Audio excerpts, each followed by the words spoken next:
Thank God. Throat angry. Why angered? Why upsetty? Oh, my welcome mood. Yay! 90 primos richer. That's a Where did the moose go? I'm not. He's back. Where did he come from? I mean, that's a powerful creature right there. That's a powerful creature. I don't know. I don't think I can take it. He's approaching me. Oh God. Run. Anyways, yeah, welcome back to Genshin Impact for a Snezhnaya update. We're doing Act 2 today. I don't think it was a smart idea to do 3 streams in a row because I'm already feeling like the kind of slight mental drag that I'm getting. Or that could be because I didn't sleep well last night at all either. And I didn't have coffee today. Probably both. Anyways, we gotta build crowd travel today before we continue on the story, so you know what that means. We're going to hopefully pray to God. Actually, no, the fucking... That's the wrong thing. I'm used to opening up the map with that button and weathering waves. Where's my fucking place? It's right there. Fuck. Okay, but we need... What do we need for Traveler? I don't remember what we need for Traveler. I don't even know who we're gonna fucking fight for Traveler. First things first. We need to get over to that place. You're me somewhat likely I like your... What does this mean? What is that thing? I just being brave to danger. Is it smart to go out by myself with just Traveler and no one else in my team, even though Traveler's unbuilt completely and doesn't have his weapon fully built either? No. However, counter argument, fuck you. We're going the wrong way. We want to go this way. I see the statue. Hey, this will be a quick and easy trip. No pain at all. Better. Get to the point where I'm screaming and getting chased by a bear. New plant. What's this say? No unaffected energy. The snowstorm and the mountain are extremely low. That's not my problem. Very lion. Oh, that's why these things are like strewn around the place. These are placed by other people.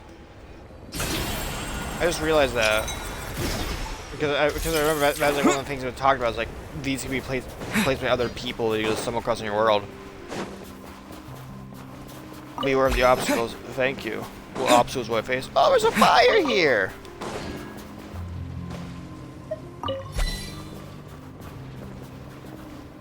Oh, I can see what you mean by blizzard up ahead. Ugh. I should probably equip a team for this now that I think about it.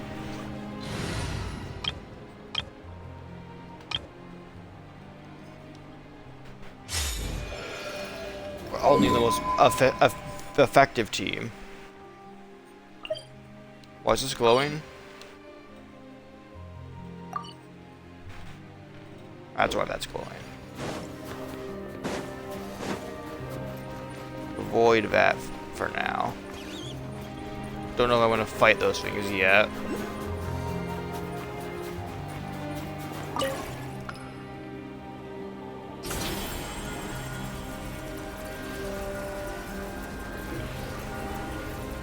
Damn.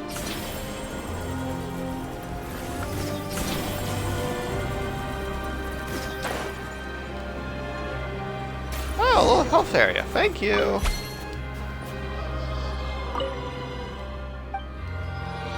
I should not switch away from Traveler because I need to hit this thing with a blast. Is that fucking grass I saw?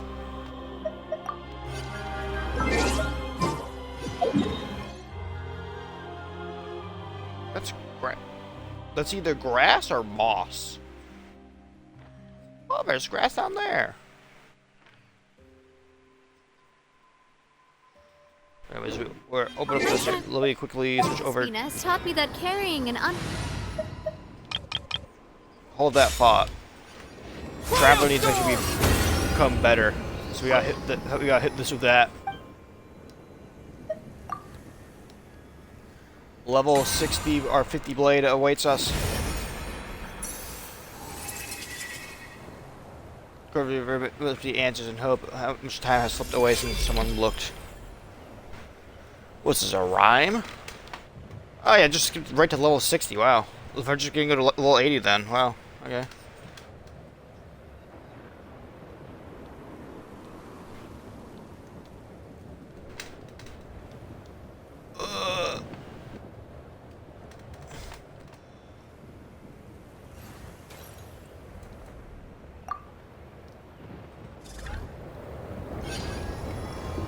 Okay, well now you just go directly over to here towards the place. Yeah.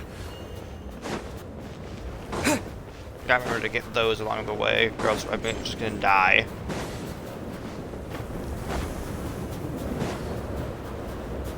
Or is this the main challenge? That's a spatial fissure up ahead. Shadow realm fissure. Why is there lightning? Oh.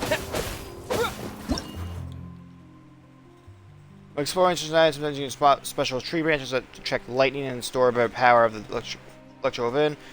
So attacking these branches with crowd can cause starlight prisms to appear. Okay. I can use them to summon my thing. I just want to say that, fucking look at this. I fucking love this already, dude. It looks so nice. Oh. I don't know about dealing with that right now. What spider network has someone set up here? What the fuck, dude?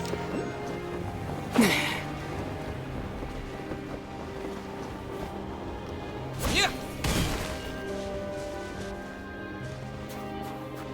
But I don't know what he's offering here, but you know. First things first, here's the actual temple now. You want cryo? You're not getting cryo, people. You're getting. Hold on, what's Traveler 1 though first? We're building Traveler slightly. Traveler 1's the heart.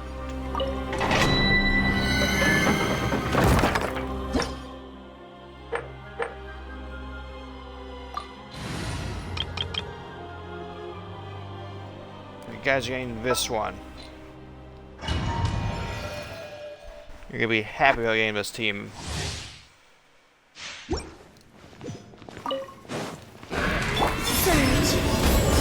What the fuck is that thing? Be gone, Shadow of Dark. Watch out! Hey there! Fire! Well, It's tanky, I'll do that.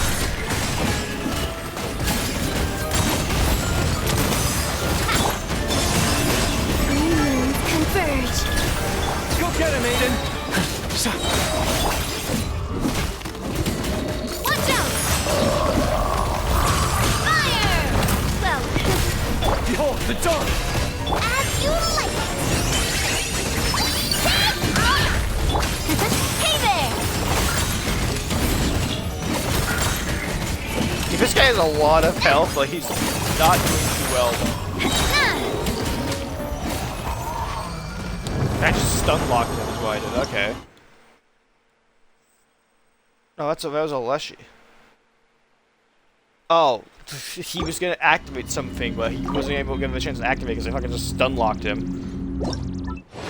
Lovely.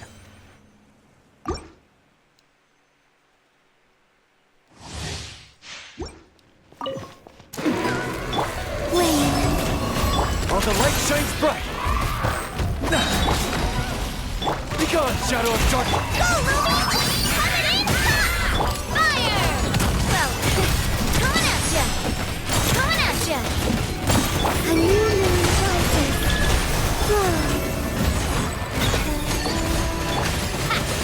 Watch out! Hiya! A proper send-off from the Spina with love. Light compels you. Stay high! Watch out! Watch out! A proper send-off from the Spina with... get him, Aiden! Behold, the dawn! Wayne.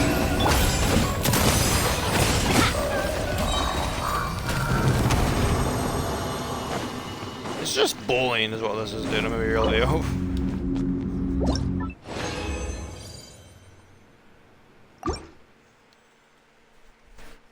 And let's do it one more time.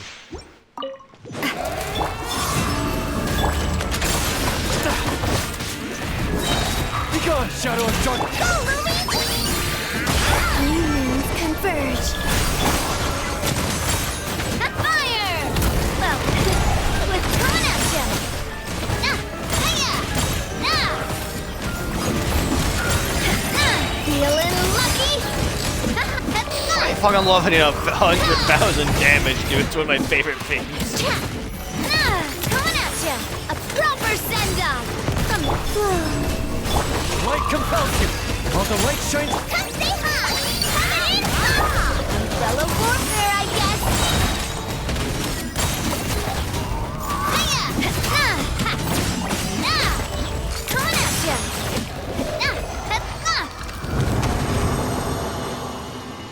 God has fallen, we killed him again. I just realized Traveler's probably gonna want someone else as well for his level ups. I just remembered. Oh yeah, he's gonna want some enemies to fight. Or to like harvest for soul from or essence or whatever it is. What do you want? Ah, I don't have that, Traveler. What's your talent level up? Statistics are being tabulated, so also known as fuckman. I don't know. We at least look at the other character I care for. Where is he? Where is he? I know he's like somewhere in the back. I went past him. There he is. What do you want? I can get you some of that. Oh, you also want the same thing Traveler wants. So yeah, I can get you some of that as well. You wanted this. This will be the same fight, but like still, we're just spending all my resin right now because if you have resin to spend, are you really fucking playing good? A moonlit night for all. Go get him, Aiden! Be gone, shadow of darkness! Go, Lily! Fire! Well, with rock. This one's got your name on it. Hiya! Ha-ha! Feeling lucky? Wait. While the light shines bright! Behold, the dawn! This one's got your name on it. 106,000 damage. This one's got your name on it. That's 78,000 damage.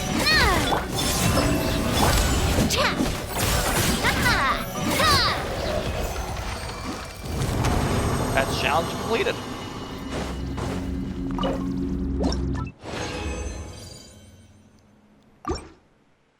We got 2 of that. Let's do it one more time. Let's run that fade once more. A new moon rises. Go get him, Aiden! Light compels you! Go, Lily! Fire! Well, with feeling lucky? This one's got your name on it. I can barely hear the music that's supposed to be playing right now because that's why everything's so loud. There's so many gunshots. While the light shines bright! Be gone, shadow of darkness! Come say hi! Watch out! Watch out! Hiya!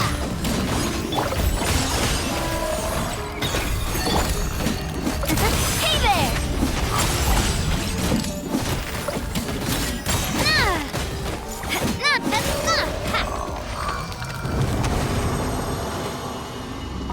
Well, that was easy.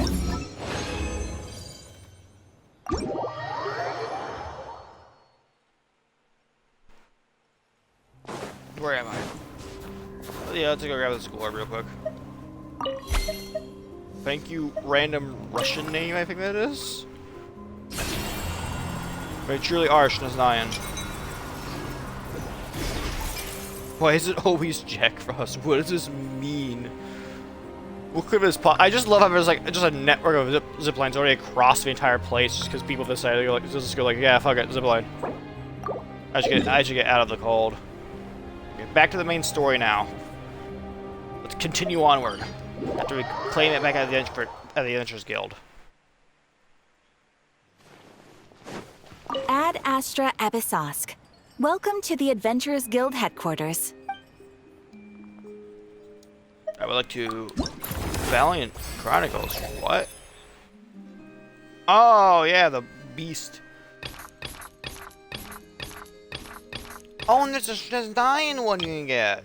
I have the Nodcry Moon Phase one, but you also get the Snezhnaya one. There's like two different rewards. Okay.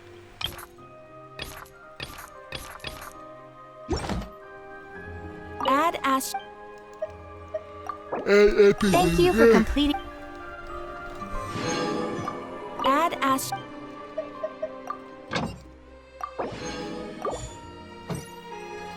Go. Grab my loot. And I guess we didn't check this fully, so we gotta check this. You defeat the local legend and interrupt the super energy blast that is unleashed while he's in his giant state. When he's in a miniature state. Okay, so just kill him quickly when you're in world level 9. He can't grow up to be a big boy if you fucking shoot him dead instantly. Oh yeah, I forgot. There's a web event going on right now that gives you a bunch of rewards or whatever, and you get primo gems of it. You get the grand prize is, or I guess not grand prize, but like the random chance of like 0.0005% is like 1,000 polychrome. But you're guaranteed to get at least 20 polychrome every 10 pulls you do for it. I got 60 polychrome though, so I'm happy about that.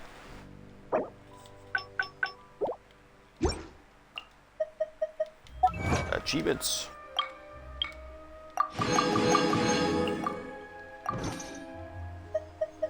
I didn't check the special event thing either at all, so I have no idea what that is. Claim all these real quick. I should check in on the fucking thing, that's right. Oh my god, I'm stupid.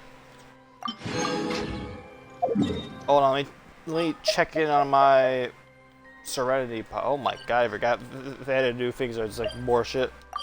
Let me check on my Serenity pot real quick.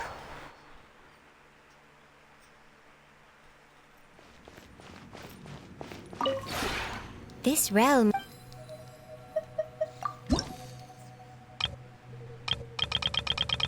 Oh, they added a bunch of new shit, like new trees. They added 3 new plants. I love it when they add 3 new plants.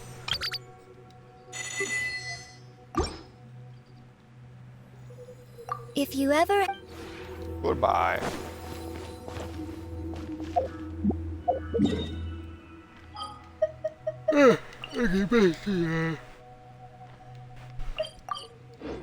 Back to the main story quest.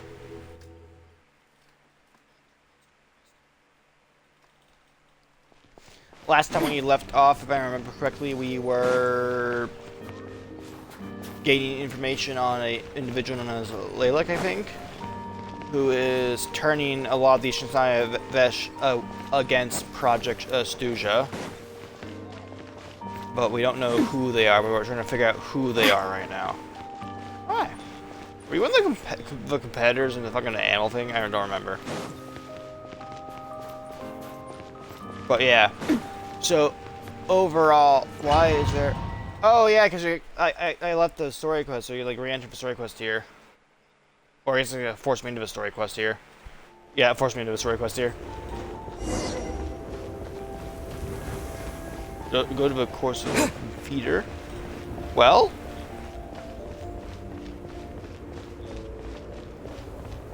Yeah, why are you ripping my view away from my camera? Oh, wherever I'm going, get him.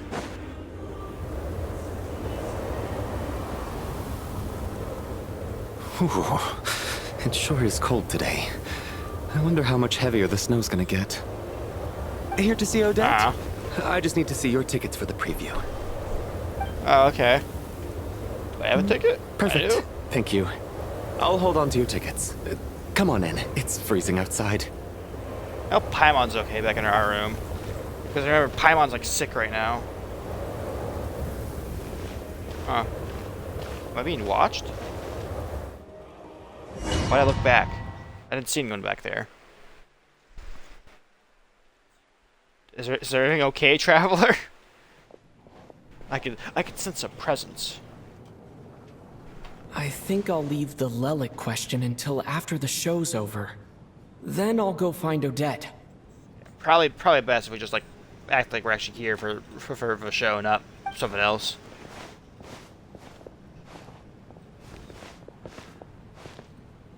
Child said he was originally going to come with Tonya. So I'm guessing Tonya's already here somewhere. Oh yeah, we're gonna be. Is there anyone here who looks like a Tonya? Let's see. It's a small audience. Makes sense for a preview. But wait, I do see some familiar faces. Mr. Chuganov's back again by the looks of it. Oh, and is that Mitya? And that Fatui officer, Valeri. Guess he must be playing cat and mouse with Mitya again. If I ignore the Fatui officer next to me, nothing, then surely he'll go away. That's his thinking right now. It's like if the Fatui officer is next to me, I can't be real. Where's Tonya? Oh, no. It looks like the show's starting and I still haven't found Tonya. Never mind. I'll just have to take a seat for now and see if I can catch her afterwards.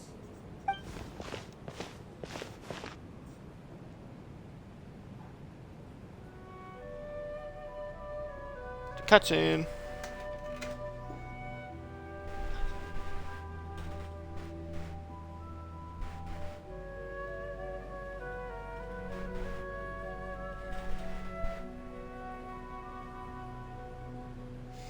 It's a fucking such a strange thing. Just that scarf.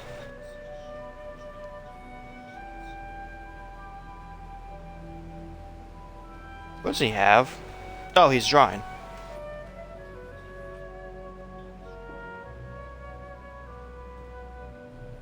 Oh.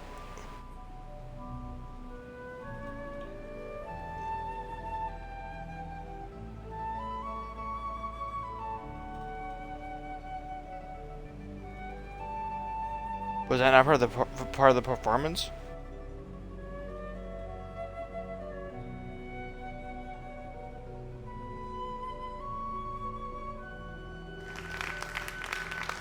That's just a silent fucking cutscene, dude. Hello, Pause. members of the audience. I'm a staff member here at the theater. Today's performance was a very special one for us, as it marks the first attempt in a long time to revive the classic Snezhnayan ballet, Spirit Seeker.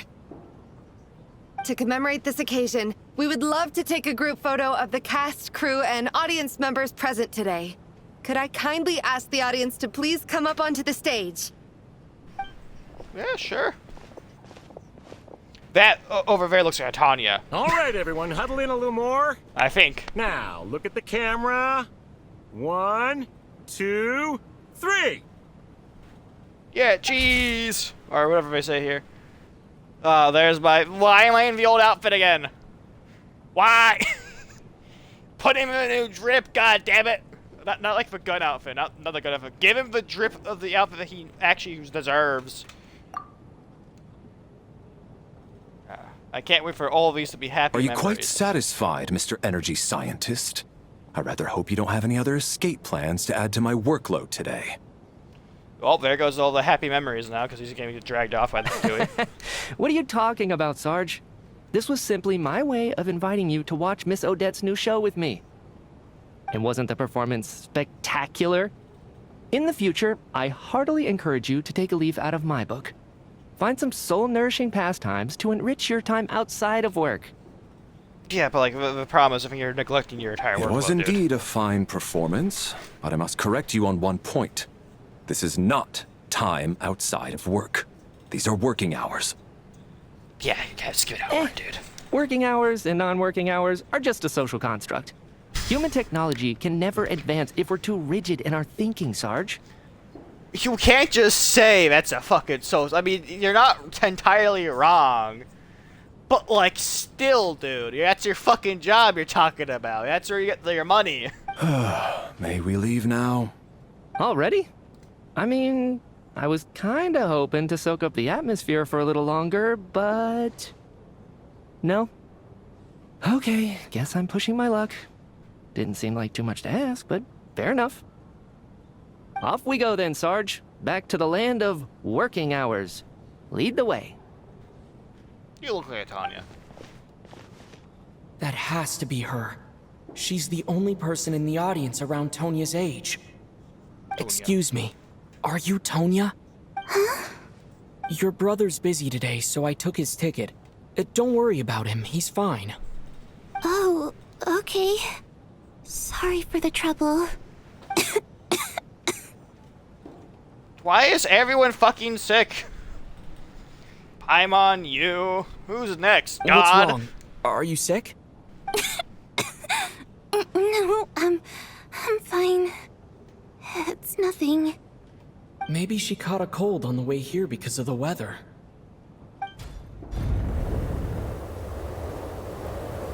Hello? I haven't seen snow like this in a long, long time. It's most unusual. There's no one question the doors just opening by themselves or like they automatically I know. do that. It's completely white out there. You can barely see a thing. I've never seen such heavy snow in my life. Let's wait it out for now. You'd be lucky not to freeze to death in this weather, let alone find your way. Yeah, I probably shouldn't go out there. I'm not familiar with the landscape at all. Look at that. Maybe we shouldn't be in such a rush to get back after all. What do you think? Let's wait and see. Why do you need to take it so seriously? Fate has given us this wonderful chance to take a break. We owe it to ourselves to make the most of it. Come to think of it, there's a small inn not far from here that always keeps plenty of extra blankets on hand for guests. I know the route well. Shall I head over and borrow a few blankets? That way, anyone in a hurry can wrap up warm for the journey back. Just remember to return them next time you're over this way. Sir, there's really no need to go to all that trouble. He's trying to fucking stay here longer. Hey, it's no trouble at all. Wait here, I'll be right back. I'm betting $5 he fucking dies. What a kind gentleman. Very good. My wife and daughter are waiting for me at home, so I shall be heading back as soon as I get my blanket. So... are you expecting us to go back to the Armory Palace wrapped in blankets too? If he has to get you out of this building, he's going to do that. Don't worry about that. I made arrangements in advance. Should I not return to the Armory Palace within 3.5 hours after Operation Showtime begins, an armed squad will be sent to collect us. We're gonna just send in a collection groups. Go like, hey, they will escort us back. You are one of our key military personnel, so any weather-related risks must be eliminated. Operation Showtime? So, wait. Every single time you drag me back to work when I sneak out, it's a whole official operation? I gotta say, you've really turned this into quite a moral dilemma for me. Moral dilemma, it's your job. I know it's a scary word for some people out there, but like, it's your fucking job. It's snowing pretty hard out there. I think you should stay here for now. You seem a little under the weather. I mean, aren't we all under the weather? Where am I going with this? I have no idea, dude. I was going to make a joke here or whatever. I don't know, dude. The bit's canceled. Cancel the bit. Sure. My brother might come pick me up in a bit anyway. Hopefully. He is also Time to get a to counselor work. now. I should head backstage and find Odette. I need to look her in the eye and ask her about Lelik. Yeah, this will definitely go out. This will definitely go down well for us. Excuse me, are you looking for someone? Look for Odette. Ah, a fan, I'm guessing? Today is just a dress rehearsal, so Miss Odette won't be meeting with fans. She's taking a well-earned rest right now. Sorry, but that area is currently off limits to everyone except the cast and crew. Okay. Bad timing, I guess. Well, I might as well stick around. Is anyone gonna shut that Odette door? will be leaving before the snow lets up in any case. I know there's a guy out there trying to go to an inn to get some blankets right now, but like, shut the door at least. You're letting all the heat out. God damn, people! It's not like you live in this nation. You should know how to deal with weather properly. An hour goes by, but snowstorm shows no sign of stopping. No one shut that door yet. What happened to the gentleman who went to fetch the blankets? How has he still not returned? I don't know. It's a big storm. I was thinking the same thing. It's still snowing very hard. Do you think something might have happened to him? Probably. Whatever the reason for his delay, I must say I hate nothing more than people who make empty promises and fail to deliver. Oh, so like you. Well, I have to treat my employees like that on occasion, but that's different. Well, that's not really different. Only 2 hours of frame moments until the military squad gets here, dude. No worry. You seem anxious, Mr. Valeri. It's been nearly 4 hours since I left the armory. Oh. The army should have arrived to extract us by now. Oh shit, that's right. The timer already started the moment he left the armory. If it's been 4 hours... Where's the fatui soldiers? Now obviously the weather's a part of this, but like... They should send at least something out here, right? They know how much I despise tardiness and disrupted plans. There's simply no reason that they shouldn't have shown up by now, barring exceptional circumstances. Surely a snowstorm like this one counts as such. Few things in this world can stop the Snezhnayan army, Mr. Mitya. And a snowstorm is certainly not one of them. Yeah, you guys grew up in the snow. You're molded by it. Why don't you go out and take a look? They might be right outside, waiting for your orders before they dare come in. That's not what they were An told, absurd though. hypothesis. I have no intention of leaving your side for even a moment until I have escorted you back to the Armory Palace. This doesn't look like an ordinary snowstorm to me. That guy who left earlier. It looked like he just vanished into thin air. Either that, or my eyes were playing tricks on me. I mean, to be fair, he walked into like a fucking whiteout storm, A dude. man-eating snowstorm? Come on. Night hasn't even fallen yet. Spare us the ghost stories. Is anyone gonna shut those doors, though?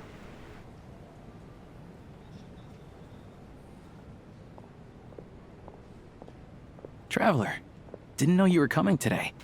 How come you didn't say anything? I'm not sure how it is. What is it? Something the matter? Tell me. I can help.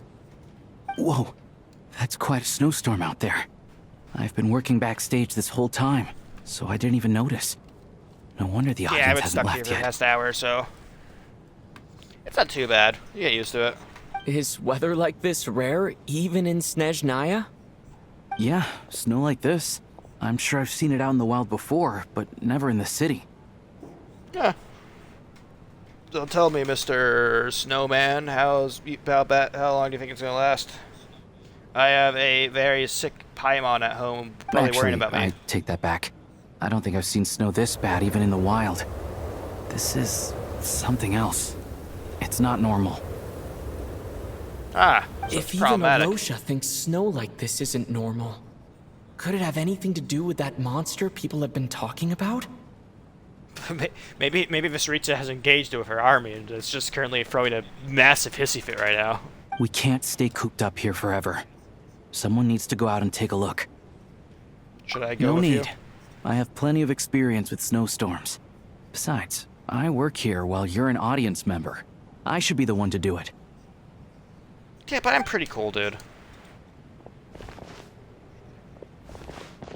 Everyone by the door. Careful not to let the snow soak into your shoes. In a snowstorm, you gotta look after your toes above all else. Heading out, my man? Be careful. I've been told the snowstorm eats people alive. Thanks for the advice. I am planning to be careful. I just want to take a quick look at the situation out there.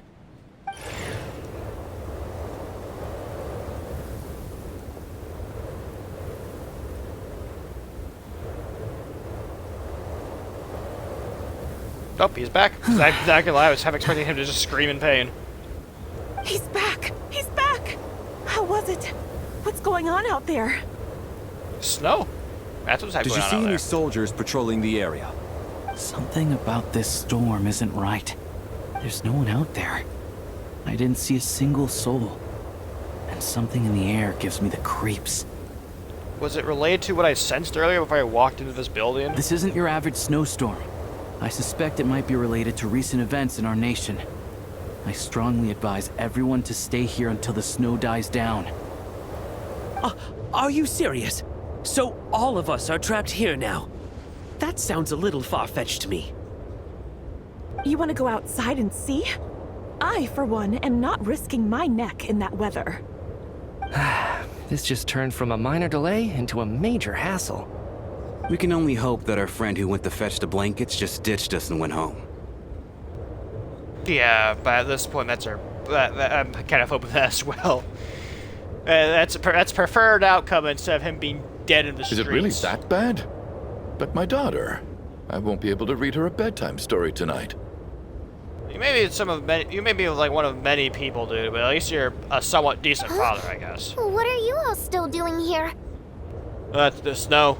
I like to imagine, like, as I just said snow, like Travis just points his finger back at the door like snow. Whoa, it's snowing hard. Yeah, that's why we're here.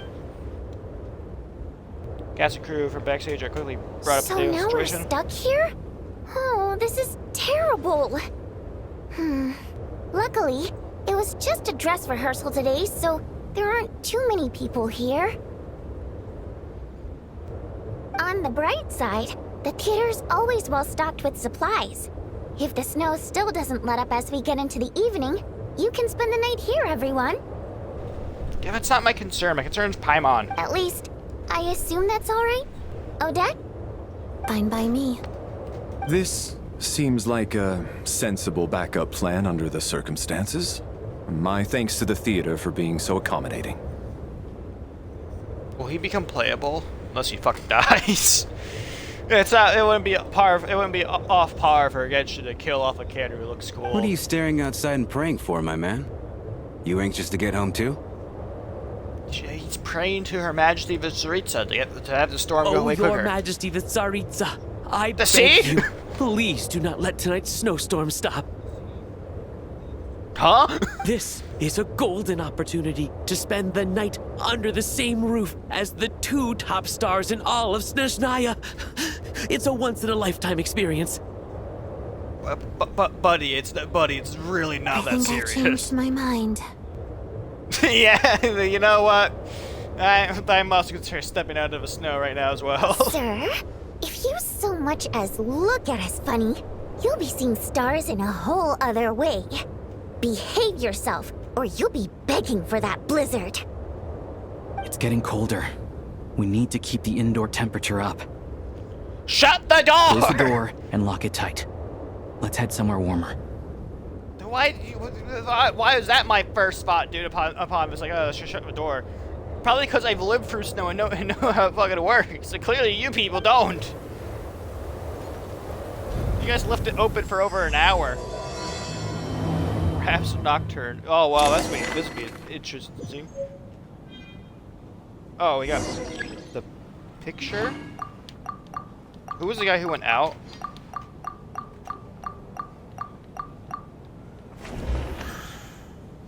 I remember. Blah blah. No teeth of this person.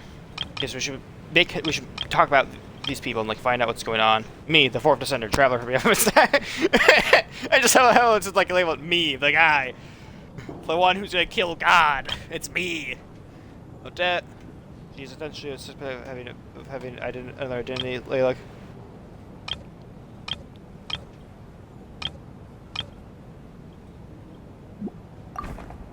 Well, if anything, we should figure out who these free mystery people are more. Like, because I assume that's what it wants us to do.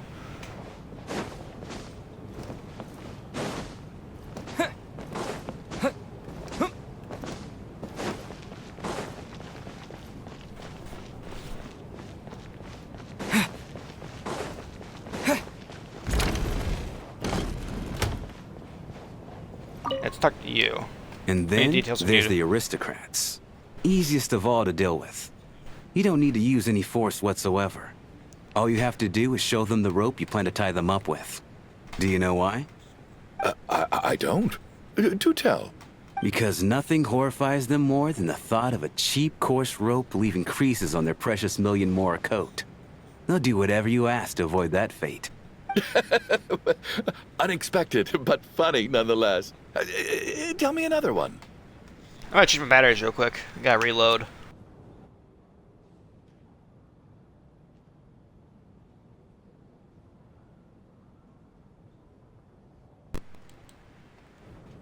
They've been reloaded.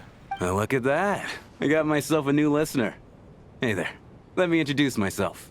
The name's Shram, and I'm a mercenary. The kind that gets paid to do odd jobs for rich folks. I also get to do that occasionally. And I am Chuganov, an entrepreneur. If my name is unfamiliar to you, you will no doubt have heard of my factory, the renowned Iskra manufacturing plant. No idea what it is. I'm pigFIVE. Are you really that famous, Mr. Chuganov? How come I've never heard your name before? Excuse me? Is that a joke? Or are you being serious? Oh, I'll have to ask my rope later. He's probably tied up more entrepreneurs than I've ever heard of.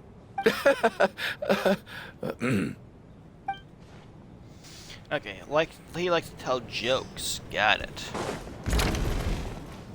Hello? Oh, Tonya! Hey, let's check it on you real quick. How are you feeling, Tonya? Tonya. I keep saying Tonya, but it's Tonya. I don't think Child would ever forgive me if something bad were to happen to you. I'm fine. Sorry to worry you. I'm used to it by this point. I take medicine for it. My brother usually helps to get it ready for me.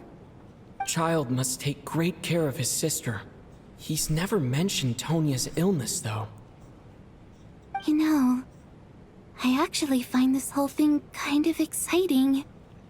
Stuck in a strange place thanks to a snowstorm, having to spend the night with a bunch of interesting characters. It's pretty cool, don't you think? I'm not sure most kids share that wish, but you know what? You're right. It's certainly a novel experience. Exactly. It's like one of those stories where an ordinary school trip turns into a magical adventure. I've always wanted something like that to happen in real life. I fought in God before. I know I keep mentioning it, but like it's my average Tuesday. It turned from a magical journey originally to just like, God fucking damn it, there's another one.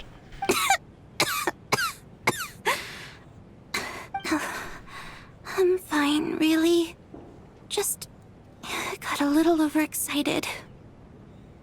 Look after yourself. Otherwise, your brother will come after me. I can fight him off. I fought him before. He ain't that much of a big deal. Yeah, it's probably grown in strength though, so I don't know. You too. My husband has major trust issues. To him, I doubt even this snowstorm is a good enough excuse for me to stay out all night. That's the price of marrying into wealth. You'll get used to it. I'm not about to stop you if you want to leave. But don't drag me along. Hello? Can I help you? I'm just checking in on everyone. Where are the rich people? Of course, everyone else is back here. But yeah, let's check it on you two real quick. This is highly irregular. A delay of over an hour during an operation like this theoretically warrants a Harbinger-level response. I wonder what the issue is. The storm, or something else. Well, you're telling me we might just have a Harbinger, like, show up outside? just pull up, like, what the fuck you guys doing? Get out here. Sarge, the day you learn to let go and just enjoy moments like this is the day you'll finally understand the meaning of life. Are you gonna do your job? Like, how much my one go-to against this character is like, do your job. I like him, but like, still do your job, goddammit. Why, hello, sir. I believe you were the one sitting at a nearby table back at Podvorye restaurant? Yeah. Any friend of the theater's star performers is a friend of mine. It's a pleasure to meet you. I'm Mitya, from the Energy Commission. Greetings. Major Valeri, head of the Special Assignments Battalion. Armory Palace Royal Grenadier Guards, 1st Regiment.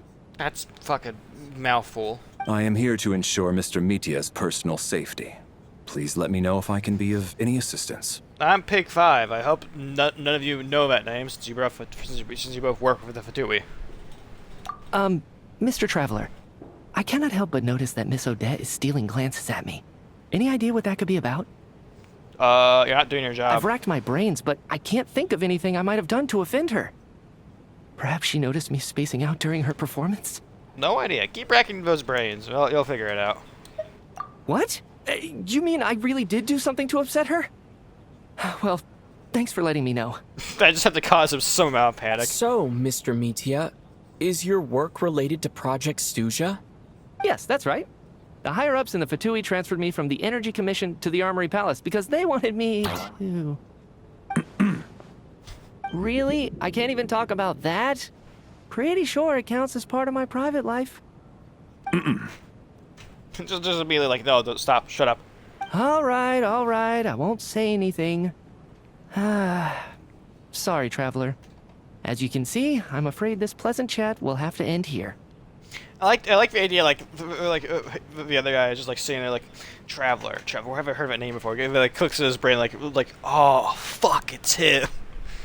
I really want a moment like that later down the line. I mean, I guess what's happened like once or twice here in Snezhnaya so far, but I want more of those moments where it's just like we're talking to some random Fatui person, and we're like, Traveler, where have I heard you before? And then it just goes like, oh fuck, it's you. You're the guy we've been told about. You're the man who's ruined every plan. How you guys doing? I don't think it's ever been this lively backstage before. I didn't know you were coming today. I had plans. Hey, have you seen Chuganov?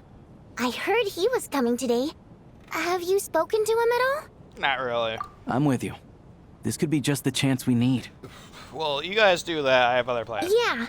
I gotta figure out a way to coax some more intel out of him. I want to know why he suddenly changed his stance on Project Snezhnaya.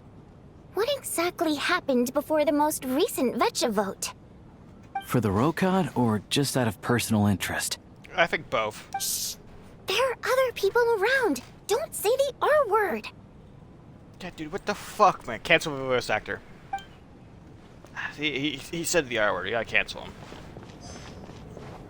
Twitter users, when they find out someone back when they were like 13 years old, over like 20 years ago, said something offensive once. Like, listen, I understand. Like, if it's over 20 years ago and the person was like a fucking kid or a teenager, and they're no longer like that now, let it fucking go, dude. If they're still doing shit like that, though, I understand dragging them through about it. But like, if it was like 20-ish years ago and you're still upset about that, you really need to get offline. Hi, Odette. I have to say, even though today was a rehearsal and there were some hiccups along the way, Miss Odette's performance was one of the best I've ever seen, even compared to an actual show. I couldn't agree more, especially considering the weight of the subject matter.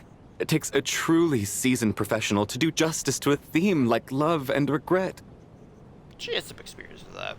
I say they flash back to killing Signora. Do you think we were coming on too strong? Odette's ignoring us again. It's right because I'm here. What about you? What did you think of today's performance? Consider me a new fan, Odette. I liked it. Oh my, that's very flattering of you. Thank you. I was paying attention. All the lights flickered, and I got scared for a second because the darkness reminds me of the chasm, and I remember my time in the chasm vividly very much. Oh my god, my fucking chasm! I didn't find the chasm all too that much of a pain to explore. I know other people didn't like it, but like I thought it was fun. I'll make sure to save a ticket for you when the show's performance ready. The only problem I had with the chasm was one of the time trials where I had to kill 2 of the big Geoviships in like 30 seconds, and back then I didn't have my teams really well built, so doing that was a very big pain in the ass. This doesn't seem like the time or place to bring up the subject of Lelik. I need a chance to speak with her in private. Yeah. So unfair. Talk about double standards. And now it looks like I've been spotted. Why do you keep looking at him? You know Metia too? No, I don't. I just have a feeling that he might be dangerous. It always is the characters who look the most innocent.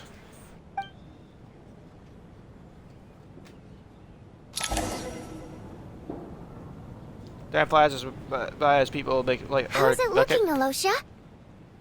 No change from this afternoon. Heavy snow with no sign of slowing down. May I have your attention, please? The storm is unlikely to stop tonight, and it'll be even more dangerous outside at night than it was during the day. We at the theater owe everyone here a duty of care. Therefore, we strongly suggest that you stay on site overnight and avoid going outside unless absolutely necessary. In a few short moments, we'll give you a tour of the theater's various quarters. You can choose to sleep in the VIP room, the office, or backstage. Or on the stage if you'd prefer. I'd take the couch up front by the door. I'll pass on sleeping on the stage. What if the snow is stopped by tomorrow morning? The early birds in the audience might think we're part of some experimental new show. A drama about sleeping? That could be fun. Maybe we could come up with a title for the production. Slumbering principal. I don't think bringing heavily principals is not a good idea. Sleeping Beauty. Not bad. Clear selling point at least. Could be a big hit. Yeah, I don't think mentioning the Heavenly Principles in the nation known for not really vibing with the Heavenly Principles too much is a good idea. Anyone who doesn't wish to sleep on the stage, please follow me. I'll show you to the rooms. Could I get like a couch up front?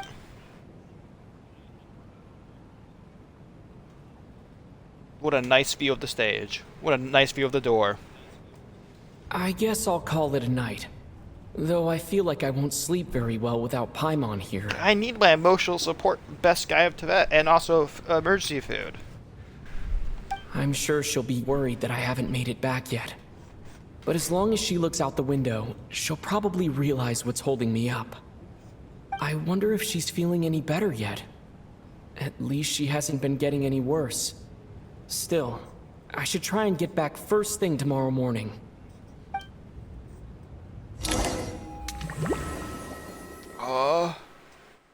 Water? Where the hell am I?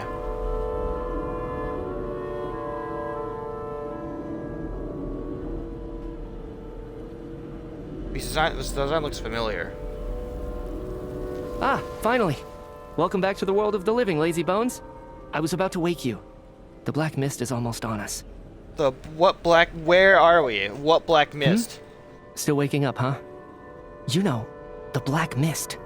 It's been chasing us from below ever since we were born. You're just dozy. There's no way you've forgotten. Come on, let's keep heading up. Onwards and upwards is the only way to survive. Don't listen to a word those black mist cultists say. Here we go again. The endless march toward survival. What did I walk in on? What's going on? That black mist down there is creeping me out. And it's rising.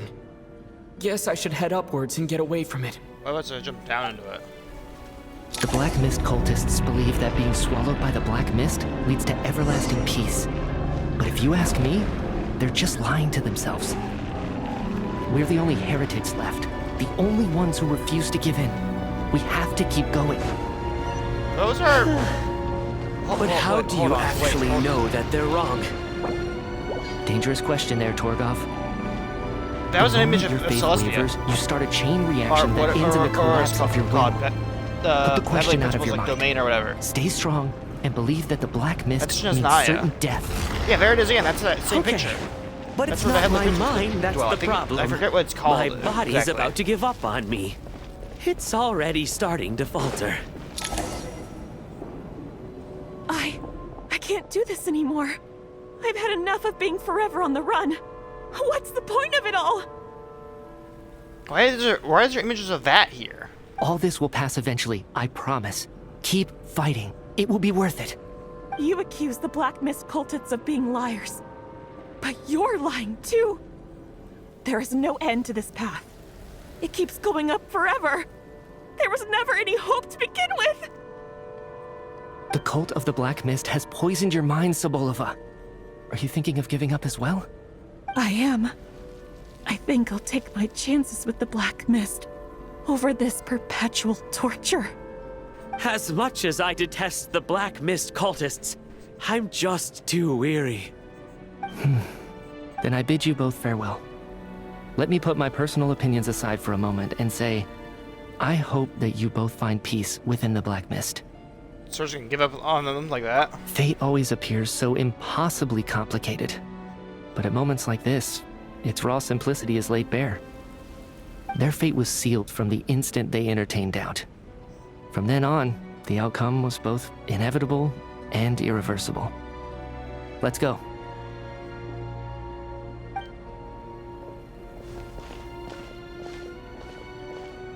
Something's off here, dude. Torgov and Sobolova are gone. I never thought the day would come when even they would be swallowed by the Black Mist. It's just you and me now. Is it me or has the Black Mist stopped moving? Yes, it looks like it's satisfied. For now. This happens from time to time. But it won't be long before the Black Mist starts chasing survivors once again. No one knows how to stop its advance for good. Well, we should make the most of the precious moments of rest that those two bought for us. Huh? Are you really that sleepy, traveler? Yes, I am. Oh, but man, I'm going back to the water dimension. Ah! Help! Somebody, come quick! The fuck happened? What is it, Chuganov? What's wrong? Huh? Is it morning already? What's all the commotion? Sounds like it's coming from next door. I should check and see what's going on. Is that a window in my room? Where's that window go? Can you guys fucking keep it down? Someone's trying to sleep in here. What's going on in there?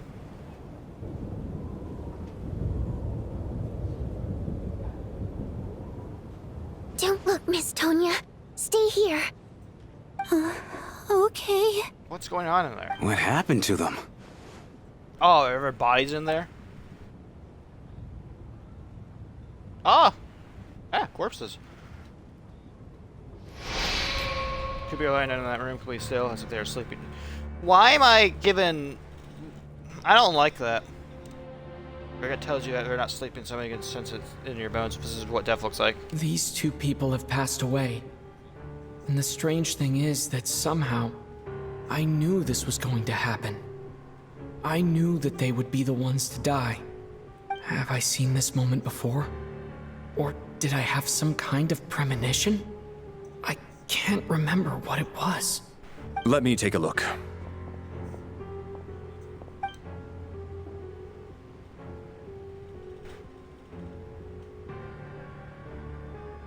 No vital signs in either of them. They're dead. The cause of death, however, remains unclear.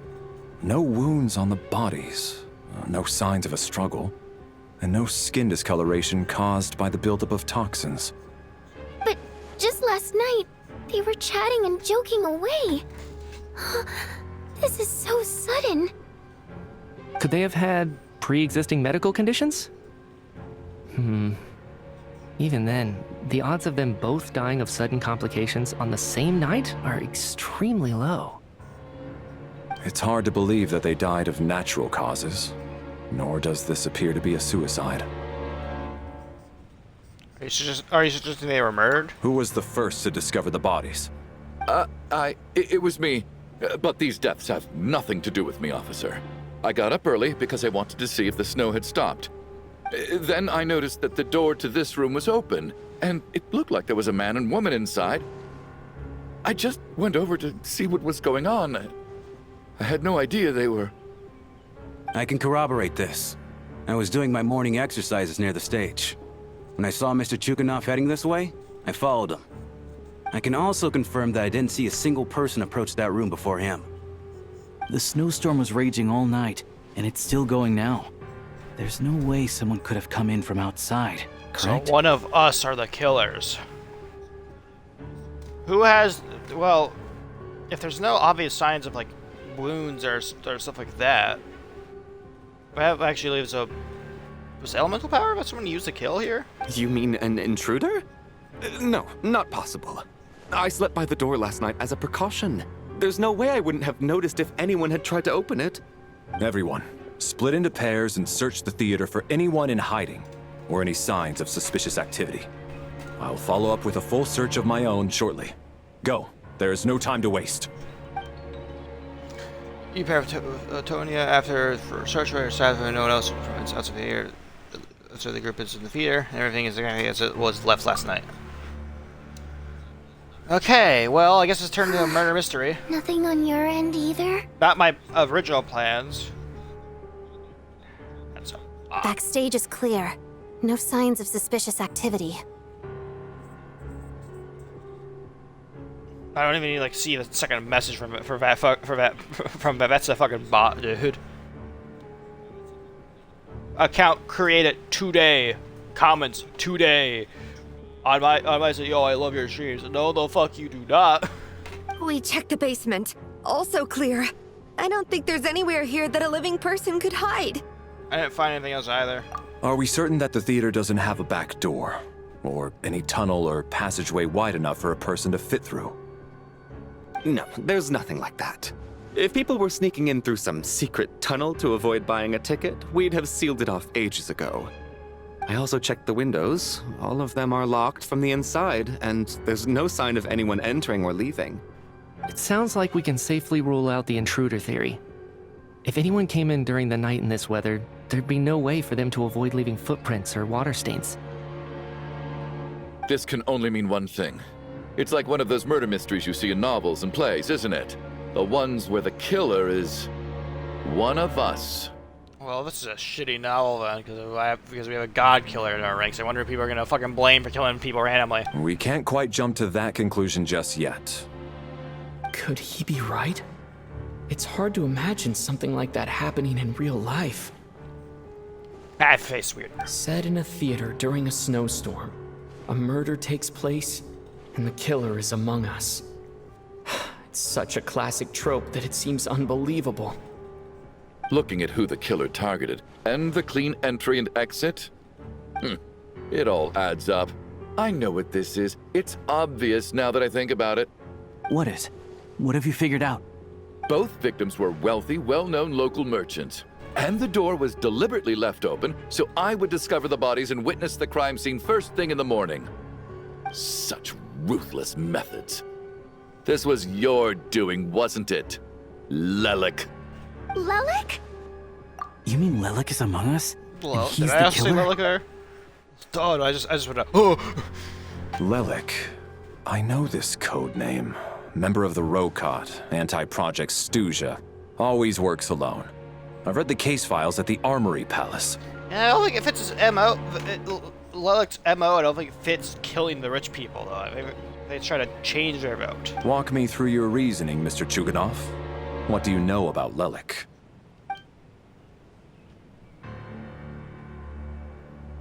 You What talk? now, huh? What now, Lelik?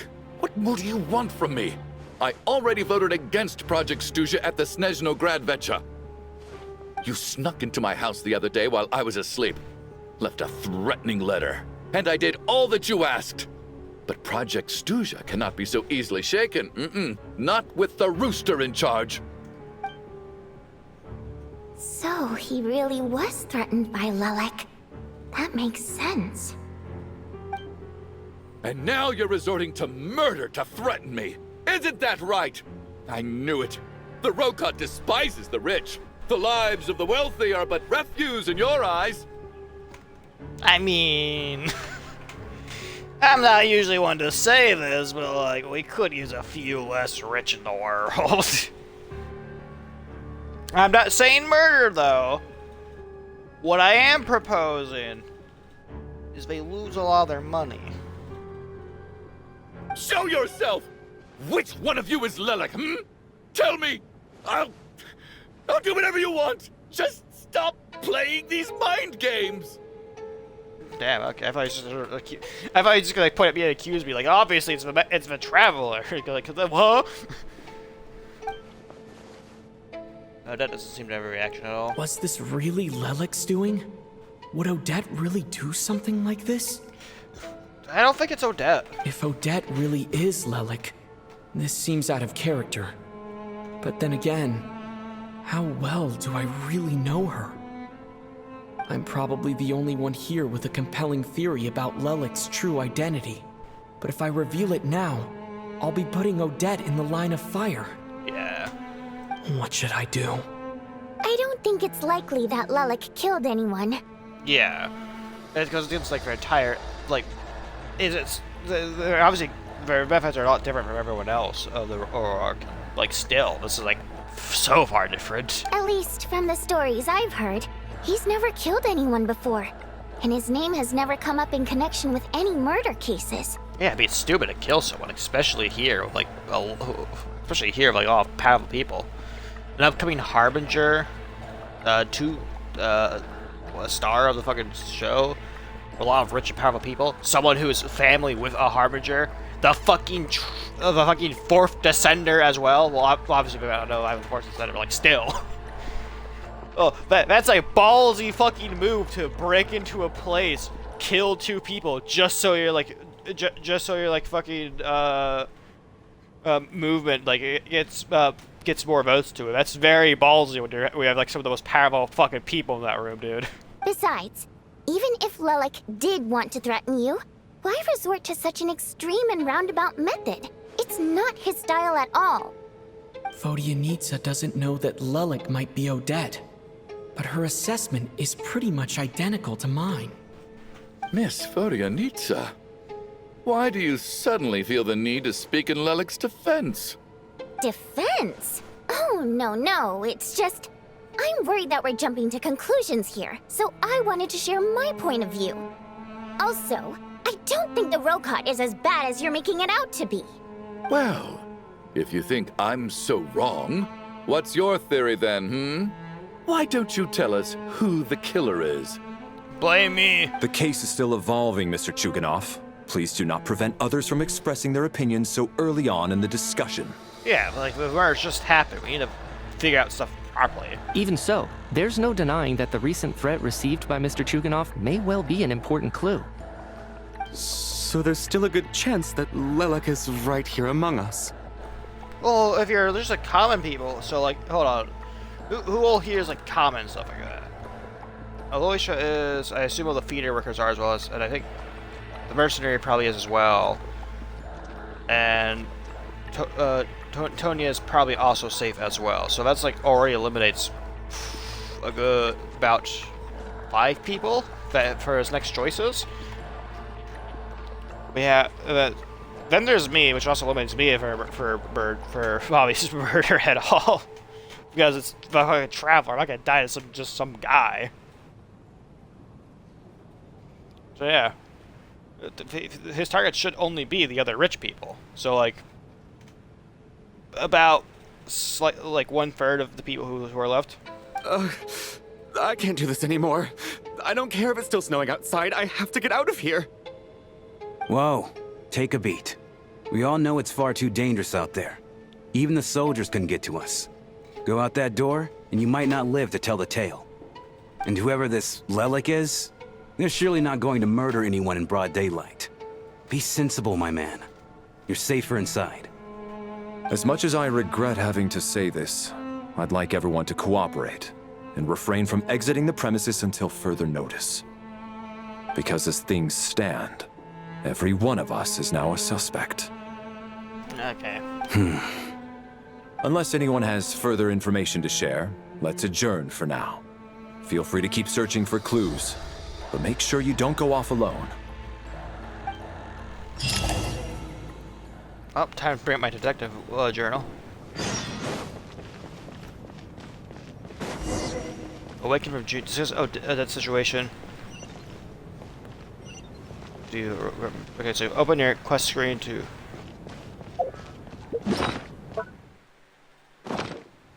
Open your quest screen or inventory to examine the picture for possible intel. I assume it'd be here, yeah. Okay, so that's 2 eliminated right now. Deceased. Deceased during night. Deceased during night as well. Okay. She can occasionally get a little too fixated on things. I think it limits her. Expert in energy, though he can be rather talkative at times. Describe more of it makes up for. Don't think it's her. Don't think it's him. Odette is still a possible option. High odds he didn't do it. I don't think it could have been her. He's a possible option as well. Also a possible option. I don't think Alicia would have done it. I don't think he would have done it. So that leaves 1, 2. I don't think Odette will have done it. That leaves. He could have done it. But there's like 3 options left.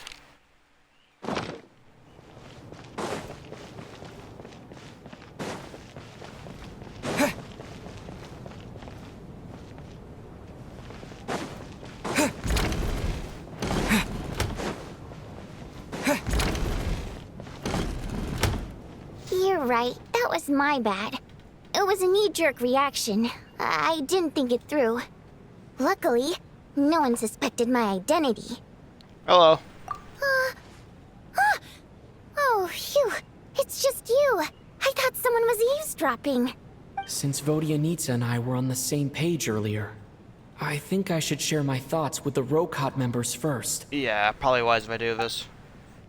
What's the about Child's Intel and Layla? Your views on the current situation. Whoa. Are you serious? I don't know if this counts as gossip, but it's definitely on track to be the juiciest this whole year. Odette? Really? Odette? Oh god, how dumb does this make me look? Lelek has been right under my nose this whole time, and I didn't notice a thing. It's not confirmed yet. It's just a theory right now. I need to confirm it myself, though. I don't have any time to, like, be alone with Odette at all.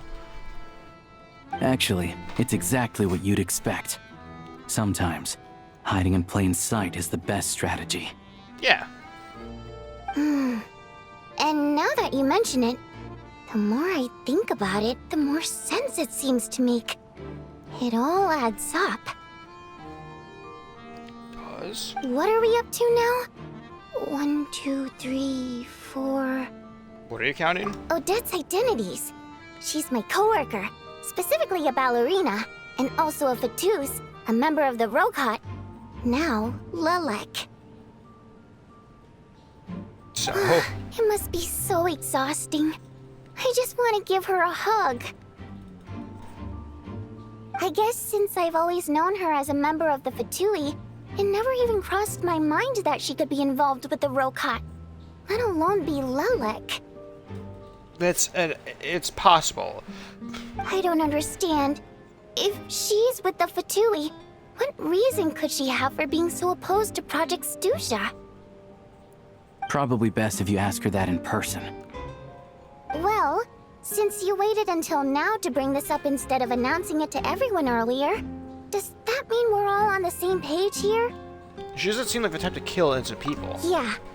Lelek may not follow orders from the Rokot leadership, but as far as I'm concerned, she's never crossed the line. If anything, her actions benefit the poor. We need to confront her face to face. Do you think she'd really admit to being Lelek? I don't know. We'll have to see how it goes. For now, we'll work on the assumption that she didn't kill anyone, and see how much she's willing to tell us.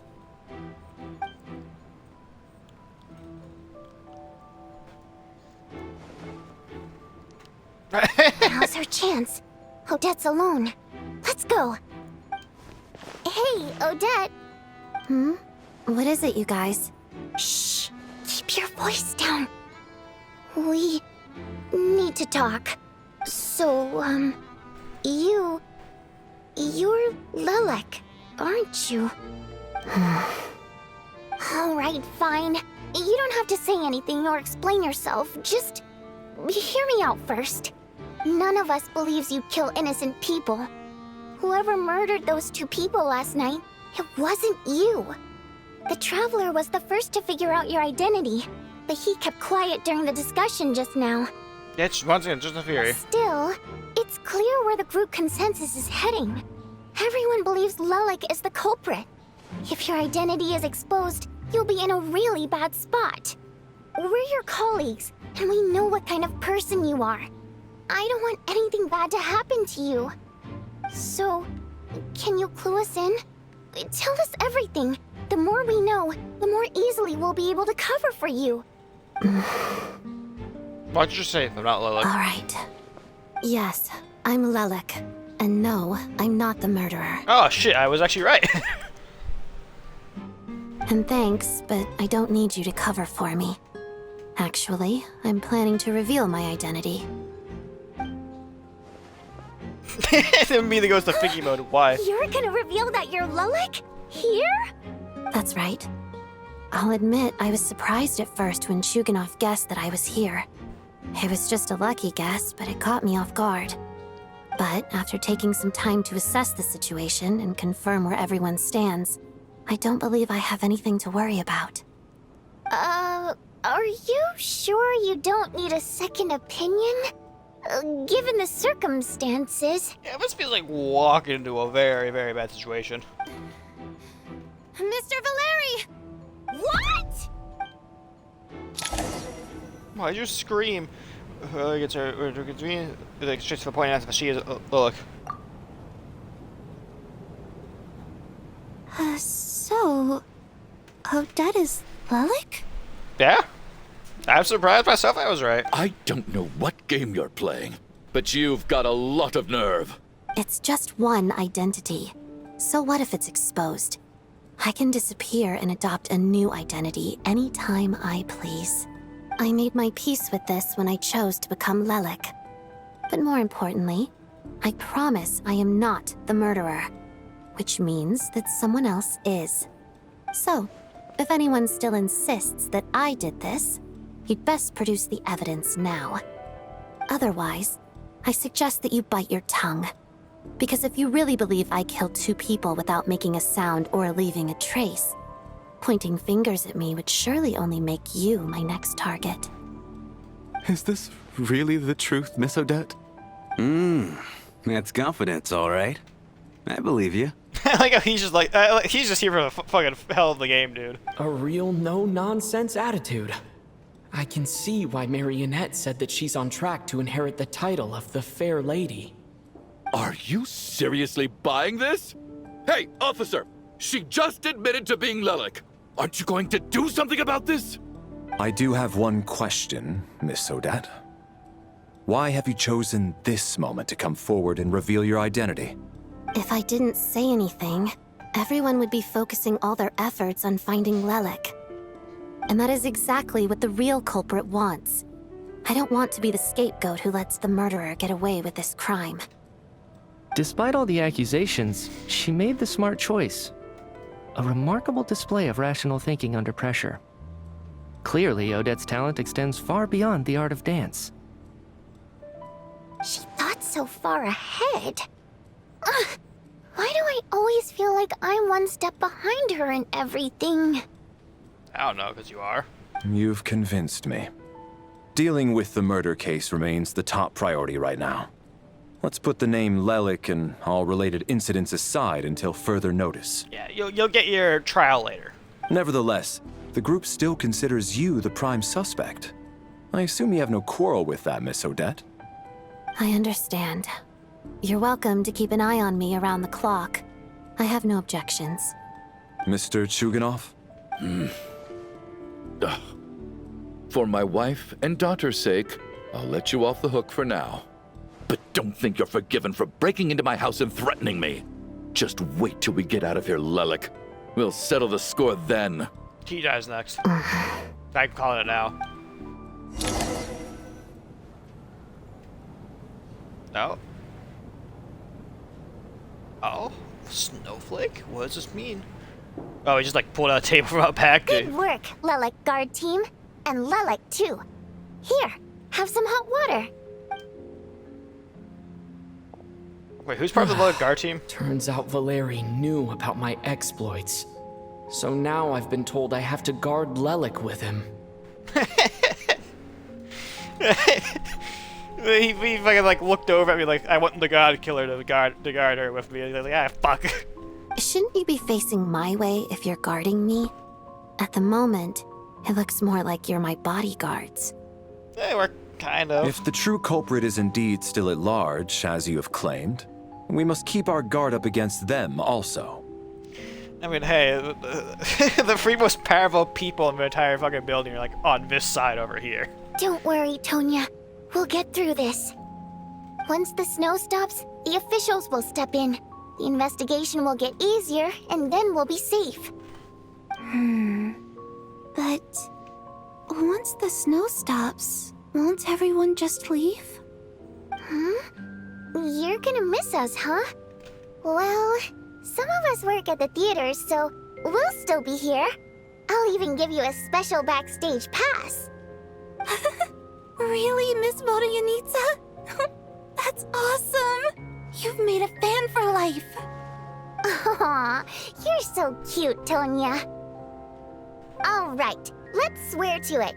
I promise to give you the pass, and you promise to never change your mind about being my fan.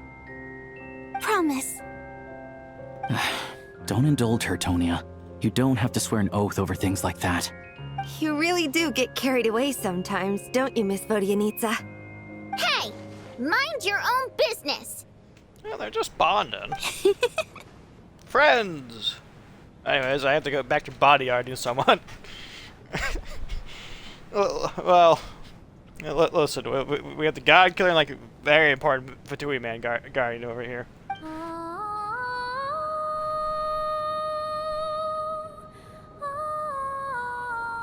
What caused this random moment of song break?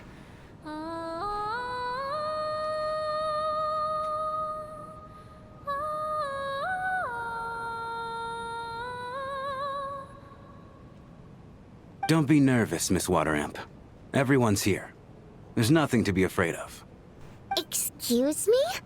Do I look nervous? Don't be ridiculous. No. You sound nervous, lass. Oh. Wait, but how... Okay, plenty of people know that I'm a water imp, but still... How come you understand our primary mode of expression? Primary mode of expression. I've not come across that concept before. Do enlighten me, Vodyanitsa. Well, it's just... We water imps tend to communicate our emotions to each other by singing, rather than facial expressions. The emotions we convey through song take precedence over our facial expressions. So, we think of it as our primary mode of expression. I'm impressed, Shram. I didn't take you for a man of culture, but you're clearly rather learned. It's not about being cultured or not. The thing is, this mode of expression can usually only be understood by other water imps. It's not a simple case of a song sounding happy or sad. And yet, you're clearly human, Mr. Shram. He has a lot of experience? It's really not the big deal you're making it out to be. I think I just have a knack for it. Plus, I have a...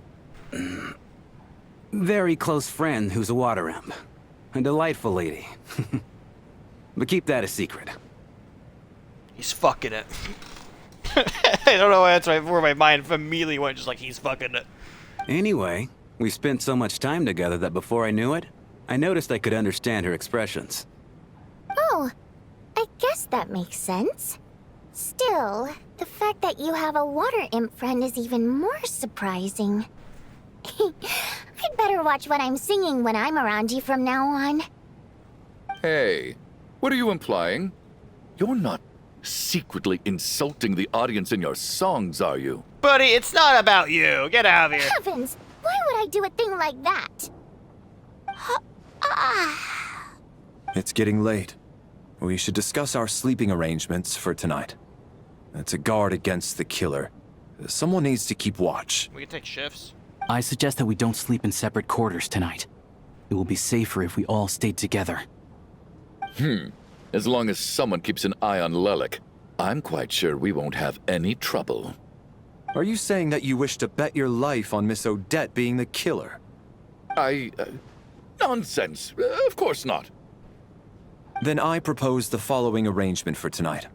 The Traveler, Odette, and I will form the Night Watch. We'll sleep in shifts, but two of us must be awake at any given time. Yeah, no, I'm okay with that, because If two of us are awake, then the other one can't be the killer then, because they would have to take out the other person, and if they take the other person, either get lucky and sneak up on them, or alternatively, I'll risk alerting everyone else. Yeah, that's fine by me. An excellent idea. This allows us to handle the night watch while also keeping an eye on Lelik. Meanwhile, the rule of taking shifts in pairs resolves the other issue.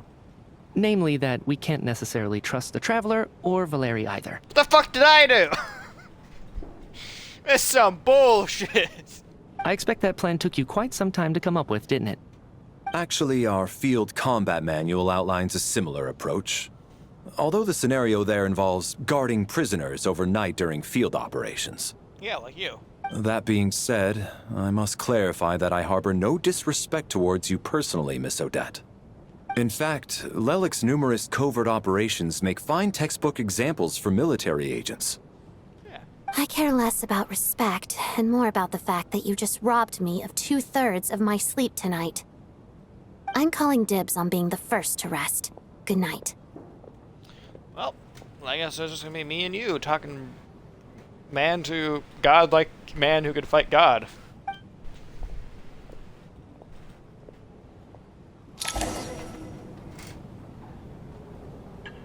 As night falls, you and Harley take the first watch together. We gonna talk about anything? I would sleep on the stage because for a scene right out of absurd theater. Eventually, the time comes for the first ship to change. It's almost time. We should wake Odette. How are you faring? You get some sleep. I'll go after you. Oh, not going to argue with that. I'll take a quick nap. If you start to feel sleepy, wake me up anytime. It's finally time for Odette and I to share the night watch. I should wake her up. Odette, wakey wakey. I It's time came for here to get school. information from her in the first place. Maybe I should think about what questions I want to ask before she wakes up. How long are you gonna keep staring at me? But I didn't even wake you yet. Couldn't sleep. My mind's been running haywire. Plus, there's something I've been meaning to talk to you about. You too? I had a hunch that you wanted a conversation too. Let's take this chance to clear the air, shall we? Yeah.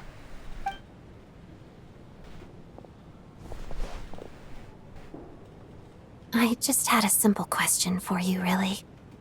It's, Is this about Signore? Rosaline. In her final moments, did she have any last words or anything? I don't remember, but it also did happen really fast. I do know she kind of begged for her life slightly. I see. Well, that was all. I have no other questions. Do you miss her? I can give you her crown because I did fight her a few times. No. She was utterly ruthless in pursuing her goals. That kind of person should be hard to miss. And yet, even though I never approved of her methods, and she was an abrasive person, the fact remains that I am indebted to her. I had heard a little about that from Snezhnaya. Oh, she told you. I guess that makes sense. I think she and Rosaline were on pretty good terms. Still, she didn't know the full details. Yes. Rosaline wasn't the kind to gossip about this sort of thing. Not that it's any huge secret to me, though. When I was a child, I had to join the Fatui for the sake of my mother and me. I trained under Rosaline. It was extremely grueling, and it didn't exactly come naturally to me. All I could do was try to ignore the biting cold and practice, practice, practice. I was a newcomer who'd managed to make a good first impression on a harbinger. There was pressure to live up to her expectations, to be worthy of the fair lady's reputation. Every day was a struggle against the cold, pain, and fatigue. And most nights, I struggled to fall asleep. After enduring all that, I've become almost immune to the sensation of pain. I suppose that was the cost of survival. Yeah. Surely, any child who had to experience that would grow to hate her lot in life, don't you think? You really paid an enormous price. So, I put an equal amount of effort into my ballet. Because in my young mind, that was the only way to defy my fate. It was my way of telling her, the Fatui's demands and your expectations of me are not what I wish for. One day, I will leave. I think she probably blamed my poor performance in training on my passion for ballet. She knew my heart wasn't in it. One time, when I was secretly practicing a dance at night, she suddenly showed up. I knew she was there to catch me red-handed. I told her, "You don't deserve to watch the dance I learned from my mother." She looked stunned.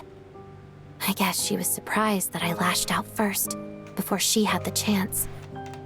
But strangely enough, on that occasion, she wasn't fierce with me like she was during training. Instead, she fell silent for a moment, and then left. After that, she never interfered with my dancing or asked me how it was going. She never came to watch me dance again either. Not even once. She was. I didn't read what I said. But even now, whenever She was a very fair person. I can't help but think of that night.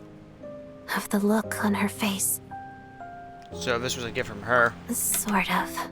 Although gift might be too kind a term. This is her flame sealed within ice. A symbol of her favor, yes, but also her way of keeping an eye on people.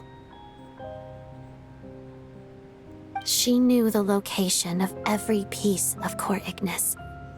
If any recipient started acting suspiciously, she'd be on to them immediately. Trust her to make even a mark of approval feel suffocating. So, when news of Rosaline's death reached Snezhnaya, many people immediately crushed their Core Ignis. It gave them a profound sense of relief, like they'd broken free from her shackles. But I kept mine. With my sensitivity to pain being as dull as it is, the warmth from this Core Ignis is one of the few things I can still feel clearly.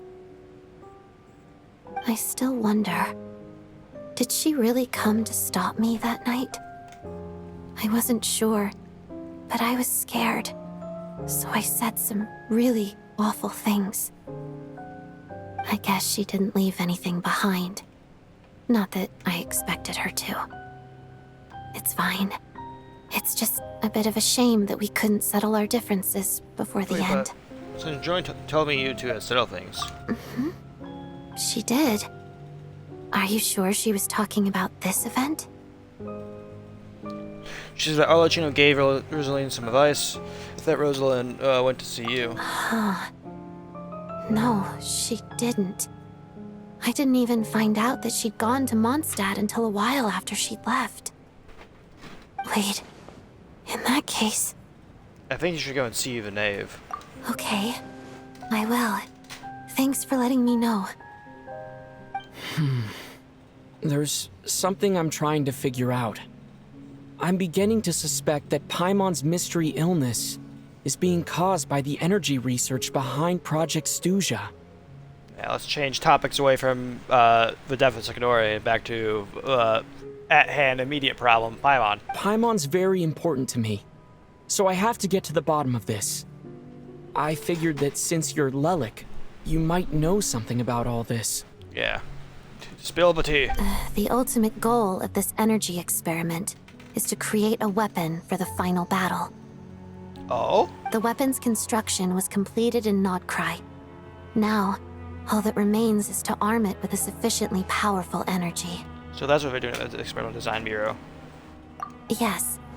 The weapon's development and all the related experiments are overseen by Lord Piero, the Jester.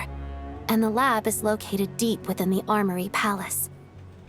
I'm not sure why this experiment would be making Paimon feel unwell, though.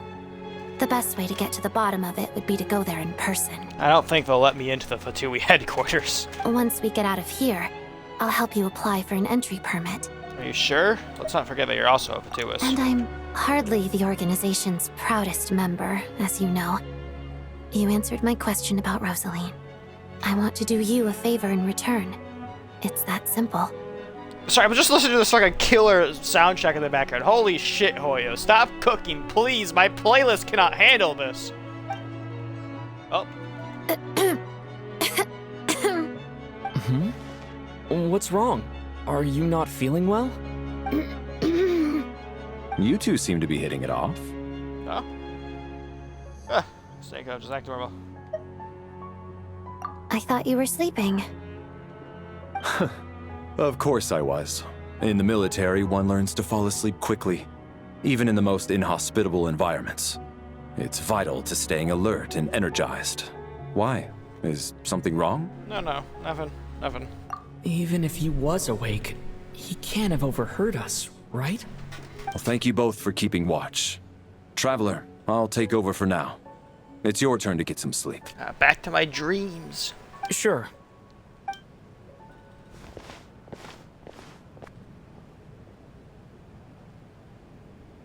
Time to rest my head. This is our second night here, but at least I found out a little more about Paimon's condition. Okay, so let me just go over real quick what we know. Paimon's condition is being caused, or at least worsened, by whatever the fuck they're planning in the armory. It's some fucking weapon that we know of, and it's for the final battle. That final battle is, I assume, is for the battle against the Heavenly Principles, as Viseritsa herself has been gearing up for this fight for a long time now. So if I had to guess, this is ultimately going to be... This weapon is meant to either kill a Shade, which is likely, or alternatively, at least damage the Heavenly Principle. If not, just outright kill him. Whatever it is. We don't know much about it. I think her name is Fanes, I think. We don't know much about them, but all we know is that they are the leader and also made the Shades. So either A, this weapon is to kill the Shades, which will then force Fanes' hand to actually fucking come down here and actually do something. Alternatively, we fire upon the Heavenly Principles themselves and fucking take his ass out while he's sleeping. That's my guess for what the final battle is. So this just leads more credence to the theory, because if the weapon's affecting Paimon by just Paimon being near it, Paimon is something powerful, dude. Paimon was Asmodee confirmed? I hope she's been sleeping well the past couple of days. Why do I feel like I'm being watched? Oh. Hi. Hi. Seriously? Is this payback for when I stared at her earlier? But I thought she was asleep. Listen, in my defense, I was trying to figure out how I was going to ask you a question. Never mind. I'd better try and get some sleep myself. Pookie, what in my room? Why'd you bang on my door? You stupid cat. I'm gonna slam you into my desk. I would never do that. You're too innocent for that. A quick pat on the head. Oh, back to my horrible dreams. Hey, what are you spacing out for? Are you reaching your limit too? I don't know where this is, but yet it feels strangely familiar. How long have we been walking for? These two are next to go. Time's lost all meaning. Ever since we noticed that thing above our heads. What was it called again? What is that? That wasn't there before. A star key? Or key star? Anyway, the person who named it was swallowed by the black mist. Whatever it's called, ever since we noticed it, we've been walking up and up, hoping that as long as we reach it, we can find a way out of this place. But it seems like no matter how far we walk, we never get any closer. I love when cats stand on their two legs and like put their front paws up slightly like T-Rexes. She just, my cat just did that to me. You're in a playful mood. You're trying to bite me. I know that. Let me dangle my hand above you slightly and have you reach for it. Well, we've come this far. You never know. Stupid Maybe we're almost there? Come on, enough moping. Let's go. The black mist is catching up. Death is rapidly approaching.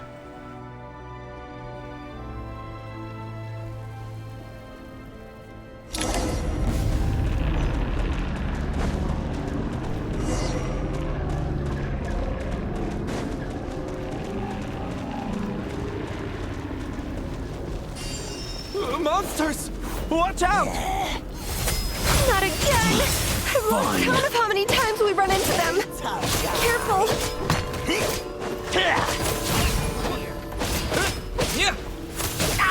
That's a long cooldown for my abilities.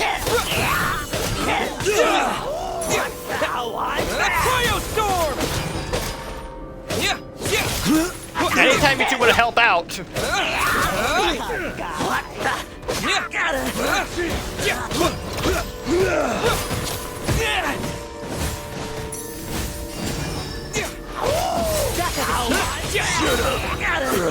Don't fight me. Stop fighting me. Fucking bitch. Oh my god.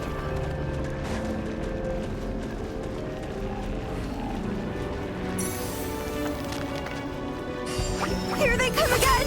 Get ready!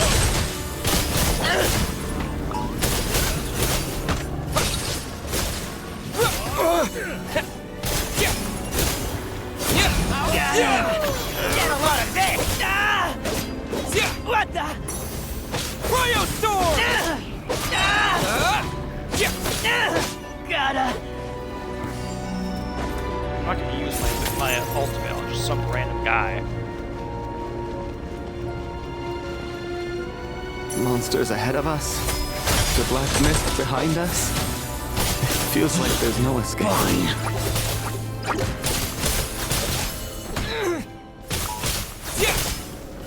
Shut up! Run faster. Where are you? Back up here. Do you guys want to help out?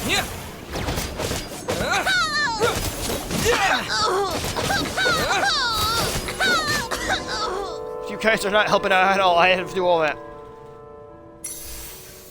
Are you hurt, Coolish? No. I'm fine. It's just... suddenly I don't want to walk any further. I get you. In fact, I reached my limit a long time ago. Sometimes it feels like there's hope where there shouldn't be. Yeah. The hope that the star gives us is the only thing keeping us going. But I'm not sure it's real at all. It may just be a collective illusion. Otherwise, why would it always be out of reach? Am I really going to give up like this? We know you mean well, but you're only saying that to try and encourage us to keep going, aren't you? Thank you, friend. But enough is enough. Please don't give me any more false hope. Hope is poison in this place. My cat's not resting in my lap. It's rest. You're going to continue, aren't you? I admire that. I've given up, but I wish you the best. May there come a day that you catch up to the star and leave this godforsaken place. I'm not afraid of no fucking black mist. I'm going to get that star no matter what. And now they die as I leave them. I'll wake up and find both of them dead as well. This creature cannot be contained. Oh, the star's right there! Shit, man! You guys gave up too early! It's not an illusion. We really are getting closer to the star. You motherfuckers gave up instantly. Wow. Fucking dumbasses.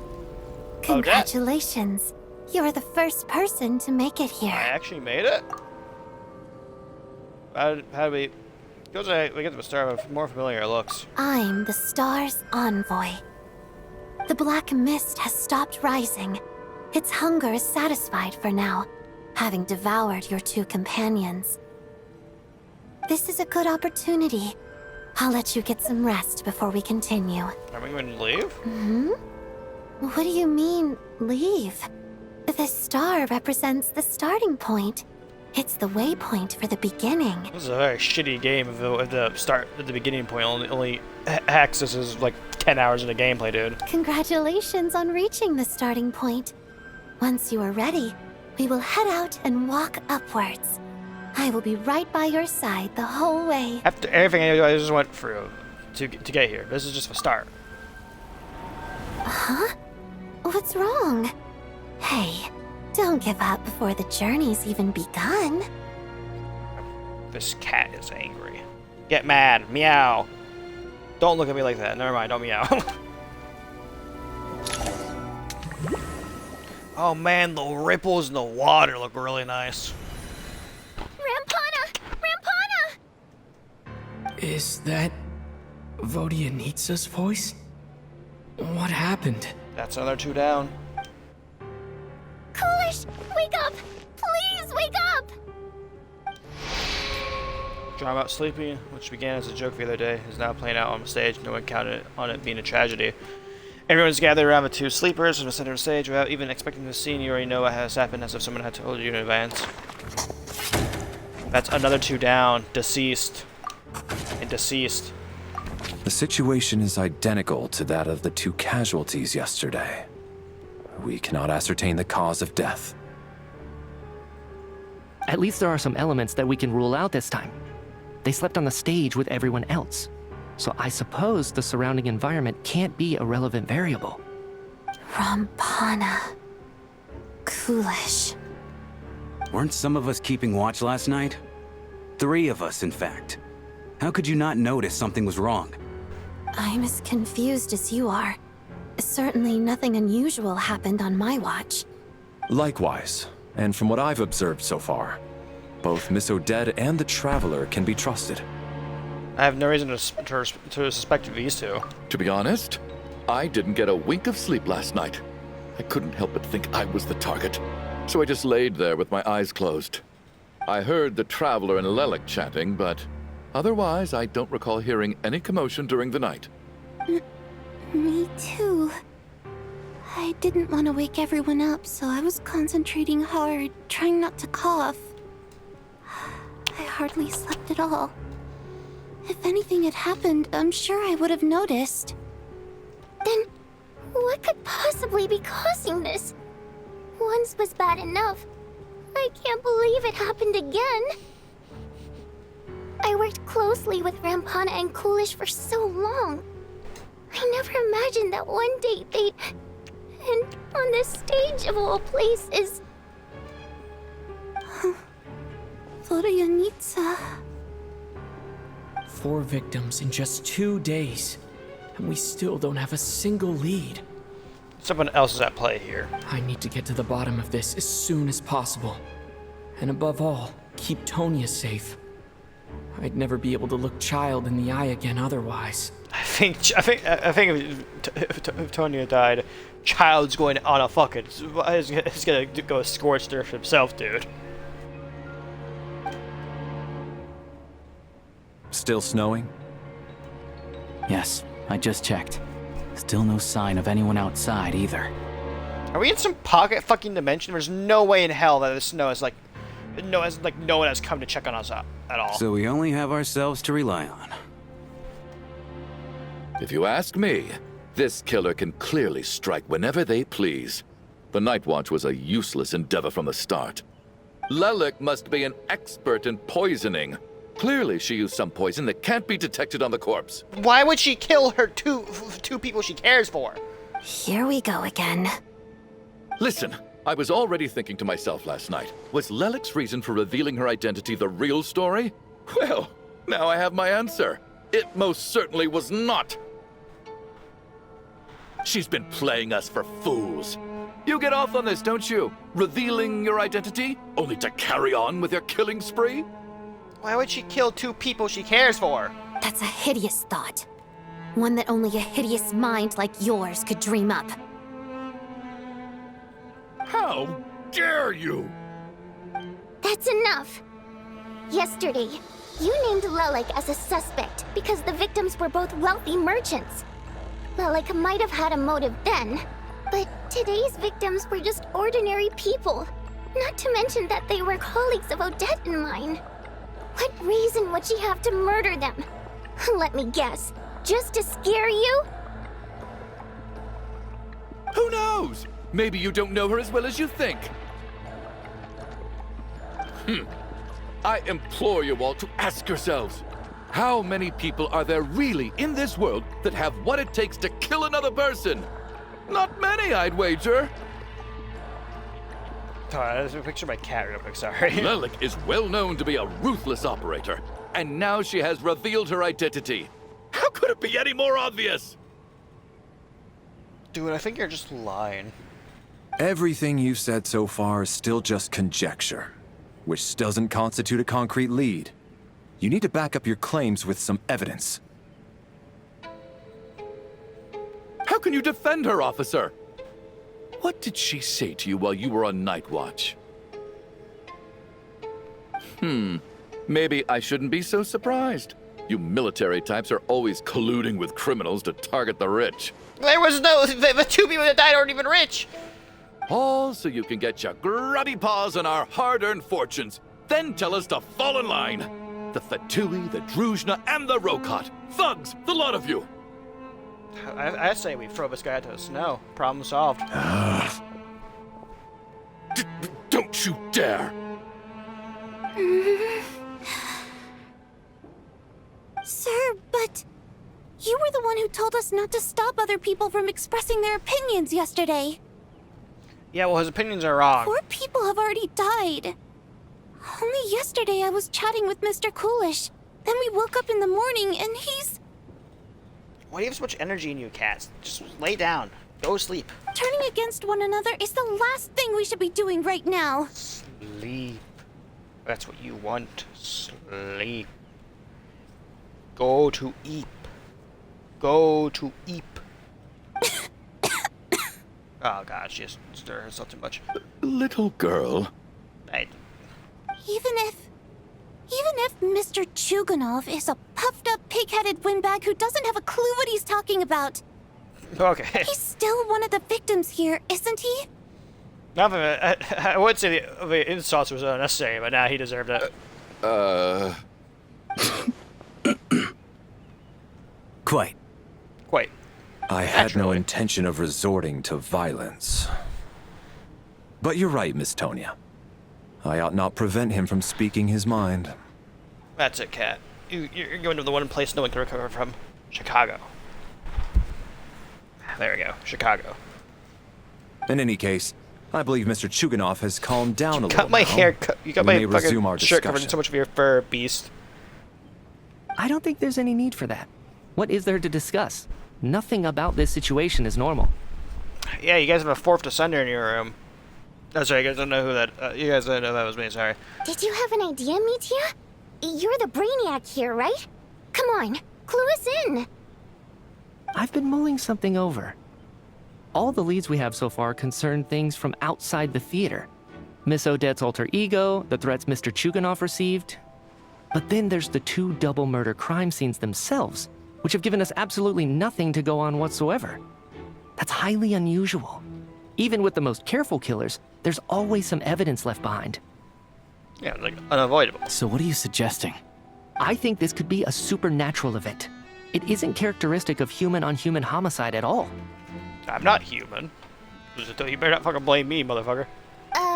Correct me if I'm wrong, but aren't you supposed to be a scientist? That doesn't sound like a conclusion someone like you is supposed to make. He's very bad at his job. I got into scientific research because of my insatiable curiosity. But if the present situation defies all known scientific explanations, I don't mind shifting my curiosity toward the paranormal instead. Now that you mention it, I remember when I first came to the theater. I heard rumors about this place being haunted. Haunted? Ghost? Yeah, I think I heard the same thing. But I mean, they're only rumors, right? We've worked here for years. Surely we would have noticed any spooky goings-on by now. Well, this is taking an unexpected turn. A haunted theater? If Paimon were here, she'd probably be hiding behind me in fear right now. I just realized we don't have Paimon. I miss her voice. I miss her. Why don't we take this opportunity to look for clues again with a more open mind? Maybe a different perspective will help us see something different. Very well.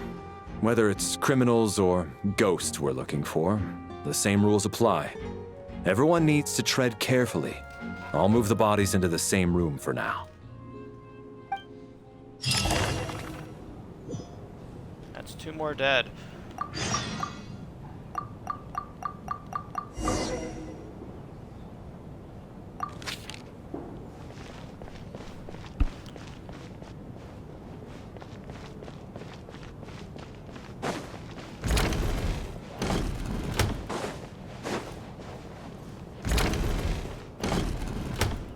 Hey. Valeri, come take a look at this. You too, Traveler. Yo, what's up? Some sort of notebook. What is it for? It's the on-duty logbook for the theater. Kulish was the main person to use it. He mostly used it to record any unusual incidents during a show, audience numbers, exit times, and so on. I think he was holding this book at the time because I saw him at the entrance before. Yes.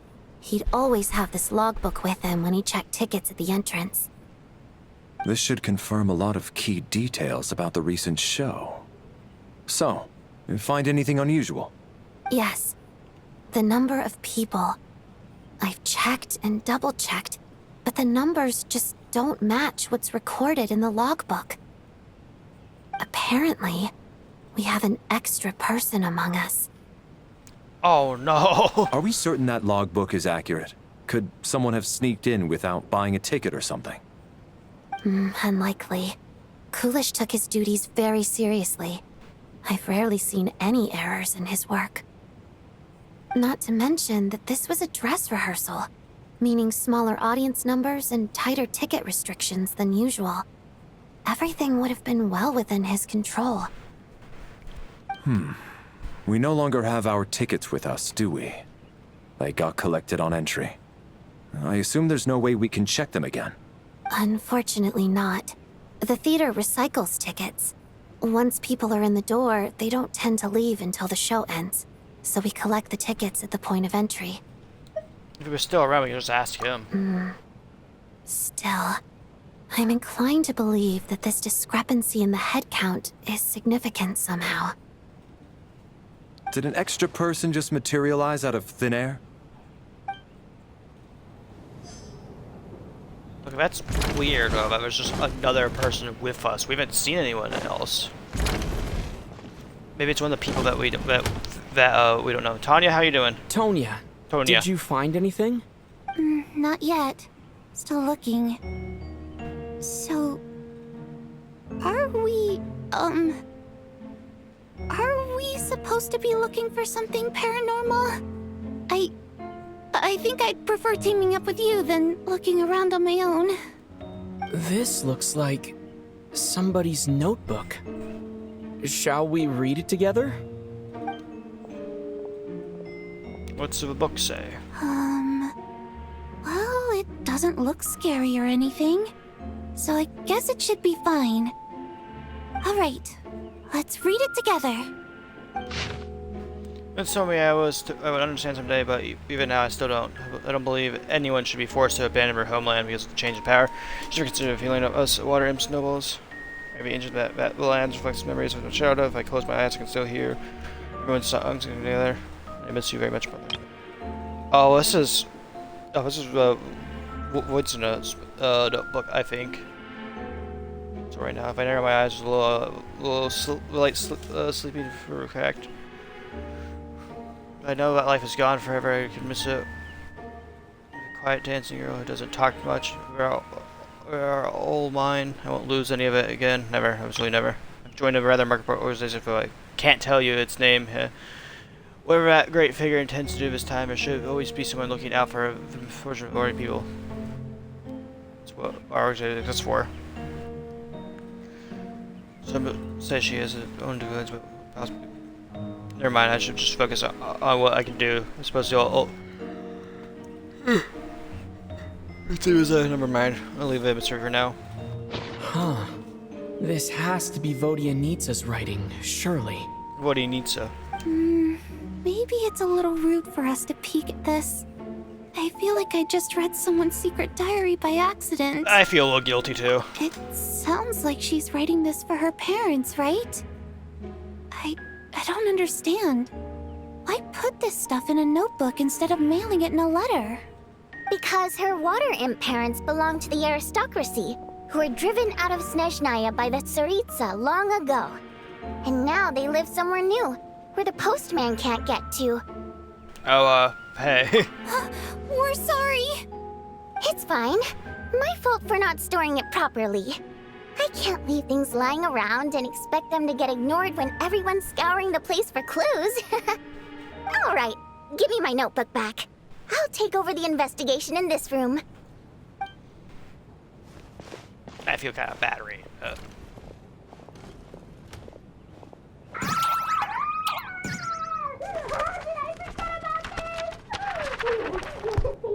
Oh God, and this one. Oh my. Why am I so embarrassing?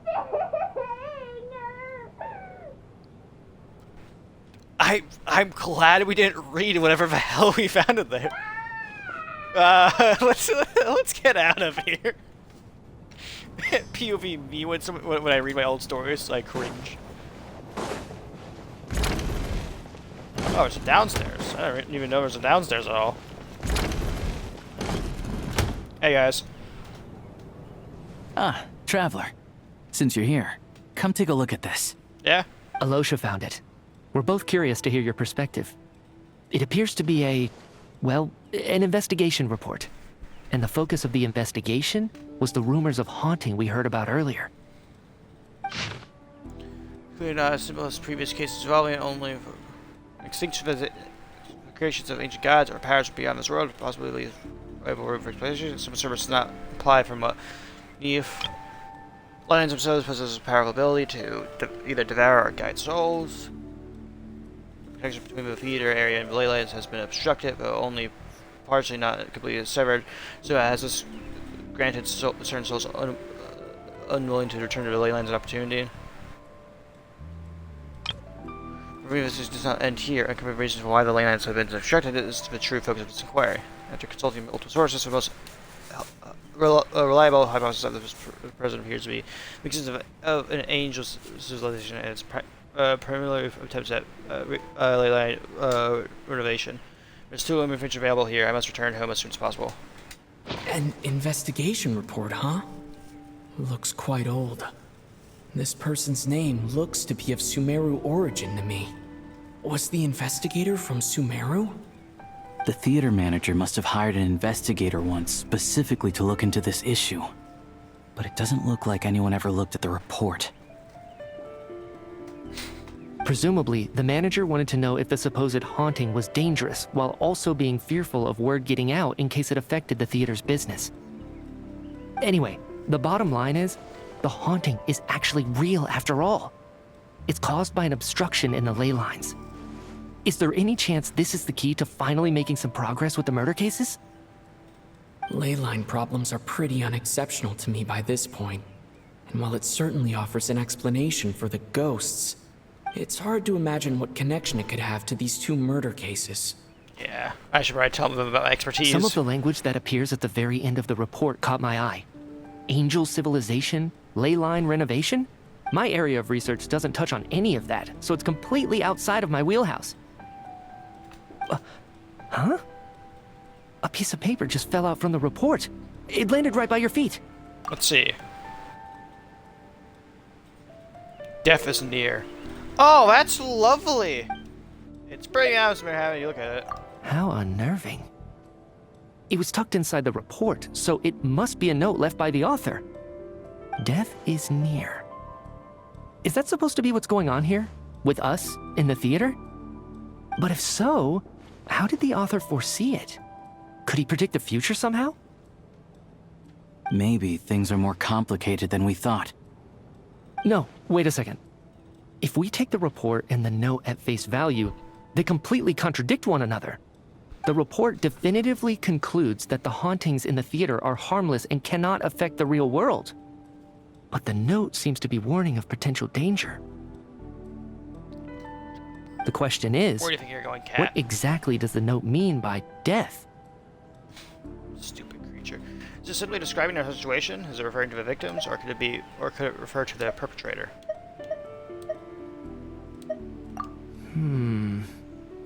The various ways we could interpret this keyword lead in completely different directions. Let's pause our analysis here for now. I think we need more information.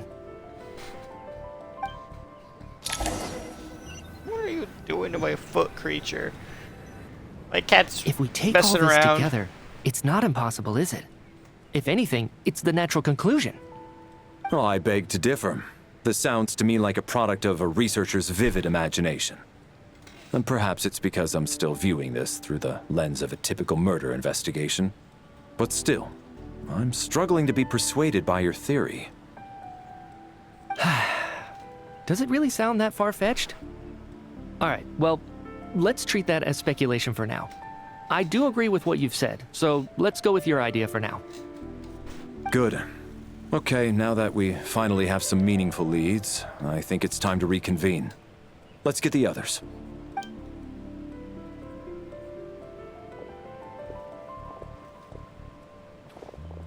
Okay, so let's tell all the information we have. So, that's about everything we've discovered so far. I'll share my theory first. Based on what we've learned from the logbook, I believe the extra person among us is most likely the killer. If the killer had simply bought a ticket, it would have greatly increased the risk of their identity being exposed. I expect he or she either hid in the theater ahead of time, or found a way to slip past the ticket inspection. They then blended in with the group and waited for an opportunity to strike. What about the note found in the investigation report? Any thoughts on how that fits in? The killer may have simply planted it there as some sort of sick joke. I've seen my fair share of psychopathic killers. They love playing cryptic mind games. So, it has nothing to do with the haunting of the theater after all. This theory makes sense to me. If we have an audience member unaccounted for, chances are they didn't come here to watch the show. Could it really be that simple? So, in other words, all we have to do is find out who got in here without a ticket, and all our problems will be solved? Then let me make one thing clear. All the theater staff should be well aware that I came here for the rehearsal legitimately, yes? There's no way I'm the one who didn't have a ticket. It's true. I hear you used every trick in the book to get a hold of that ticket, too. Everything short of throwing a temper tantrum and rolling around on the floor at the entrance. I most certainly did not degrade myself in such a way. Probably a stupid question, but I might as well ask. Did anyone here get in without having their ticket checked? Guess it was naive of me to expect them to just admit to it. Especially after the unprompted Lelic reveal. Once was already a miracle. Twice would be unfathomable.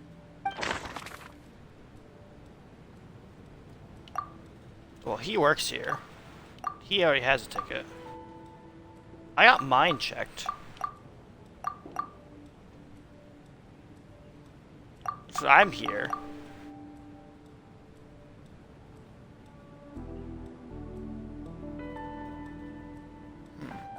I actually don't know. Likely extra person who entered without a ticket is... We can check her. I'm gonna check myself real quick.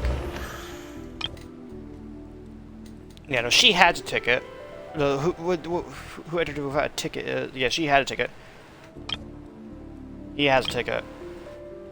Flexible job. I'll go anywhere. He has an endless supply of mercenary jobs.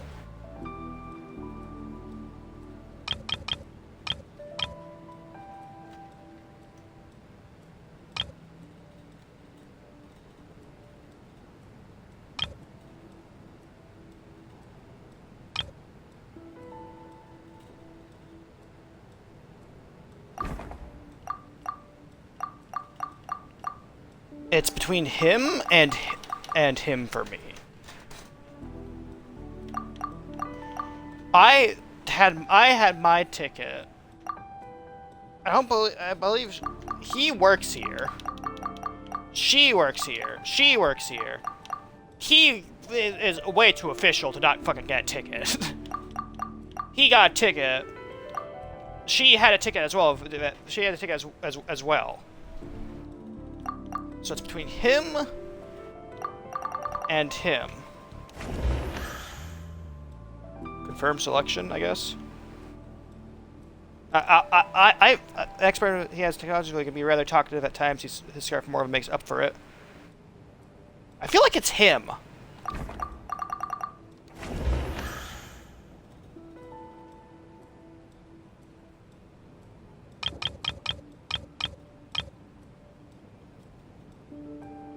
I'm just going to confirm my selection. Valeri came to the theater to catch Mitya. Those two should be able to vouch for one another, and their motives are clear. Oh, okay. So I guess, okay. So yeah, but it has to be him then. Yeah. I don't believe any of us here knew Shram before all this. If no one can verify Shram's identity, everyone else has a partner, so shit like that. Everyone else either works here or is confirmed to have a ticket or came here with someone else. He's the only underlying one. Mr. Shram, did you really go through the ticket inspection to get in here? Huh? Me? Why am I being singled out, my friend? Do I seem that suspicious? Yeah, you are. You're the only one of us here that doesn't have a partner. It's not that you stand out as suspicious. More that everyone else has been ruled out as trustworthy. Okay. Well, we spent the best part of 2 days together now, so I'm sure you can all tell what kind of person I am. I'm a true gentleman. I never dream of doing something like sneaking to the theater without a ticket. Yeah, I have no doubt that you're a good person. But the problem is, none of us here actually know you, so no one can say for sure that you are who you claim to be. Although, actually, what was it you said last night? Yeah, you're friends with that water imp, which is why you understand our primary mode of expression. Last time I checked, there were barely any of us remaining in Snezhnaya, since most of the water imps left. Could you tell me a little bit more about your friend? Oh, I didn't clock There's that. a good chance I actually know her. And I suppose it's also kind of a way for everyone else to get to know you a little better. I didn't clock that in her journal, but like most of the water imps are no longer in Snezhnaya now. So like, I didn't myself clock that, but like I'm glad she brought it up because like it makes sense now. Because like, yeah, if there are already water imps left at all, then she would know. She would most likely know them.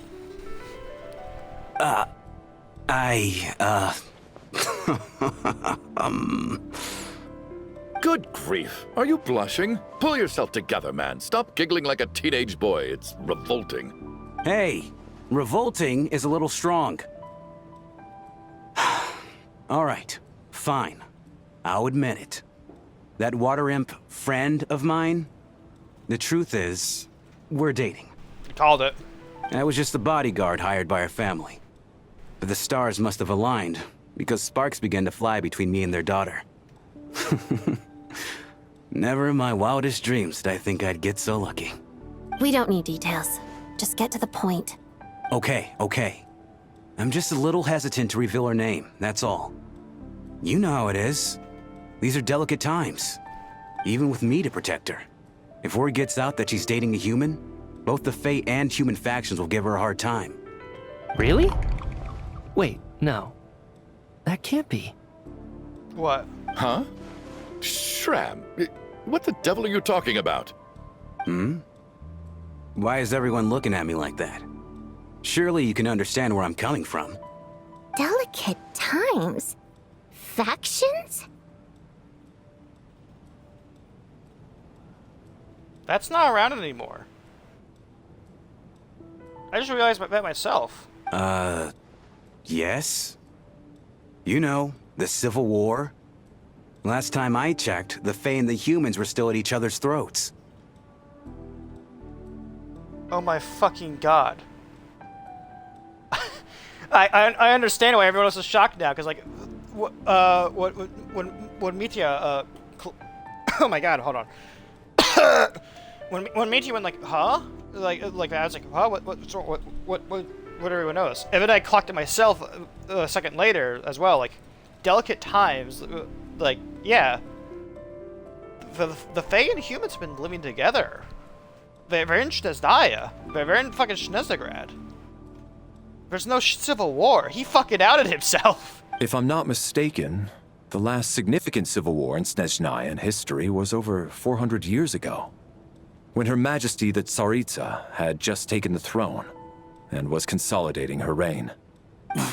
What do you mean, 400 years ago? Is Buddy a ghost? What's going on here? Is Shram from the past? All right, Mr. Mitya, you win this round. As far-fetched as it is, it appears that your theory may be correct. I'm just as amazed as you are. I didn't even believe it myself, to be honest. That's a screenshot worthy, dude, just for that line alone. Just like, I'm amazed as you are. I didn't even believe myself.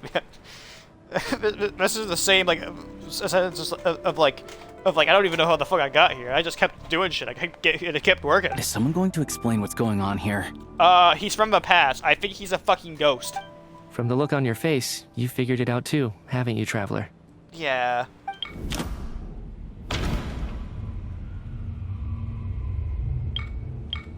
Good defeater, seems to have been an extra person. That seems to be the case. Shram's the extra person, but there's no way of learning his identity from this clue.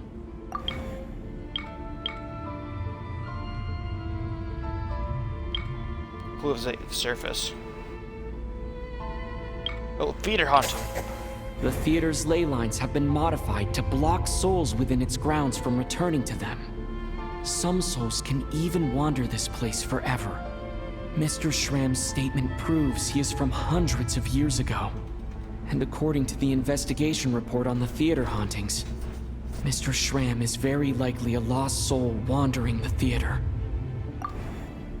So, Shram, you're not the murderer. Soul wandering theater. For some unknown reason, the soul that has been wandering the theater due to the ley line issues has joined our group and blended in. Yeah, that must be the immediate reason why the ticket count doesn't match the number of people present.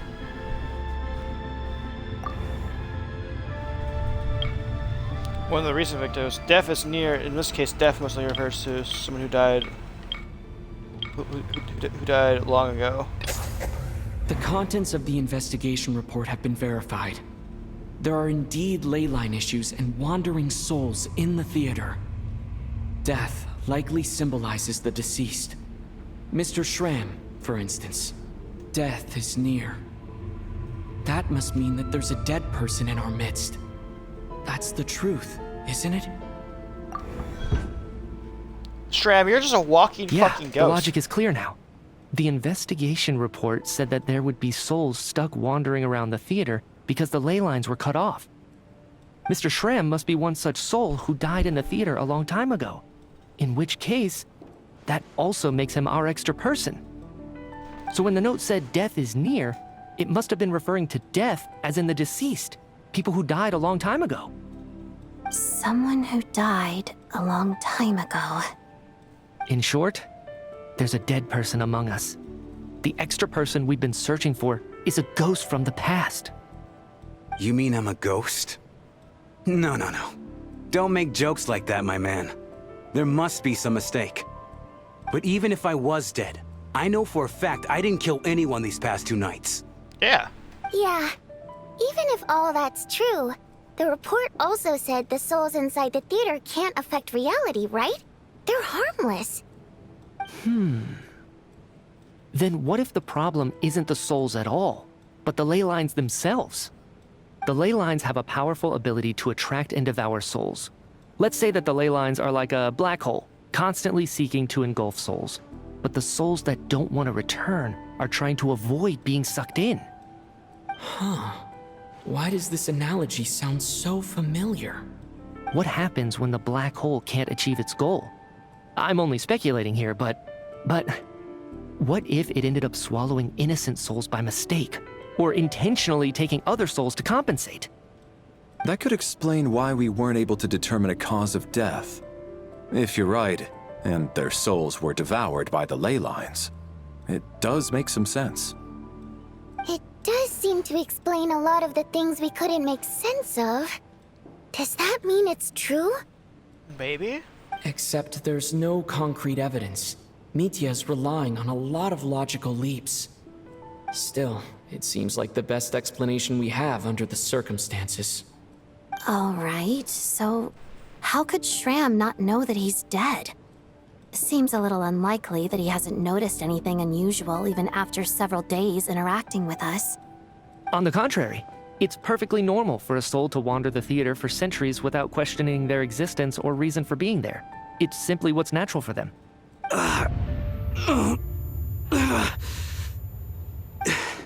You know what, Mr. Brainiac? I think you might actually be right after all. I'm trying to remember and... even though my head feels like it's going to explode, I think... it's all coming back to me.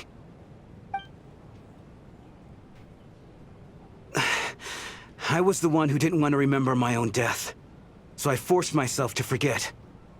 Well, I'm sure those are painful memories. That would fucking suck, dude. My lady and I snuck out to go on a date one day. We bought tickets for the theater. It wasn't really my thing, but I was just happy to be together.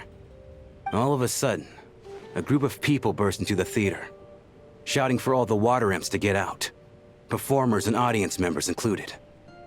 It was clear the conflict between humans and Fae had reached a boiling point. This time, the extremists were even coming after the water imps who had nothing to do with the war. I thought I could pull one over on them, so I took off my jacket, draped it over my lady, and tried to sneak out amid the chaos. But I got caught. They started shouting, calling me a traitor to humanity. But I was going to do whatever it took to buy her a chance to escape, no matter how many people stood in my way. I had to, both as their bodyguard and out of love. It's all right, friend. You can stop there if you want. You don't need to dig all that up again. It's just... even now, I'm still struggling to accept the truth. How could I be dead? I'm sorry, everyone. If I'd known I was a dead man walking, I wouldn't have dragged you down with me.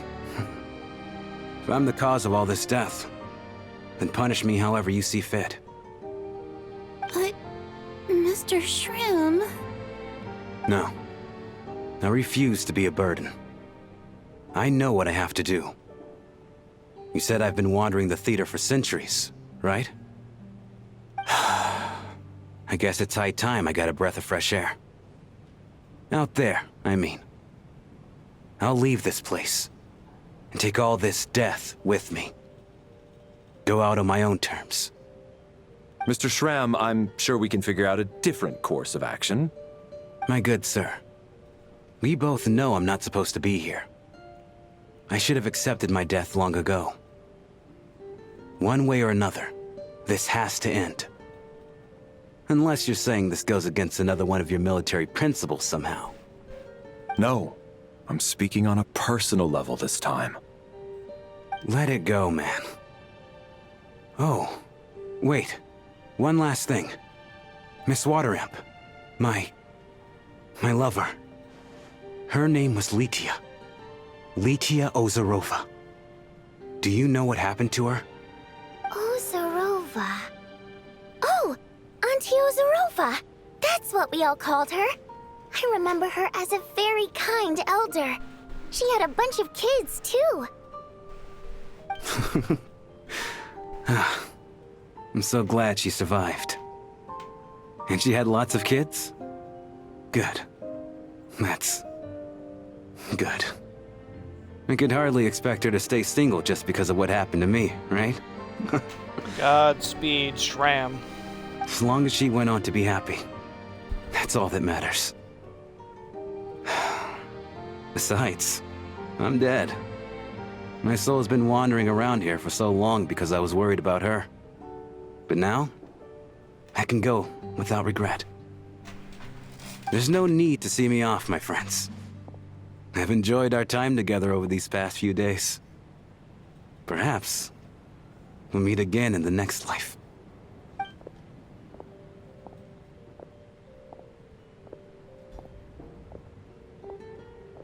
I forgot the storm was still happening outside. Take care, my man. I'm saluting him. I knew Mr. Shram was already dead, but I still feel so sad. Well, if our theory is correct, no one else should die. Death is cruel, no matter how we might try to make sense of it. So, was the conflict between Fae and humans really that bad back then? I was only little, so I don't remember much. It's terrible to think that so many innocent people had their lives turned upside down. Even the historical records about that time period don't say much about it. How long do water imps live for? All people know is that the Tsaritsa founded the Fatui, drove out most of the Fae aristocracy without explanation, then used her terrifying power to suppress the humans. It seems to me like the Tsaritsa chose to make herself the enemy. She downplayed the conflict, directing whatever animosity both sides had for each other at herself instead. That's also why, despite how brutal the conflict was at the time, there hasn't been much lingering tension between humans and Fae since. Things have been fairly harmonious for the past few centuries. They defeated racism.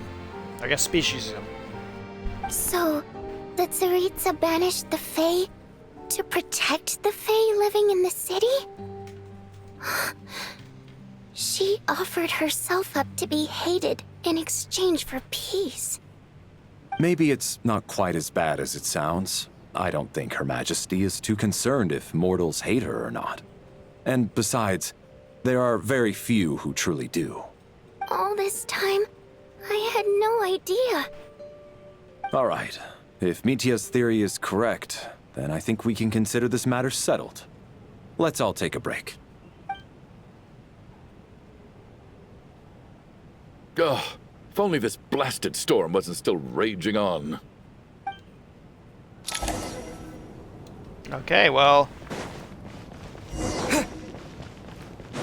Return to my room, I guess. Let's just go rest for a bit. Am I gonna get a little another dream state? Or has the problem been solved for now?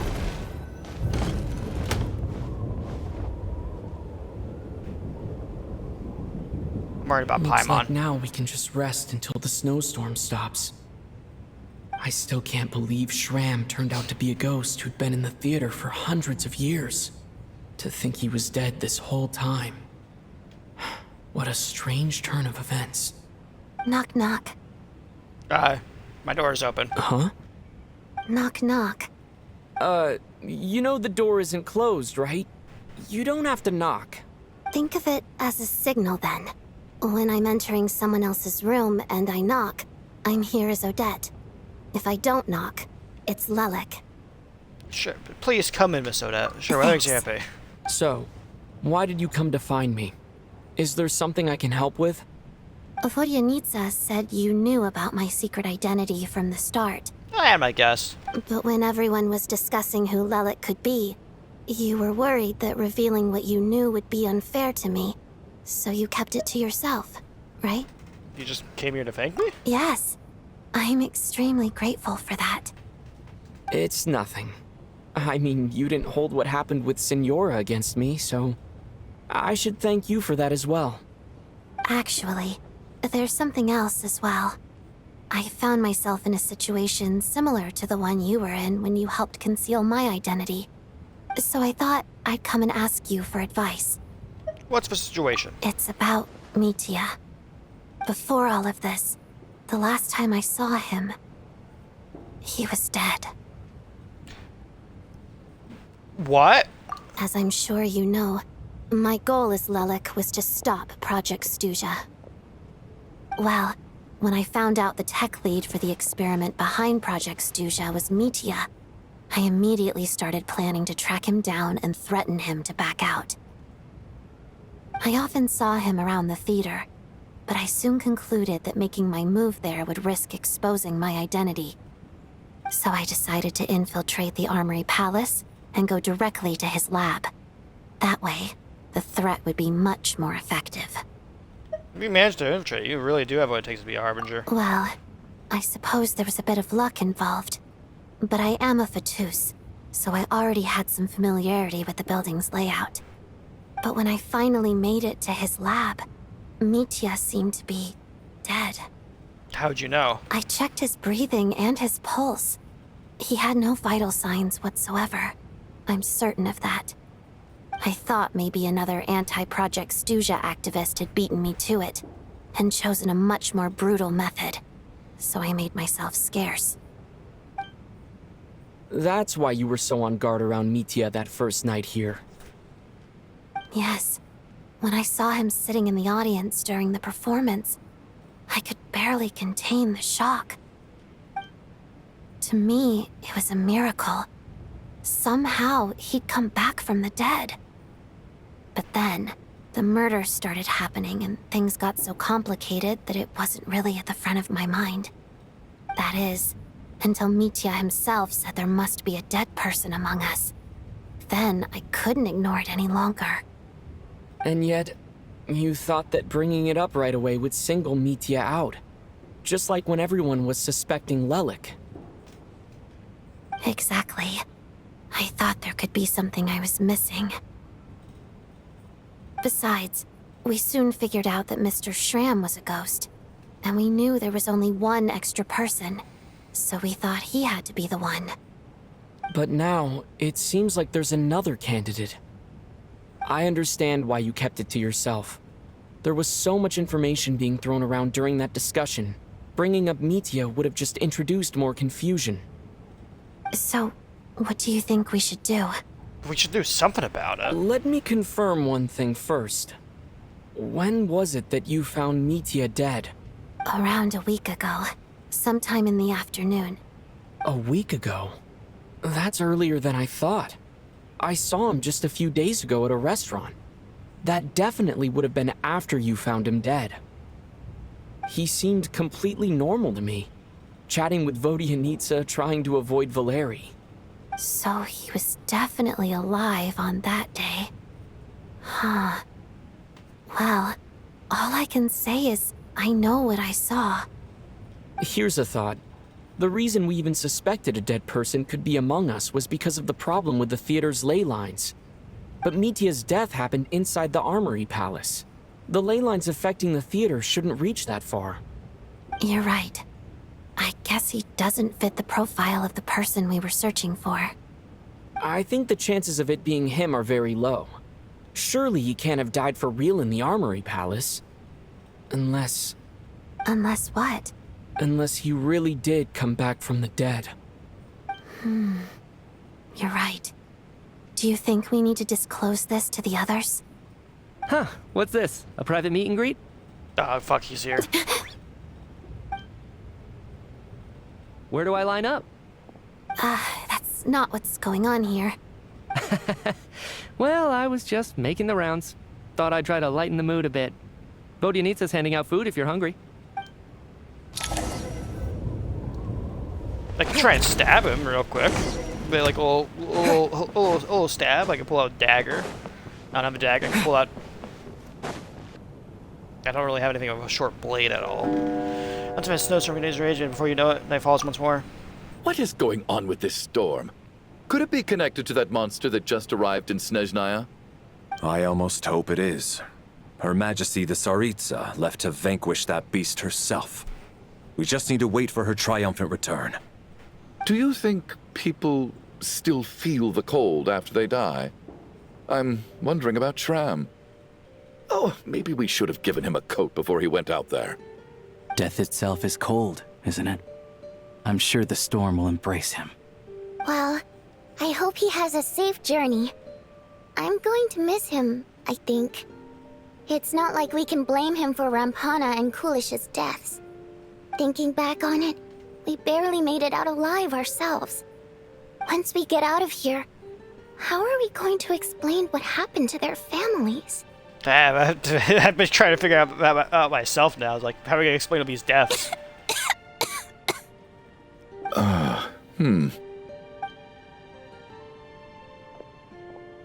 Are you okay? Here, take this. I've never used it. Thanks. Look who's Mr. Nice Guy all of a sudden. Is it because Tonya stood up for you this morning?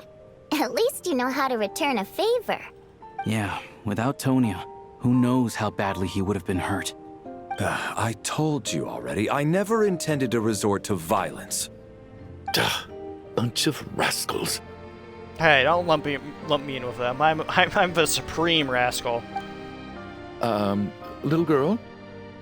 I was rather surprised when you spoke up for me this morning. I didn't think I had many admirers here, so... I don't think she's your admirer. Thank you. Oh, no need to thank me. I said some bad stuff about you too. I've been too embarrassed to admit it, but you remind me a lot of my daughter. So kind to everyone, but never lets her old man off the hook. Unless my wife and I are having a fight, then she's always on my side. Especially when she was little. Every time I took her out...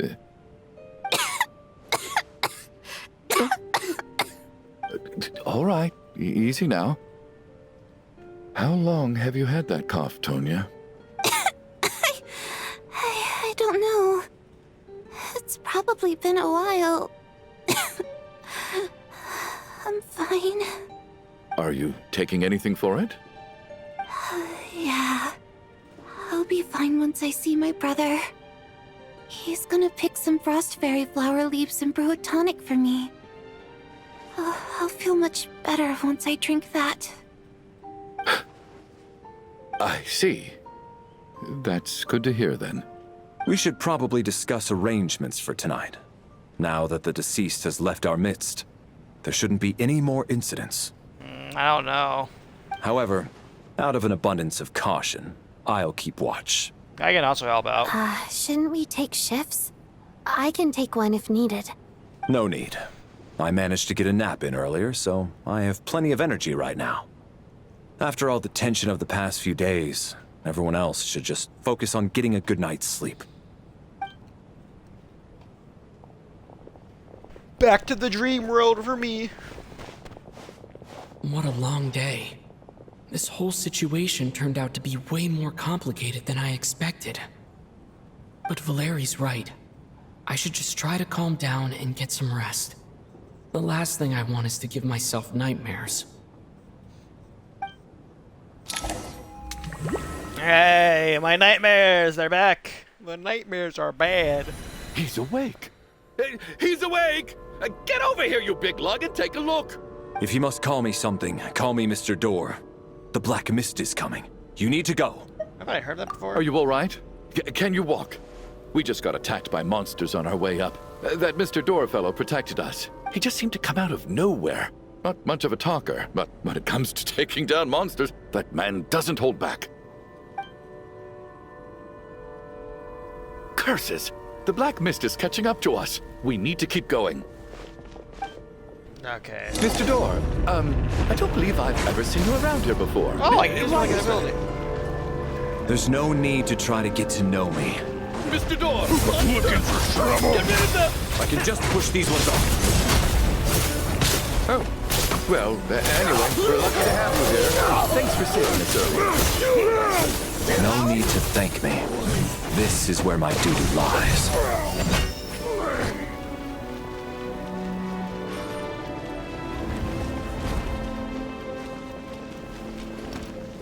So we're doing this the hard way. Strange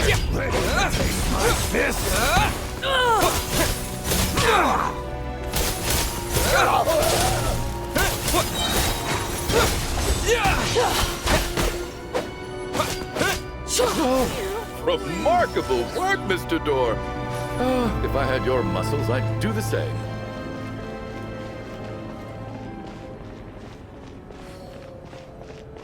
Oh, that's so far up for this next one.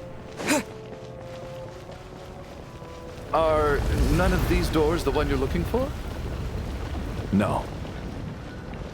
His door is higher up. Higher than the moon. Fighting frog! Encase!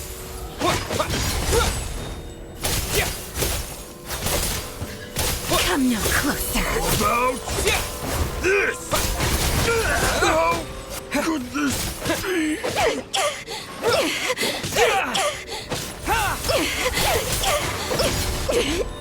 That's her body went to heaven.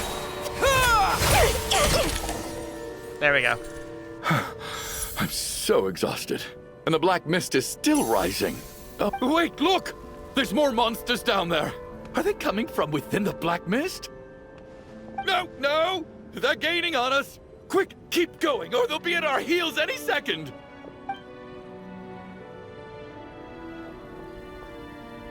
Mr. Door, what are you doing? We need to get out of here. They're coming! Found it. This is my door. What? You mean you're going to stay here? I am a door. This is where my duty lies. So a door for closing, not for opening. No! You saved us. We can't leave you behind.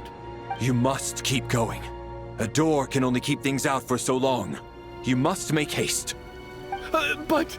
Oh, you're right. Let's go. We can't let Mr. Door's sacrifice be in vain.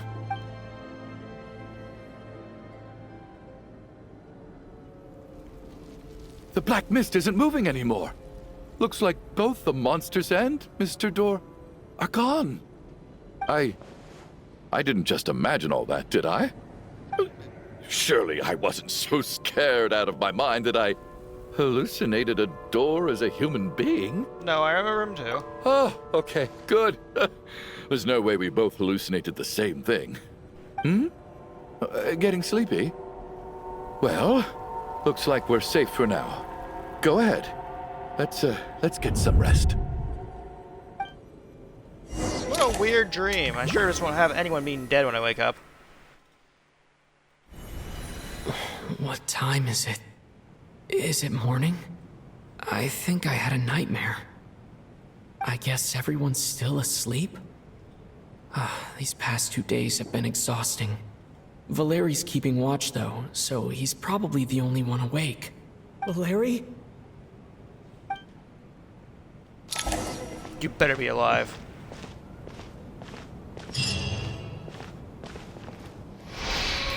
Looks so comatose as ever. Even now, it seems like there's no burden he couldn't shoulder. Yeah, around him, time seems to stand still as if the gods in their mercy finally granted him a moment of respite. Wake up! Everyone needs to wake up!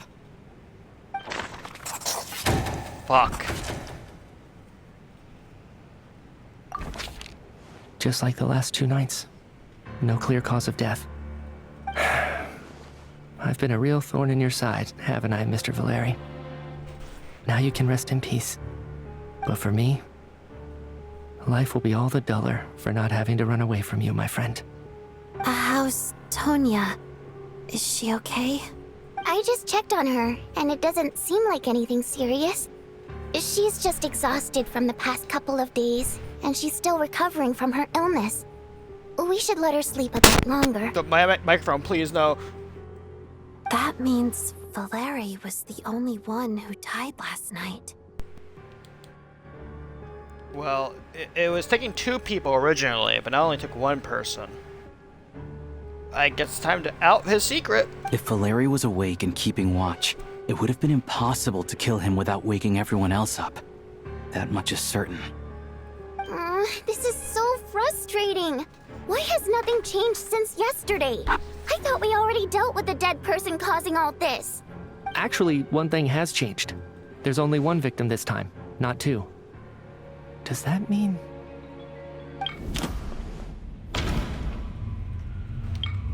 Each night corresponds to the number of the deceased around us. After the deceased Shram left, there was one less victim last night.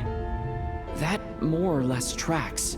It's a reasonable conclusion, considering the only variable that changed. The number of people who die each night is equivalent to the number of dead among us. That's your theory, right? Exactly. We identified Mr. Shram, and the night after he left, the death toll dropped from 2 to 1. By that logic, there must be one more dead person left among us. Well... Another one? But there was only one person unaccounted for in the ticket checks, right? The head count should match up now. Having an extra person was definitely a cause for alarm, but being one person short isn't nearly as unusual. Someone could have left in the middle of the show, or made it out before the storm hit. One more dead person among us. If Mitya's theory is right, then what Odette told me seems a lot more relevant. It's just, at the time, we had no reason to think there was more than one dead person. If only we'd taken it more seriously as a possibility. Maybe this could have been avoided. I'm sorry. This is my fault. I had information that could have been helpful, but I held back. I should have brought it up right away. I'm partly to blame as well. I was too quick to dismiss Odette's concerns. What is this about? What have you two been getting up to behind my back? So, we found out someone else is dead. Sounds like there's some big news you've been keeping from the rest of us. Well, we're all ears.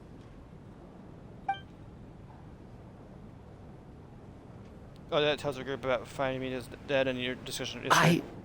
I'm the dead person? Wow. That's certainly news to me. Odette and I talked about it yesterday, but we thought it just wasn't possible, so we left it at that. Yeah, I don't blame you. If I'd been there, I probably would have reached the same conclusion. It just sounds too unbelievable. Let me just try and verify this. I just scoured my memories trying to think back to the afternoon Miss Odette mentioned. But I honestly have no recollection of dying. That's where I'm different than Mr. Shram. Having seen Mr. Mitya a few days ago myself, I also find it hard to believe he could be the other dead person among us. Microphone, why are you like this?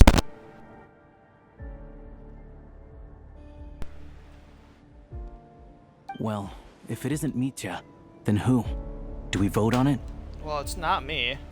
If you don't mind me asking, Traveler, I believe you mentioned that you know Tonya's brother. Had you ever met her before all this? No, never. Wait, are you saying... Now, just 1 minute. I know where this is going. You can't just randomly point a finger at anyone you want.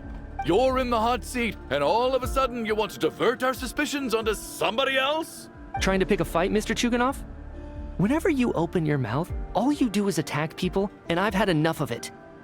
If you don't want to engage in a civil discussion, you can shut up. You little brat! Did Mitya ask about Tonya because he suspects her? I suppose I only identified her by age, and nothing else. Could that mean... I'm just saying, you're going around casting suspicion on people for no reason. How could Tonya be dead? I can vouch for her, if nothing else. I've seen her before. She's the sister of that Harbinger, isn't she? The one called Child. Oh, really? You're telling the truth? Since being here, I don't think I ever mentioned she was Child's sister specifically. Does Chuganov actually know her? If Chuganov can vouch for her, then it can't be Tonya either. In which case, it seems unlikely that there's another dead person among us at all. I don't trust. Miss Odette, could you go over that afternoon with me one more time, when you found me dead? No problem. Are we gonna like move his body anywhere? This is a human corpse next to us while we're discussing this. I feel like we should move it so like it's cover of something. Huh. No matter how hard I try, I just can't remember anything about dying. But I do remember something else. Miss Vojanitsa, during our last meal together, I told you how some of the researchers were suffering from temporary memory loss. Do you remember that? Oh, yeah. You said it was hindering the progress of your experiments. You thought they were just under too much stress or something. Right. And even though I don't remember dying that day, I'm pretty sure I experienced something like amnesia. Some of my memories from that afternoon are missing. Are you suggesting you're missing the memory of your... Of course. How am I only just realizing this? Humans aren't necessarily aware of their own death. You mean being silently assassinated, or dying in your sleep? Situations like that? Ow! I'm being bitten right now. Cat, why? The researcher's amnesia. Suddenly it all makes sense. What? I must thank you, Odette. I think your perspective just helped me reach a breakthrough on a series of issues that have been troubling me for quite some time. All right. It's decided then. I'll be the one to leave today. Oh, leave? Hey, wait a minute. Aren't you rushing into this? What if you're wrong? You'll pay with your life. Come on, kid. Aren't you gonna fight for your life? This seems like a rash decision. I have other reasons beyond what's been discussed. In fact, thinking back, I remember during Miss Odette's performance, while I was sitting in the audience stalls, a brilliant new idea for my research popped into my mind. But then, my train of thought suddenly cut off. I can't remember it now at all, and I didn't take any notes. I guess that must be another instance of temporary amnesia. No. Hold on. I see where you're going with this. You're suggesting that each instance of temporary amnesia is a death, right? There's a glaringly obvious flaw in that idea, no? How can one person die so many times? That's good. I believe Miss Odette's account. During the period where my memory is blank, I must have been either dead or in a similar state. All it would take is for the same thing to happen in the theater, and I would come under the effect of the ley lines in this vicinity. This increases the likelihood of me being the deceased, does it not? Creature.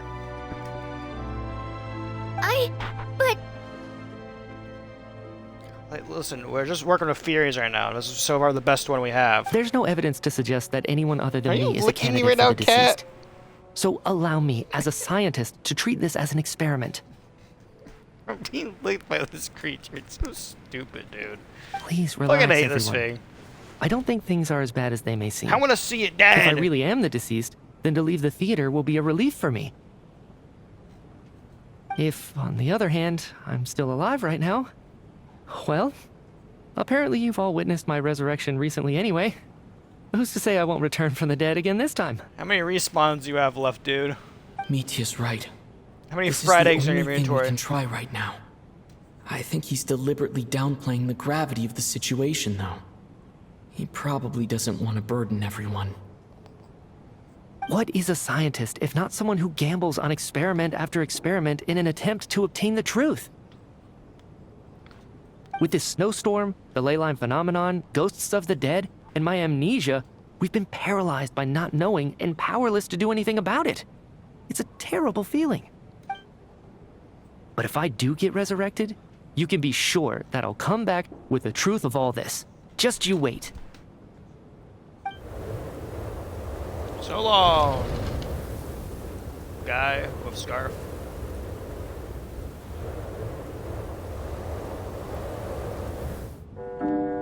As night falls, feet are filled with silence. More than half the group is gone since the first night here.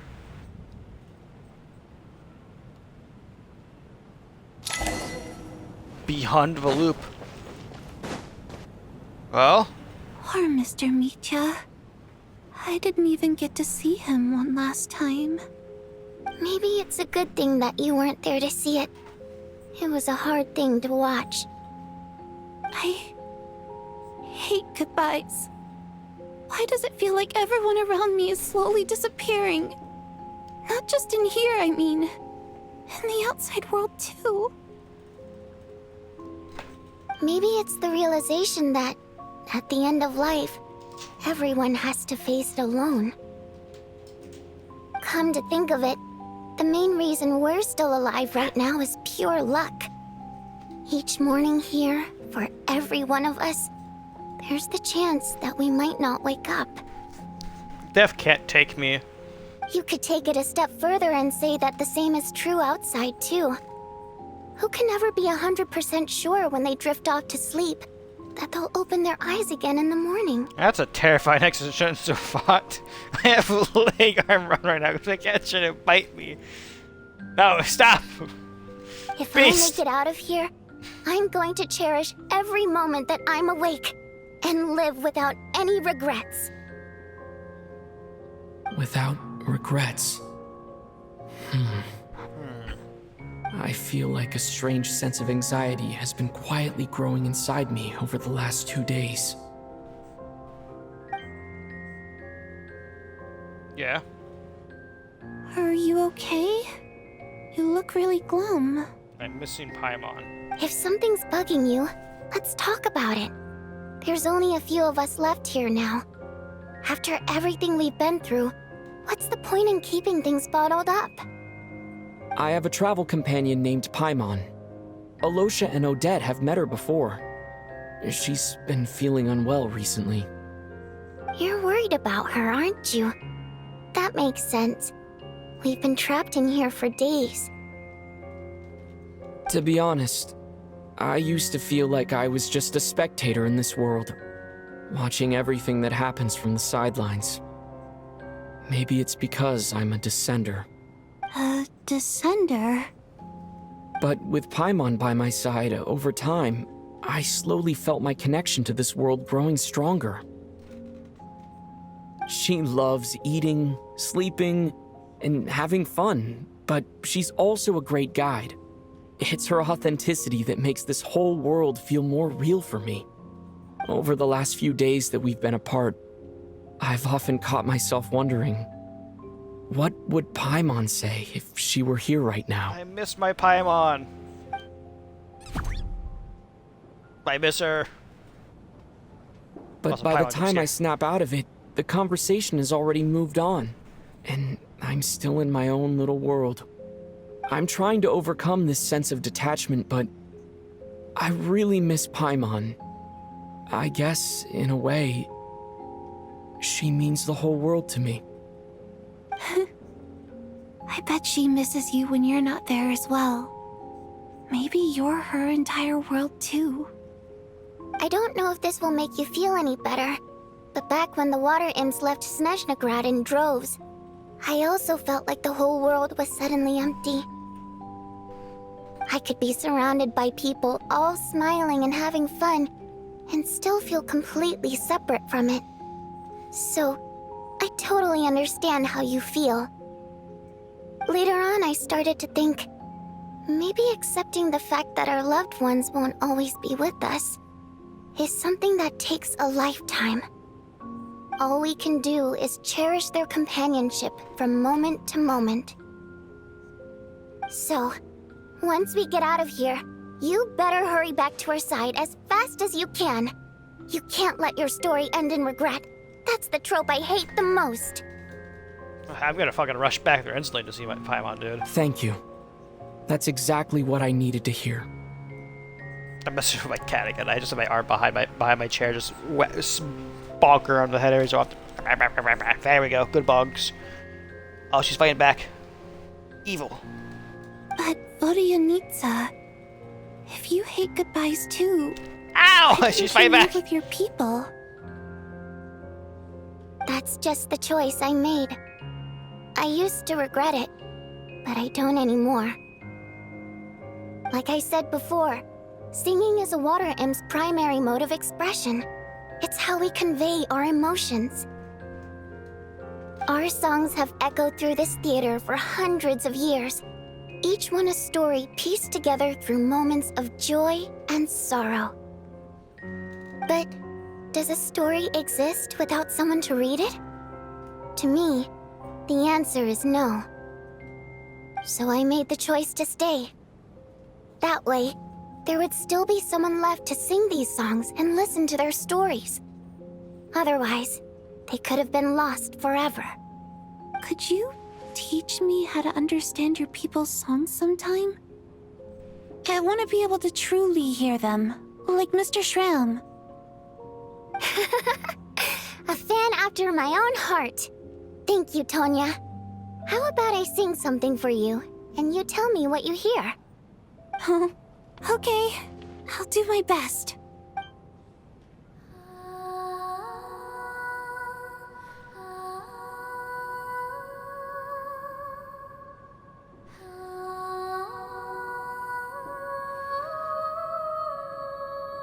You're blocking the screen, cat. Move! I've never heard that one before. I feel like I can hear a sense of longing somehow. I wonder why that is. Everyone here is getting depression now, huh? Including me.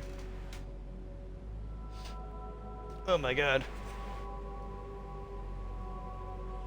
Color me impressed, Tonya. You're a keen listener. Oh my god. Cat, can you stop? Stop. Stop. No, bad. Creature. No. Most people can only tell if a song is happy or sad. I didn't think you'd be able to pick up on such specific details. So, what's the song about then? Come on, tell me! I've actually never performed this song in the theater before, because it has more of a ceremonial purpose for our people. It's not meant for the stage. It means something like, "May those we have lost watch over us, and follow this song back home in the night, so that we might be reunited once more." So it's kind of like a requiem. A Resident Evil requiem. No wonder I could hear that sense of longing. You sing it for loved ones who have passed away. I hope it reaches them. It's getting late, Tonya, and you're not well. We should all turn in early. I suppose there's no reason to keep watch tonight. Okay. But, before I go to bed, could you sing that song a couple more times for me, Vodyanitsa? Of course. Anything for my #1 fan.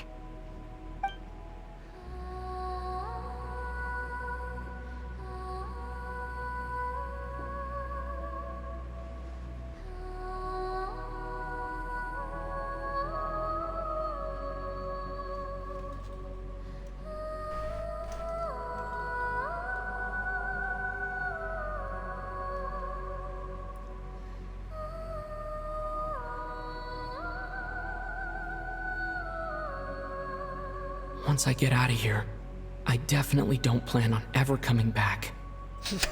Yeah. But I guess that means I'll never get to hear Vodyanitsa sing again. That's a sad thought. Before I fall asleep, I should cherish this moment of companionship while it lasts.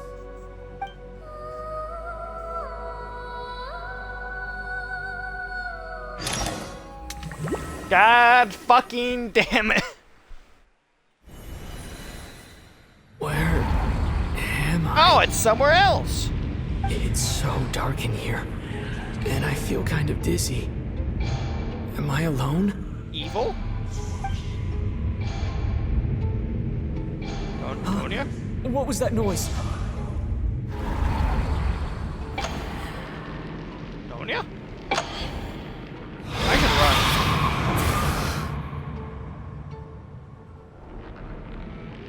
Ow. Return, O spirits. Fulfill your oath of protection. Go.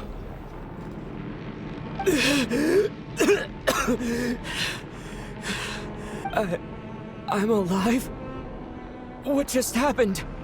No time for questions. Quick, over here. Turn on the switch. We need to bring back the light.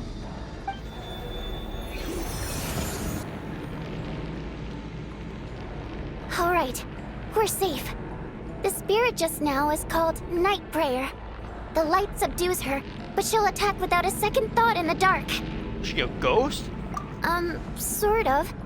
I know it's hard, but you can't let this place go dark, or she'll kill you again. She really just killed me. Yep. Luckily, I was here to resurrect you. Otherwise, that'd have been a real bummer. A bit more than a bummer, I'd say. Wait, so you have the ability to resurrect people? Sure I do. I'm your guardian spirit after all. I specialize in soul recall. Oh, it's nice to meet you, by the way. I'm so lost what's happening with this Archon quest, dude, right now. I don't understand what's happening. Thanks. It's nice to meet you, too. Alright, there's no time to waste. The black mist is already catching up.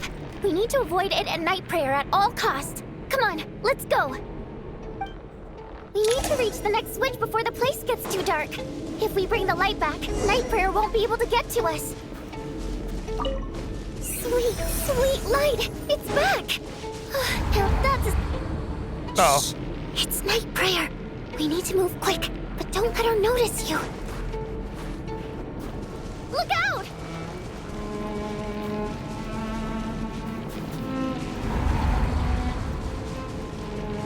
He's walking this way. Stamina all the way back up real quick. What you gonna do to their mad dash to that one?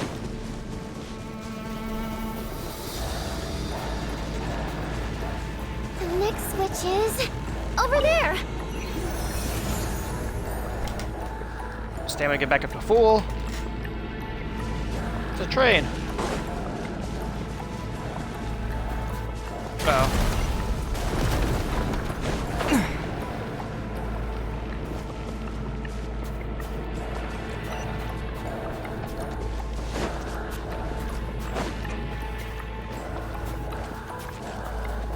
We're at Snezhnaya now, I think. That train cart's moving. Oh, it's a bridge. It's probably patty to hop into this, but there's no really other way across this path.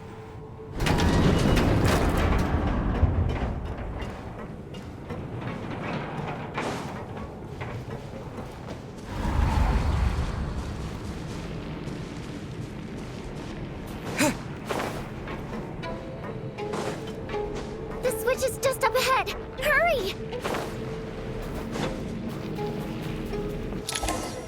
Turn on. It's too dark.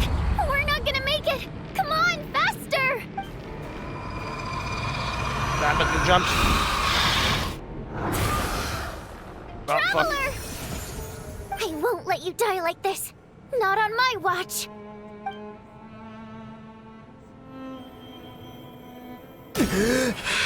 Man, that fucking sucks, dude.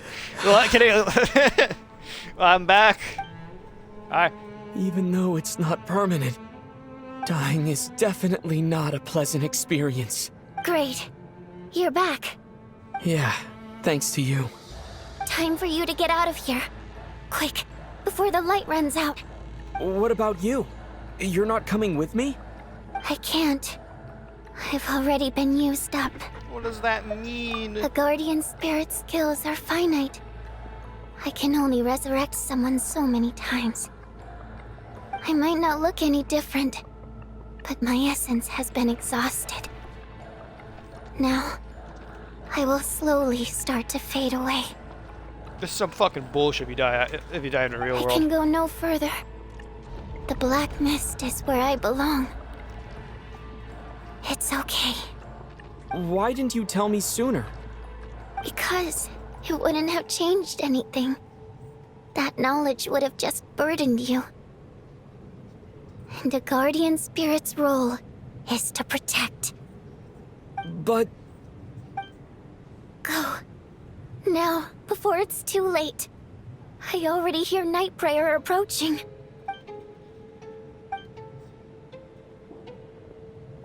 I'm just gonna walk out of here, not run. Oh, time for mourning and the death of all my friends. Odette! How could this happen? Odette! Well, I guess there's no need to inspect the body. You're beginning to grow numb to a tragic deficit of weight each morning. That's a bad thing. For a long moment of countless water seems to resound around the theater, full of deep affection and sorrow for her. Your emotions begin to respond in kind, leaving a heavy feeling in your chest. That now marks... This wasn't supposed to happen. You lied to us, didn't you, Chuganov? You've been lying from the start. Take a long, hard look at yourself before you go around accusing other people. I suspected you on day one, Lelik, and now look where we are. By some strange coincidence, you've never been targeted. You just happen to have survived this long? No, you should be the prime suspect. And you, little hunter, ever so content with staying on the sidelines. Yet, you were the one who stopped us from leaving from the start! Why are you trying to keep us here? Now you're just lashing out indiscriminately. That's either a sign of anxiety or a guilty conscience. Where was all this passion and bravado before? Decided to fight until the bitter end. Is that it? Is that a threat? Fine, bring it on. You think I'm afraid to die after all this? You want to kill me? Go ahead. I'd like to see you try. After all the trauma of the past few days, everyone's been pushed to the breaking point. One of them's having an emotional breakdown. The other three of them are about to rip each other apart. So when I'm here on the sidelines, just like, damn. Valeria and Mitya aren't here anymore. Someone else needs to step up and take charge. Is that me? But first, I need to think this through. Considering everyone left, who's the most likely candidate for the deceased? Okay. I hate to say this, but I think it's her, most likely. Maybe. It's obviously not me.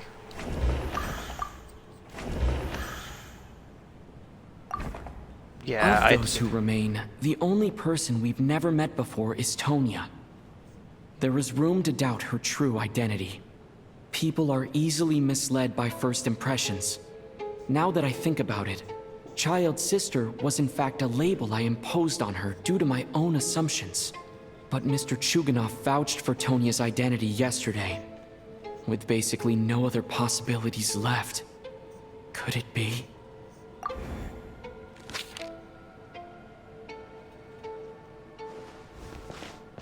Tonya, how's Tusser been lately? Tusser? Your brother Ajax must have mentioned me in his letters home, right?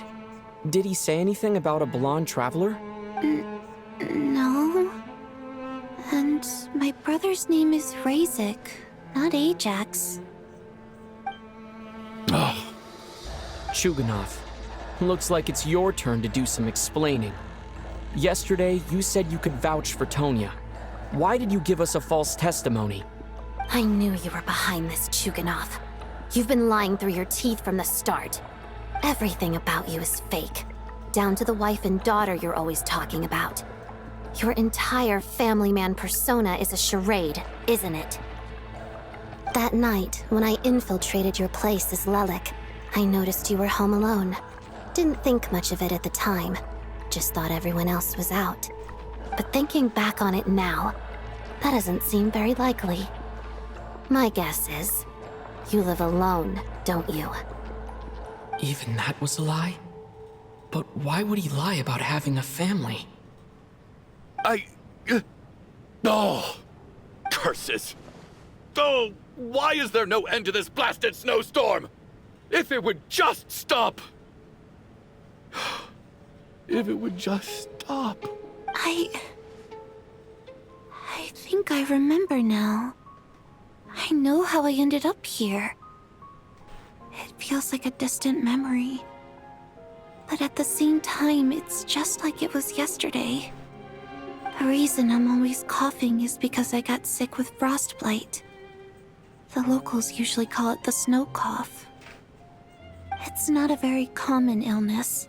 It's partly genetic and partly caused by the cold climate, but it can be fatal. They sent me to the hospital as soon as they found out I had it, and I spent so long lying there in that hospital bed. After a while, I felt myself growing weaker and weaker. Nothing seemed to be working anymore. Neither the treatment that the doctors were giving me, nor the medicine my brother was brewing from frost fairy flower leaves. So one day, I told my brother that I wanted him to take me outside for once, so things could be like they used to, just for one day. I wanted to meet loads of friends, experience new things. He agreed. He snuck me out of the hospital, and we escaped. We got to the theater, bought tickets, and went inside. It was all so exciting. I remember the show very clearly. It was amazing. But I found myself getting sleepier and sleepier. Oh, Tonya. When I woke up, I couldn't find my brother anywhere, so I guessed he'd already left.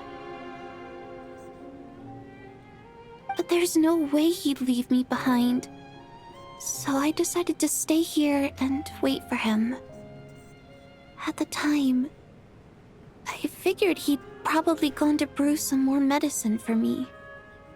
I was planning to chew him out for abandoning me when he got back.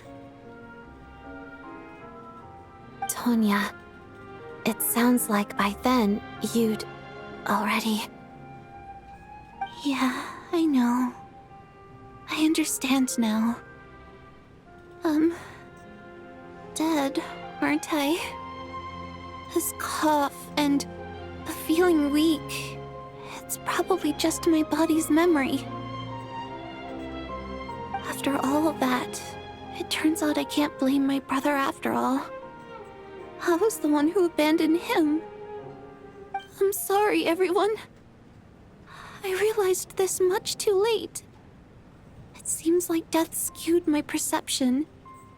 And now I've dragged you all into this mess. This quest has just been fucking twist after twist, and all of it's been tragic, dude. Holy shit. Your name probably isn't even Tonya, is it? Didn't that ever strike you as odd over the last few days? Well, when I was little, my brother and I read a storybook, and Tonya is the name of one of the characters. When we escaped from the hospital, our family and the hospital security were looking everywhere for us. So when you first approached me and said my brother had sent you, and called me Tonya, I thought he must have chosen a fake name that only the two of us would know. Because he was afraid of getting caught. At least your memory of death isn't painful. That is a small comfort. So yeah, this is partially my fault now.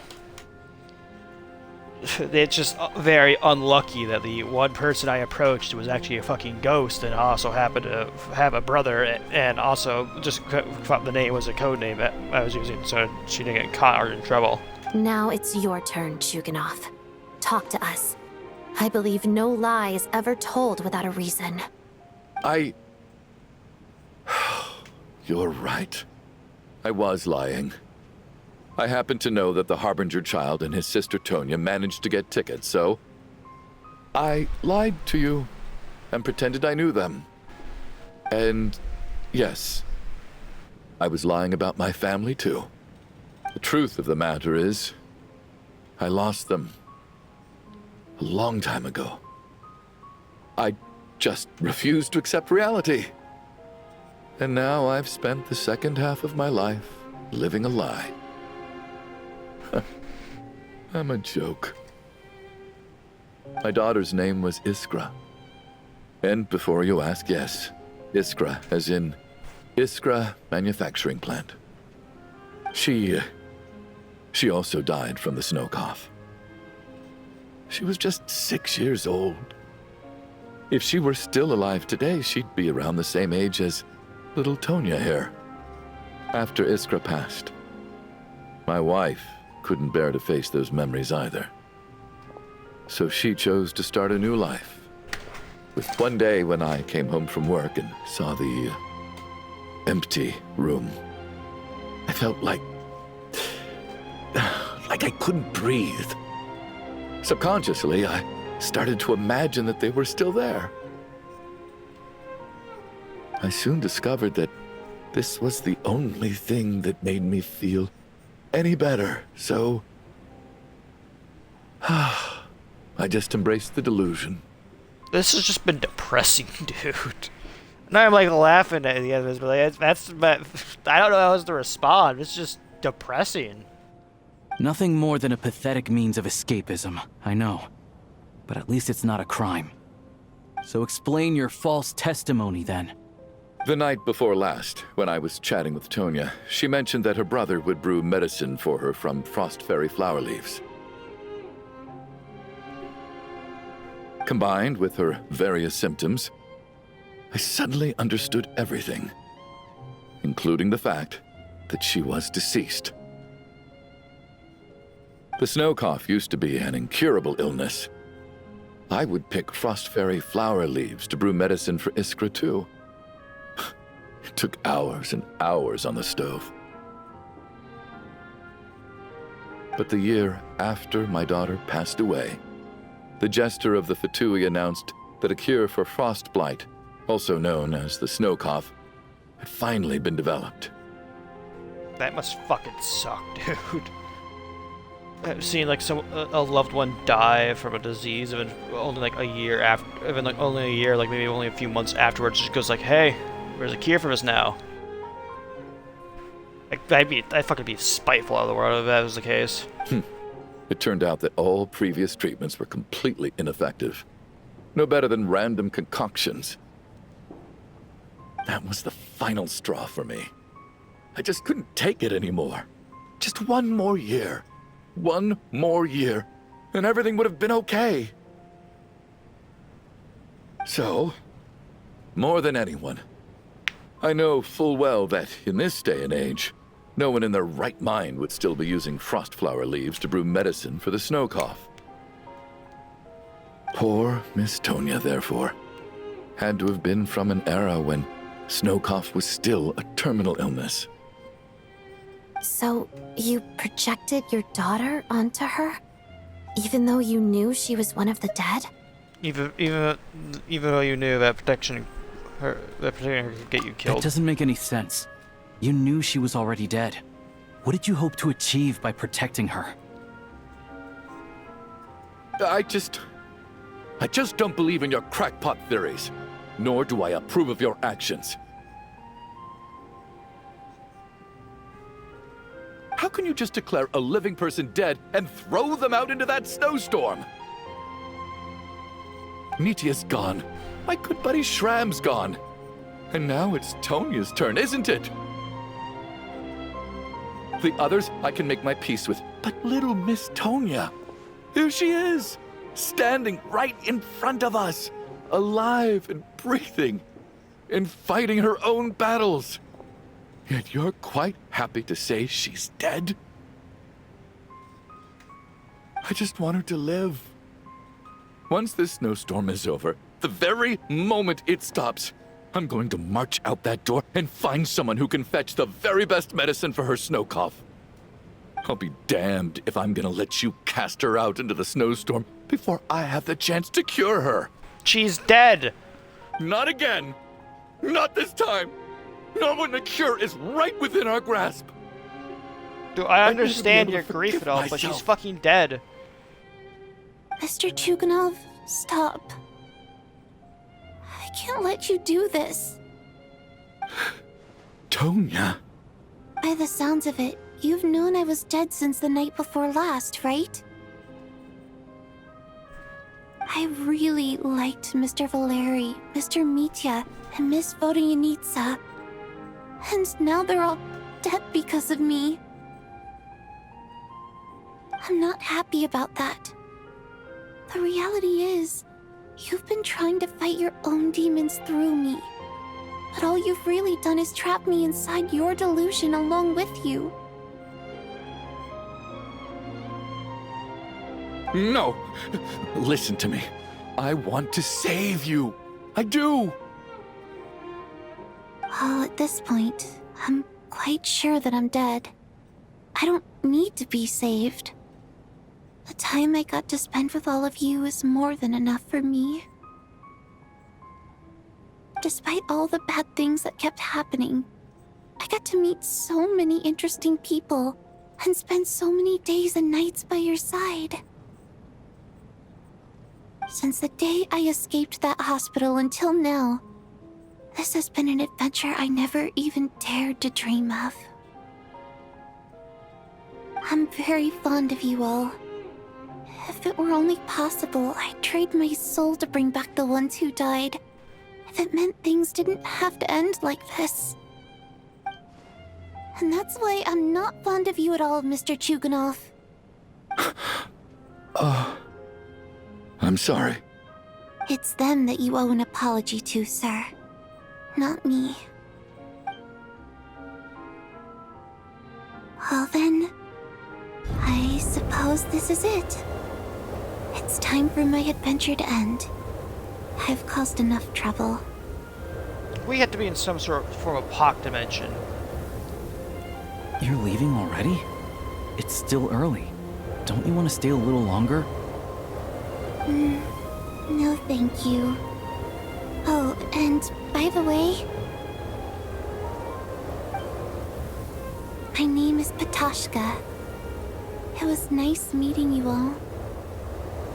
The reason I think we're in some sort of pock dimension is because the lights flickered as we got in and everyone stopped, but then resumed what they were doing. Because it doesn't make sense if the snowstorm has lasted this long with no one coming to help. Feels strange that we're only being properly introduced now that it's time to say goodbye. Patashka?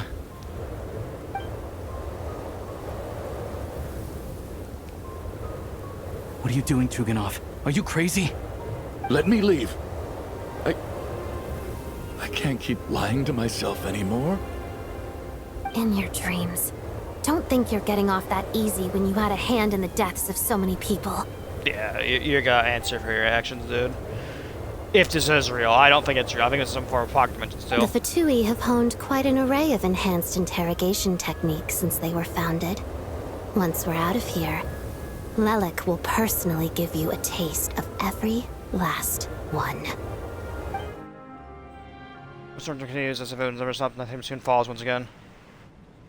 I feel like everyone here is just waiting for like the next death to happen at this point. I think we should leave. I doubt this snowstorm is ever going to stop. For all we know, this storm might have destroyed all of Snezhnaya by now. Maybe even the whole world. Maybe it's the heat death of the universe. Wait, we finally solved the mystery of the haunted theater today. Maybe let's at least try to enjoy tonight? Fair enough. I don't particularly feel like dying in Chuganov's company anyway. And yet you won't let me die first. Hey, Chuganov, on a serious note, if we do make it out of here, you should close down that factory of yours. A lot of people are freezing thanks to you. Is this really the time to be discussing my factory? All right, fine. I'll shut it down. Doesn't matter to me anymore. Huh? Am I hearing things? Or was that a knock at the door? There it is again. But I don't understand. The snowstorm hasn't stopped, has it? Maybe this has brought some unwanted visitors, or perhaps it's the rescue team. It's the rescue team! Fucking open those doors! Should we open the door? Is this it? Is this nightmare finally over? If the last few days are anything to go by, I probably shouldn't be getting my hopes up. Whatever lies beyond that door at this moment, it could be something even more terrifying than everything we've been through so far. Ah, fuck, we got cabin fever. Well, there's no delay in the inevitable. Someone's gonna open that door at some point, even if we want it to or not to be opened. So, might as well skip. I think we all know where to go in. Might as well skip to the end of this, where the door's opened. I should be the one to open it.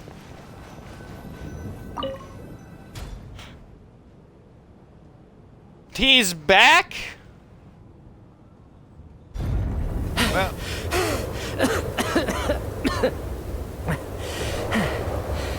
Hey everyone, I'm back. Death really can't keep you, huh? How are you doing? Feeling any better?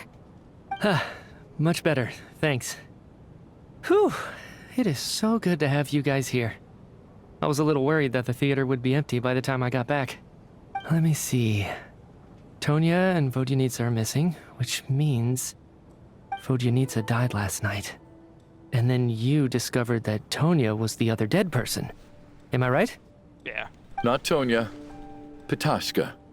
First, tell us how you made it back here. Given the conditions outside, no one should be able to return alive. He's a walking corpse, I'm pretty sure. You're right. The thing that got me back safely was a song. I heard someone singing. After walking into the snowstorm, my mind grew hazy. I don't know how long I walked through the storm before my mind completely slipped away. Then, suddenly, I heard the sound of singing. The voice instantly brought me back to my senses, and I regained consciousness. So I followed the voice, searching for the source of the singing. I searched and searched, until finally, just a few moments ago, there was the entrance to the theater, right in front of me. The singing. I've actually never performed this song in the theater before, because it has more of a ceremonial purpose for our people. It's not meant for the stage. It means something like, "May those we have lost watch over us, and follow this song back home in the night, so that we might be reunited once more." That must have been Vodyanitsa's Requiem. Who knew it actually worked? That song is meant to guide the souls of the dead. Mitya, that must mean that you... Huh. No kidding. Huh, seemed like I guessed right then. This is what I've been so desperate to tell you about. When I first stepped out of the theater, I was still quite lucid. My memory of it is still pretty intact. I remember the outside world being completely different than what I'd expected. It was like this was a world where only the snowstorm existed. There wasn't a trace of any humans or buildings ever having been there. I don't know how else to describe it, except to say that it just didn't seem like the real world. I called it. And as for the Requiem, if I was guided here by Vodyanitsa's song, it can only mean that I must already be dead. And this is my soul, not my body. But I didn't experience a clear moment of death while I was out there. Nor do I feel any different now than before I walked into the snowstorm. You don't seem any different to me either. In fact, this is something I've been wondering about for a while now. If souls aren't physical, shouldn't they lack tangible form? Both Shram and Petashka were clearly deceased, and yet their souls didn't look or feel like ghosts at all. They were visible, tangible, no different than you or me. This raises a truly terrible thought. Is that really what Mitya is suggesting? Edmund did all. We're all inside a dream. Dreams can't explain everything. And this isn't the Sub-Zeru's festival. Mitya's soul was summoned back by the Requiem, confirming that he is indeed already dead. And yet, he looks no different from us. Of course, if even the long-deceased like Mr. Shram can blend in with us undetected, then maybe we've all been dead from the very start. And all of us are now souls wandering the theater.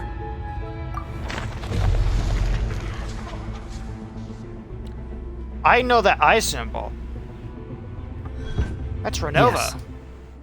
I think that this is probably the afterlife. What did you say?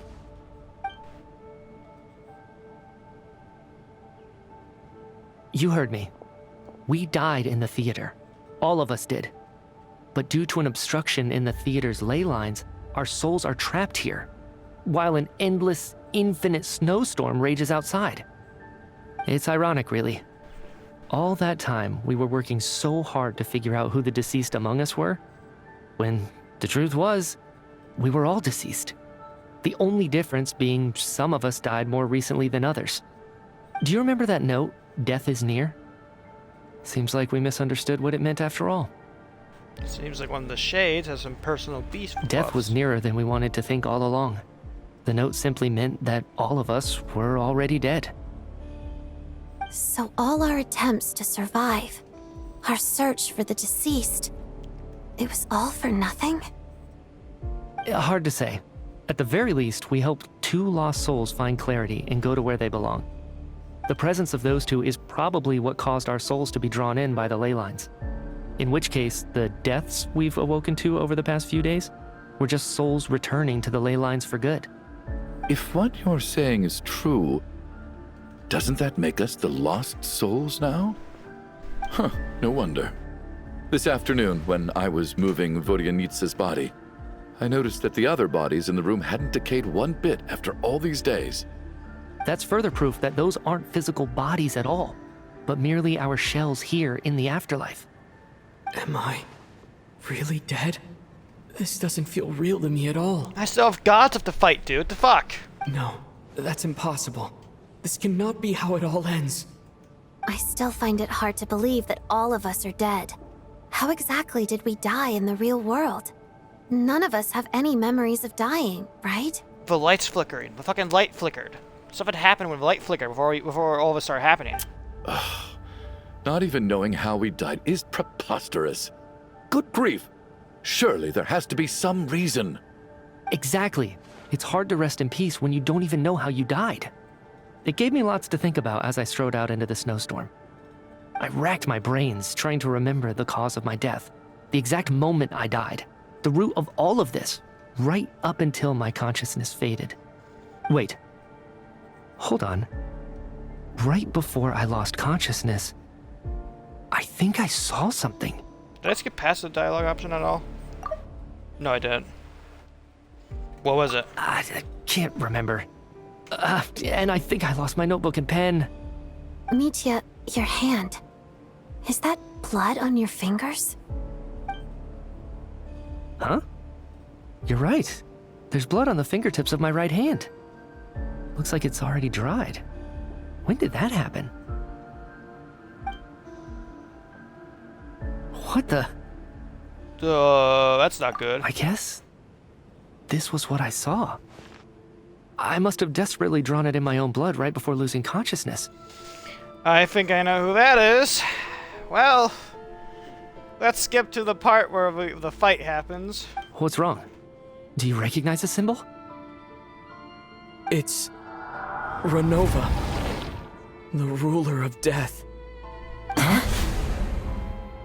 Guys, all of us are dealing with something far above our pay grade, including me. Alosha, do you still remember that Snezhnayan folktale you told me about? It was about the Grim Reaper. When someone's about to die, he appears as an incarnation of someone familiar to guide their soul into the afterlife. And as soon as you recognize his face, your life is over. I heard a similar tale when I was little. You think the Grim Reaper in this story refers to the ruler of death you mentioned? That's right. In which case, death is near could also mean that the Grim Reaper is here disguised in a familiar form.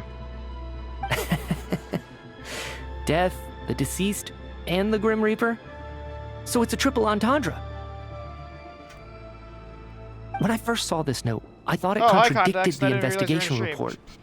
But now it seems like that was the whole intention. Hey, let me read. Sorry, I wasn't looking down at chat at all. Hold on, let me read your dialogue text. Wait, what was it? Yeah, you missed a lot. So welcome to Genshin stream. We're in hell, I think, and I have to go fight Death. I'm pretty sure. Or at least confront Death so that we can all actually get the fuck out of here and get back to the real world. I still have people to kill and gods to fight. So the Grim Reaper deliberately misled us. Then, we started suspecting each other and searched for the deceased while they hid in plain sight. Who is the Grim Reaper now? That's the question. One of us here is, and I know it's not me. By that logic, The one person most likely to be the Grim Reaper incarnate is... Could it be Alosha?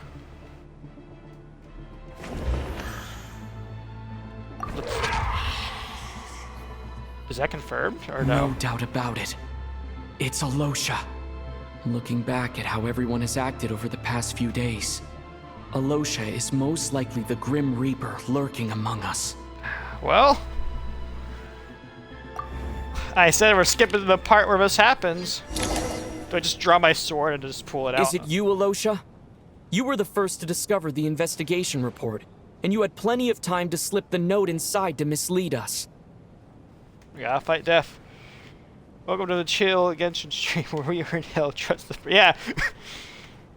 I love Genshin Impact's like stories can be explained as like, oh, I can't wait to have fun, and then I just cut to like, oh, what the fuck?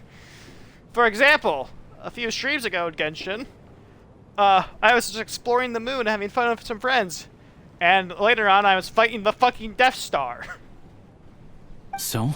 Surely you can't suspect me based on that alone. Yeah, the moon. What if someone else found the investigation report first, slipped the note inside, and then put it back without telling anyone? There's no denying it. The note could easily have been slipped in much earlier than it was discovered. That's not all. I've also noticed that although on the surface, Valeri, Mitya, and sometimes I were the ones taking charge of the situation. But you never once. Looking back now, even though you didn't say much, you were always subtly guiding everyone from the sidelines. What do you mean? You were the one who emphasized how dangerous it was outside and insisted we all stay here.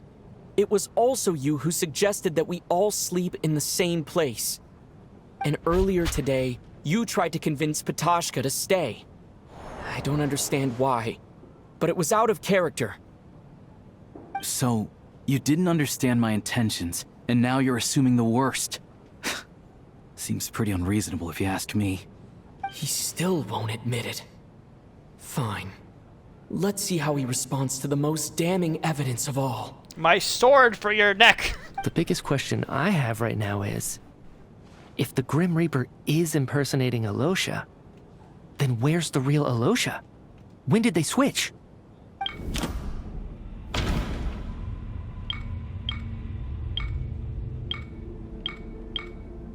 Yeah, he went outside by himself at some point. That's right. This was the moment. Right at the start. Before any victims had even emerged, Alosha was switched with the Ruler of Death while everyone's guard was still down. I think I angered Death.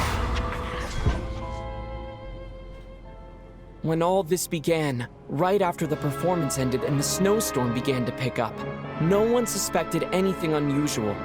We just assumed we were snowed in. Yeah, I think that kind of happens. I think it's meant to be like some in the middle of conversations. It was like for like internal monologue stuff and stuff like that. But due to how Genshin is, they can't exactly have it play while people talk in the background. It wasn't until we discovered the bodies the morning after that we realized something out of the ordinary was going on. But it's clear now that the oddities actually started earlier than that, when Dimov walked into the snowstorm and never came back. Right. So Mr. Dimov was the first victim, not Sobolova and Torgov. And if we pinpoint that moment as the beginning of this incident, then one thing becomes clear. Alosha, you are the only person who walked into the snowstorm and came back without the help of Vodyanitsa's Requiem. More precisely, Alosha never came back at all. The one who came back was the Grim Reaper. This is so incredibly complicated. Yeah, welcome to the Genshin lore. I don't understand what's happening at all. I just go along with the flow. I don't question it all. I put the pieces together later down the line. Genshin lore is a fucking is a wormhole you do not want to be jumping down at all. Actually, no, a rabbit hole you don't want to be jumping down at all. Actually, it's just a hole you don't want to be jumping down at all because it just gets more and more complicated and a lot more fucked up and crazy the more you dig into it. I'm not gonna lie though, I have taken some of Genshin's lore and like messed around with it slightly and put it into my own stuff. Hell, where do you think I got the elementals from? I stole that shit based off the Archons, just made it my own style. That's a nice little lore jump for you to put in the video context. you put in a database that's taking stuff from Genshin Impact. Are we gonna fight now, Def? Oh god, no wonder your lore is so good. Listen, dude. I've taken shit from FNAF. Listen, I was a FNAF kid growing up. Of course, my lore is complex. This shit's complicated. Not bad. Voice switch. Well, since you've backed me into a corner, I suppose there's no point in keeping up the act anymore. Woman. I could fight. I could win. You're the Grim Reaper? I'd win. I am no such tired cliché. Mortals should address me as the ruler of death. No, fuck you. Before being wiped out for good, you identified the two deceased, and even sensed my presence. A commendable achievement. Far beyond what I expected. I heard you can ferry souls. Those deaths each night. Were they your doing? I'm the ruler of death. Nuh-uh. Yeah, that's exactly what it is. It's the nuh-uh moment. Your initial conclusion was correct. Due to the existence of the two deceased, the ley lines yearned to reclaim those long-lost souls. Every night, they devoured an equal number of souls to fill the void. This required no intervention from me. Though, of course, ferrying souls is indeed my authority. Here, take a look. Go.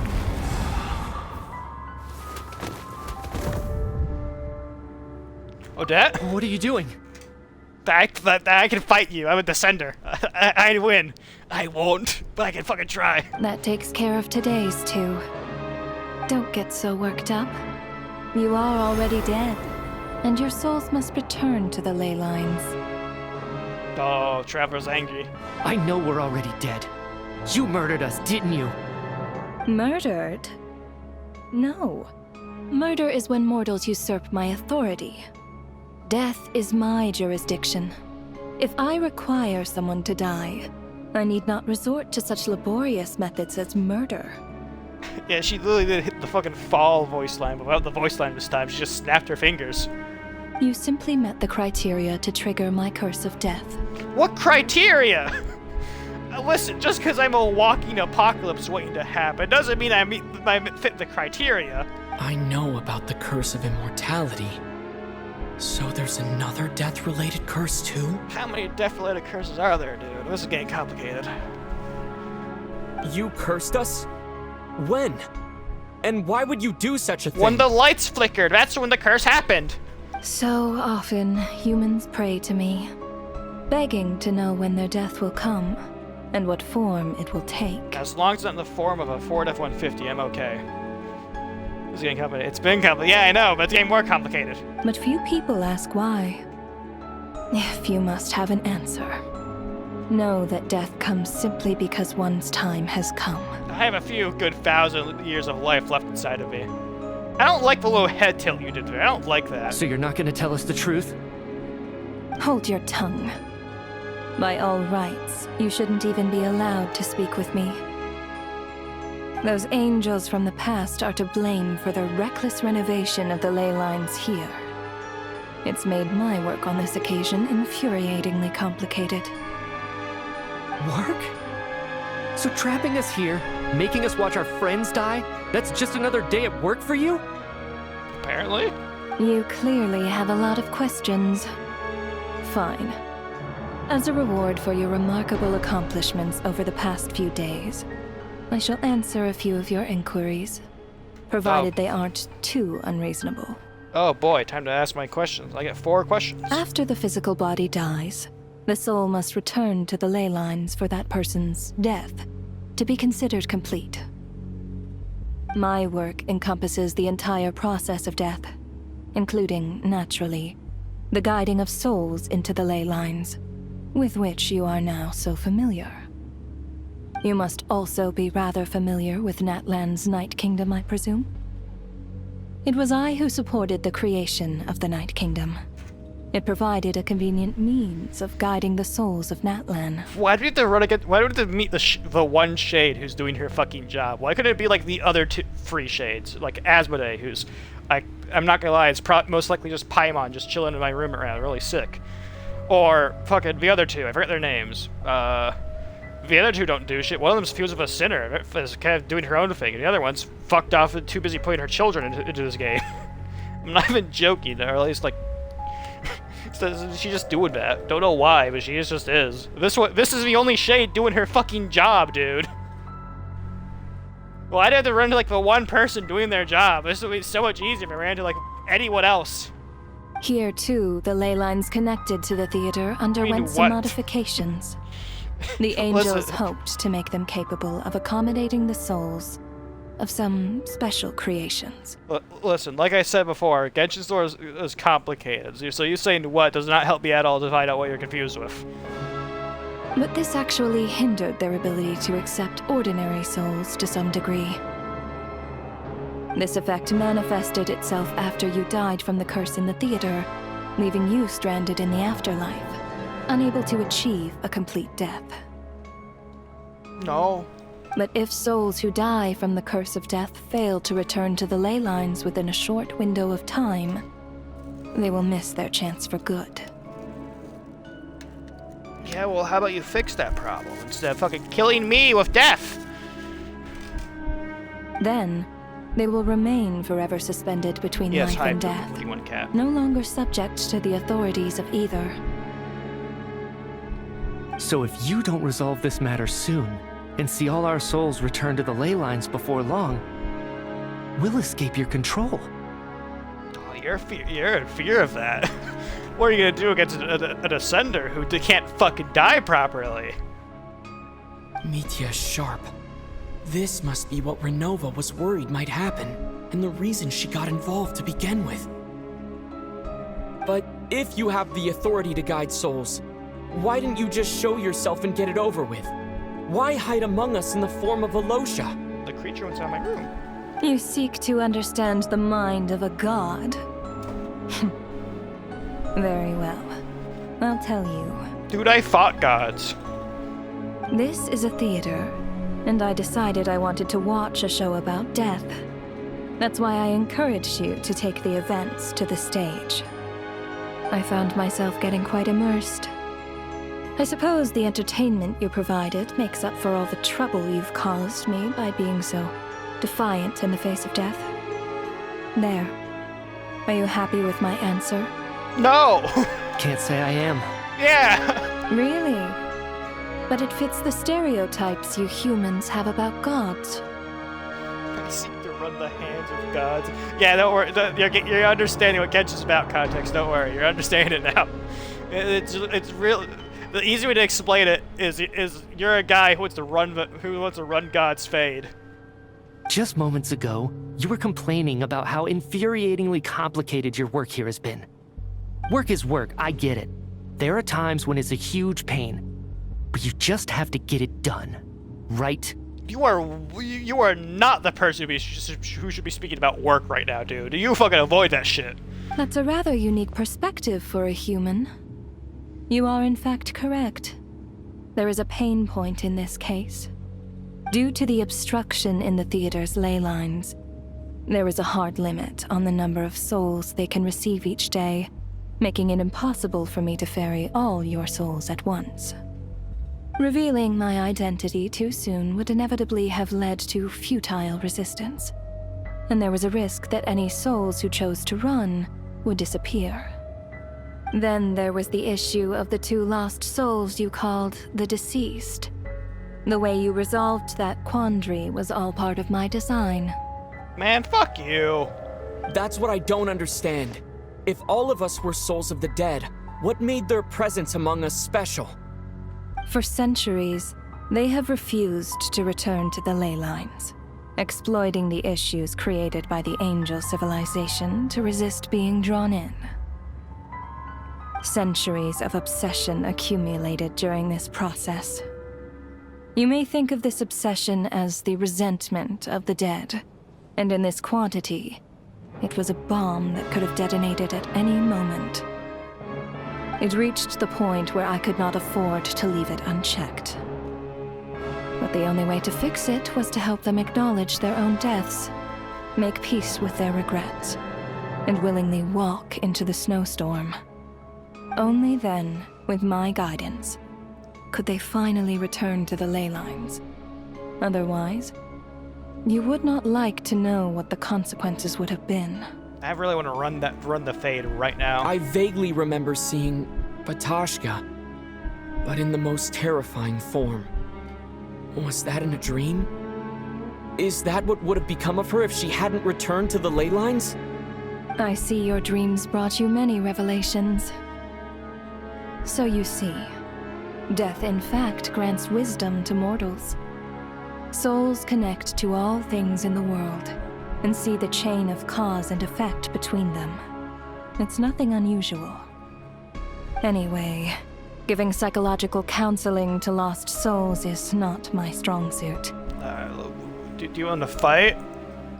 Run these hands? That is more of an angel's role. It was something I could not resolve directly using my authority, so I decided it was easier to leave the bomb defusal to you. Meanwhile, of course, their presence caused the souls of other members of your party to return to the ley lines each night. From where I stand, that was killing two birds with one stone. Yeah, dude, I'm the ruler of therapy. Yeah, but if you want the ruler of therapy, you gotta talk to the Bane god about that. We gotta get ruler of therapy here. I think, actually, now that I think about it, a ruler of therapy would help out a lot of Tevet's problems, dude. As both issues slowly resolved one another without me having to lift a finger, all I had to do was stay close by and keep the situation under control. Then use my authority to wrap things up at the end.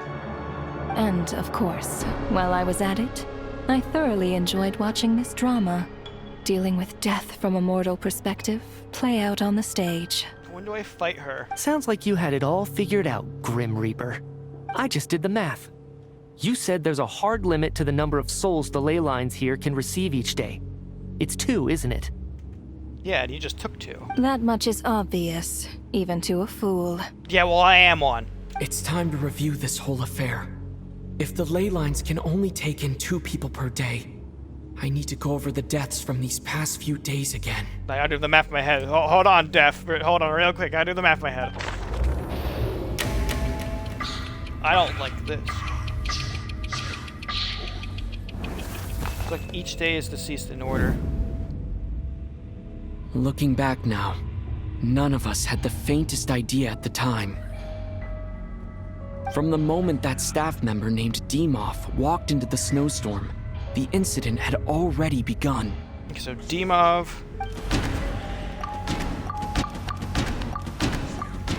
I know, like, most of the people on this left side survived for most of the days. So Dimov, what was it? Dimov. It was the rich crook couple who died first.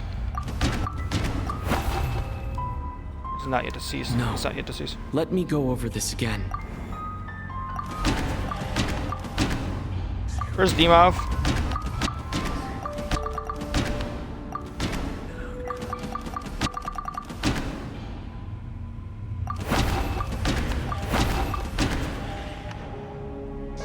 Wait, Aloysiolov died first, right? Yeah. Yeah, placed by Renova after walking into the snowstorm. Aloysia was the second to walk into the snowstorm after Dimov to investigate. During this process, the ruler of death assumed his identity, making him one of the victims. That's happened on day 1. Day 2 had During another our 2 die. first night in the theater, everyone was caught up in the novelty of it all. No one could have expected there would be victims the very next morning. Despite all the confusion, and with the help of hindsight, we finally began to realize that something was amiss with the snowstorm. Day 2 had these 2.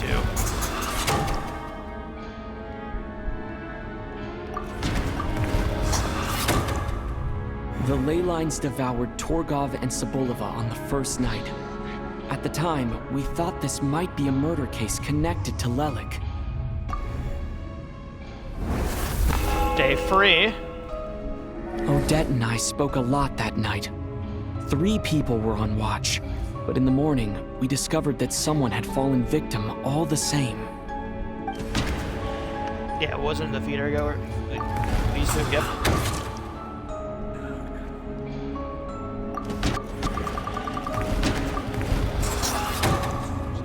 The deaths of Kulish and Rampana caused everyone to stop suspecting Lelik.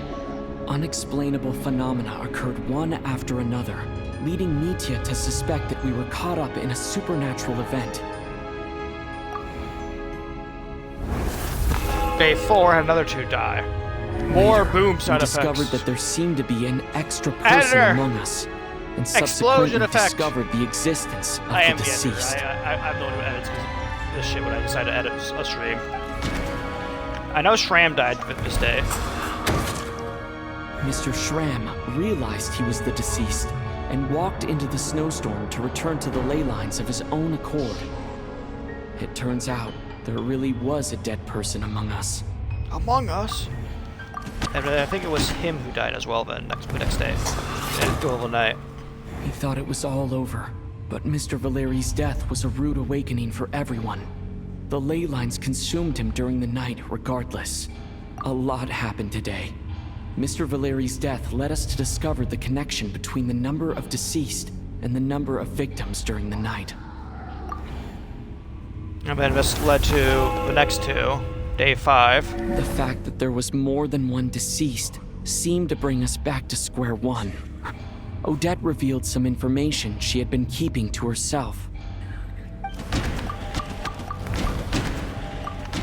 Which is that Mitya. Well, he didn't die yet, because he's still alive with me. Mitya did, the void in the ley lines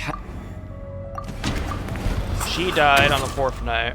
Vodyanitsa was swallowed by the ley lines in her sleep, but the requiem she sang before falling asleep was quite a game changer. And then she died.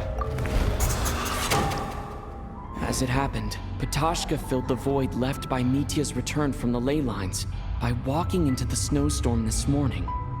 The girl I thought was child sister Tonya turned out to be another of the theater's deceased. Come to think of it, Patashka was about to walk into the snowstorm at that time, and Renova, unaware that Mitya would return, was concerned that her soul would overflow from the ley lines. That's why she used Alosha's voice to try and persuade her to stay behind. Looking back, I suppose that was an early slip-up on her part. And the next 2 to die, well, just happened. No one could have expected anyone who walked into the snowstorm to return. But just after nightfall, Mitya returned, bringing crucial information with him. Various truths began to surface, including that all of us were already dead and that the ruler of death was here among us. Then, after revealing her true form, Renova callously claimed 2 souls.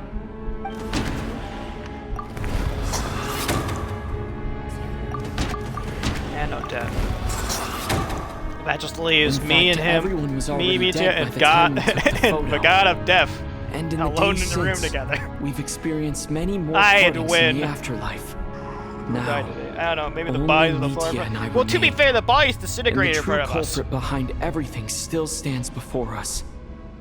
In Mitya's eyes, I see the same anger and frustration that I feel. Fight against God. That's what my plan is. So me and him are next. Okay, got it. That covers everything. It's all clear now. Your work isn't finished here yet, is it? The Traveler and I are still standing here, safe and sound. You can't take us today, though, because you've already reaped 2 souls. So that means we can fuck you up for the next 24 hours. The water imp's song threw things off a little, but it is of no consequence. The ley lines have already anchored your soul, and the first ray of light tomorrow morning will take you back. I, meanwhile, need to review my attitude towards the water imp race. Okay, now you're just being racist, dude. Yeah, it does sound like a slur when she's saying it, dude. Now you're just being racist towards water imps, dude. So the reunion in the night that Vodyanitsa mentioned, I suppose that was never meant to be a permanent reunion. That just leaves you, traveler. My power only allows me to temporarily separate your soul from your body. The ley lines of Teyvat would not accept you. It's a perk of not being from this fucking planet, dude. Holy shit. And your soul is firmly anchored to your body by your will. Yeah, get fucked! For a descender like you, who is not bound by Teyvat's rules, your death can only be brought through the most violent of means, such as directly destroying either your body or soul. When you die, probably will. Technically, yeah, literally, Traveler is an alien. But you don't. But you haven't done it yet, have you? Thanks for letting me know. But at least I can still be saved. I could say that just that, but you haven't done that yet, have you? I have no interest in involving myself with Descenders. For now. Although, this may change if Asmodee remains missing. Paimon, or run. you insist on interfering with our affairs. One last question then. All our struggles and sacrifices here, they were meaningless from the very beginning, weren't they? Death abides no reason. Besides, what you call sacrifice is merely a concept created by humanity. What is this? Death is a social construct? To me, it is nothing more than a self-indulgent charade in the face of death. Mere mortals fantasizing that their actions could reclaim something from my grasp. A truly laughable idea. Okay, fuck you, buddy. Cutscene. Grim Reaper, you really know how to get on Why am I in my old nerves. drip right now? Put me in my new drip. I'm not here to ingratiate myself Give me my with gun. you. I kill merely because your deaths are necessary. Oh, you've made that quite clear. But humans don't take well to being scorned. I have my weapons. Not even by the gods. Are we gonna do much? No, but we can at least try.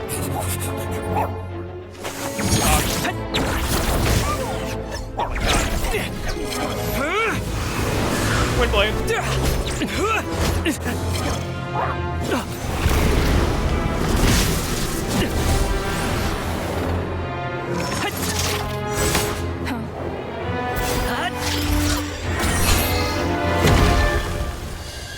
Did it work?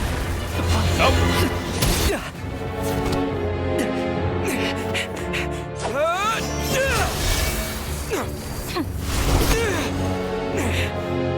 This is futile. You must know that you are powerless against me in my own domain. I suggest that you save your strength. For what? Maybe we can't change it. But if nothing Fire. else, we can at least teach you to have some respect for the dead. Audacious. I got this.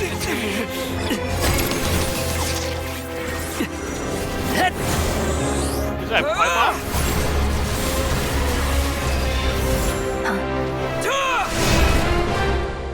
Like, he landed a hit. Fuck you, God. Oh yeah, that's for Twitch drops. If you have a Genshin account and have your Twitch account linked to it, you get some free shit. I think the snow wants you. I see the city now. Okay, let's go together, dude.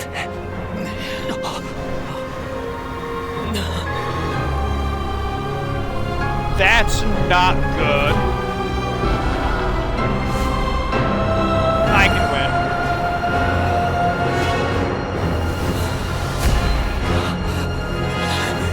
I'd win.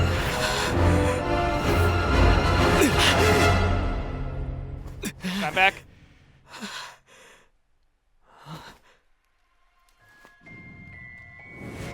Fuck, everyone else is dead.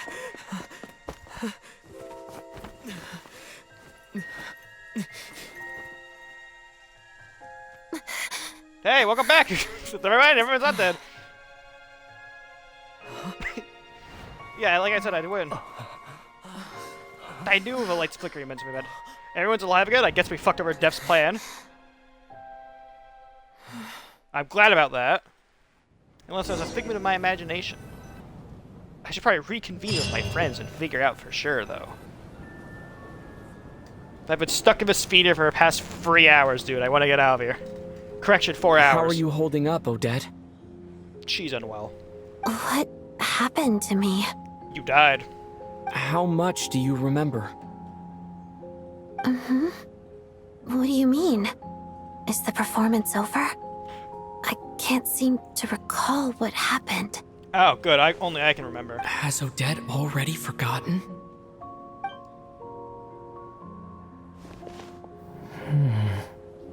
Mitya? Oh, I'm sorry. I guess I spaced out there for a second. Remind me who you are? Dude, if I had a nickel for every time I'm the only one who remembers a big event, I had 2 nickels in this game by now. Which isn't a lot, but it's weird if it happened twice. Don't you remember anything?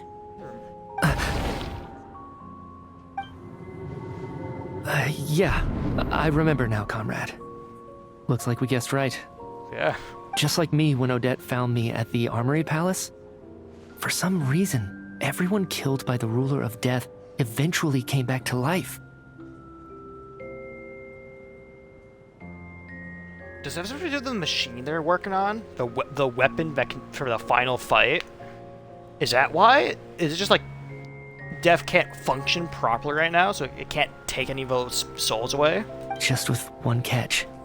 They forgot what happened while they were dead. Odette and the others have already forgotten everything. Why were you able to remember this time? Could this be the reason? You said this is the ruler of death's symbol, right? I don't see anything there. You don't? Huh. Okay, I guess that makes sense. I carved this into my hand in the afterlife, so it's not visible in the physical world.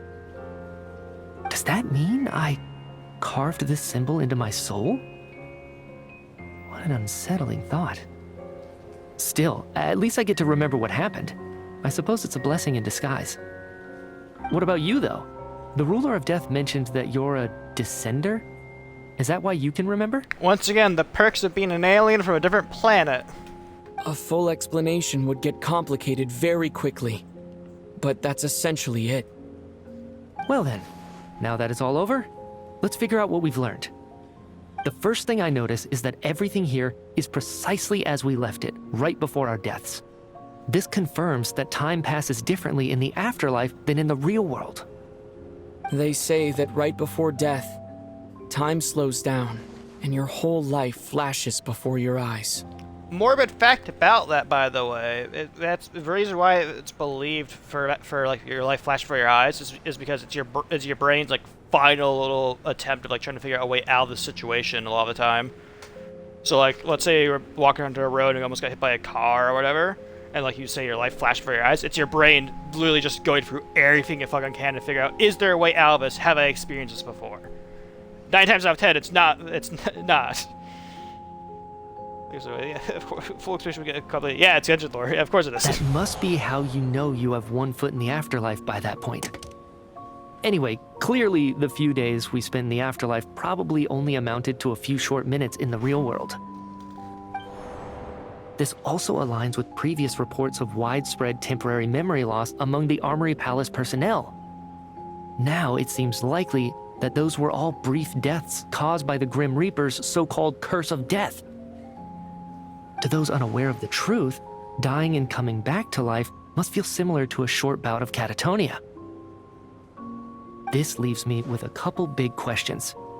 What are the conditions that trigger this so-called curse of death? And why are we resurrected after we die? Good questions. If nothing else, I think it shows that killing us wasn't her ultimate goal. We still don't know her true reasons for subjecting us to death. Ah, okay, then there goes my theory. Right. This time only got complicated because of the situation with the theater's ley lines. That's why she had to approach it differently.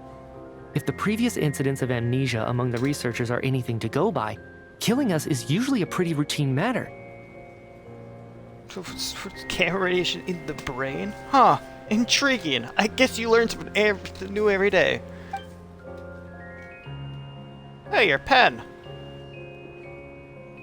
come to think of it, wasn't I about to note something down before I died?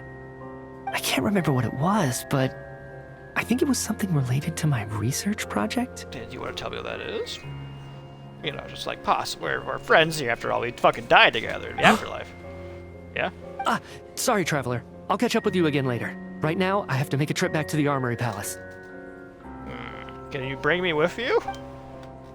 No? Okay, goodbye. Sir, if I may, no one of your description has ever shown up in my investigations into Mr. Mitia's friends. So, long story short... Yet, you two seem very familiar with each other. Could you perhaps tell me where he was in such a rush to get to? Oh, he's going back to his workplace. And, by the way, have we ever crossed paths? Forgive the presumptuousness, but I feel a vague and indescribable sense of familiarity about you. I can explain everything. Could you help me gather everyone in the theater in one place? Everyone gathers on stage, but this time you do this in real without everything else being devoured by a snowstorm. Due to the unique properties of your leylands, it seems no one has completely forgotten their experience in the afterlife. Okay, thank God. As you recount the tale of what happened, people slowly begin to remember, as if exiting memories of the distant dream. Everyone is lost and fought. Everyone confirms that their own fate with each other, until finally today's show draws to a close. Paimon, I'm coming! I'm coming back home, Paimon! I want to see Paimon again, dude. It's been 4 hours! I will need to see my emergency food. So, Chuganov really is going to shut down the Fuck off, factory. Odette! I guess this theater incident actually did us some good after all. Yeah, I guess. So, you said I promised to take you to the Armory Palace while we were in the afterlife, yes? I believe you. I think I even have a vague memory of it. I want to go check on Paimon first, even though not much time has passed for her. Agreed. Let's check in on her first. The whole reason for our trip to the Armory Palace anyway is to figure out what's going on with her health. I'll be damned if I let anything bad happen to Paimon, dude. Oh my god. Oh, back to the actual gameplay. I gotta show you the characters I actually have. I left you for 4 hours and you were dying. No, for Paimon it's been like maybe all of 12 minutes, but for us it's been like 14 days. Yeah, I have quite a few characters. Actually, how many characters? I know I have a character archive. Filter by who I own. Can I go do that? Sure, my characters owned. I have a lot of people. Too many people, in fact. These two are free, so they don't count. This guy's also given to you for free. She was given to me free as well. Emma was given to me for free. Lynette was given for free. I know Noelle was as well. Noelle wasn't really given for free, but like still. I have a lot of characters. I don't have many 5 stars, but I have a lot of 4 stars. I own like almost all the 4 stars of the game though. Mostly only like a few. I'm missing Prune. Yeah, God damn it, dude, I keep forgetting. I have like, hold on, let me show you something really funny. Like, extremely funny.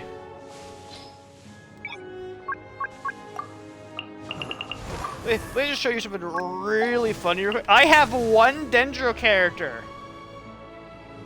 There are so many more in this game, but I have 1 of them. She's the only one I have. Anyways, back to actual story time. Ugh. So there's so much that's happening, dude. I don't understand. Yeah, I have like a single Dendro character, dude. It annoys me to no end because I can't build anything around Dendro now. Well, I could, but that's just gonna be bad for it. Venus faster than Namia. I love the snow. It's so beautiful and peaceful. And I can have snowball fights with the Kuhenki. Snow is such a great thing, Shall we dude. I have agree. one now? I don't think it's wise to throw random snowballs at people in Columbina. Oh, context, you can finally meet Paimon.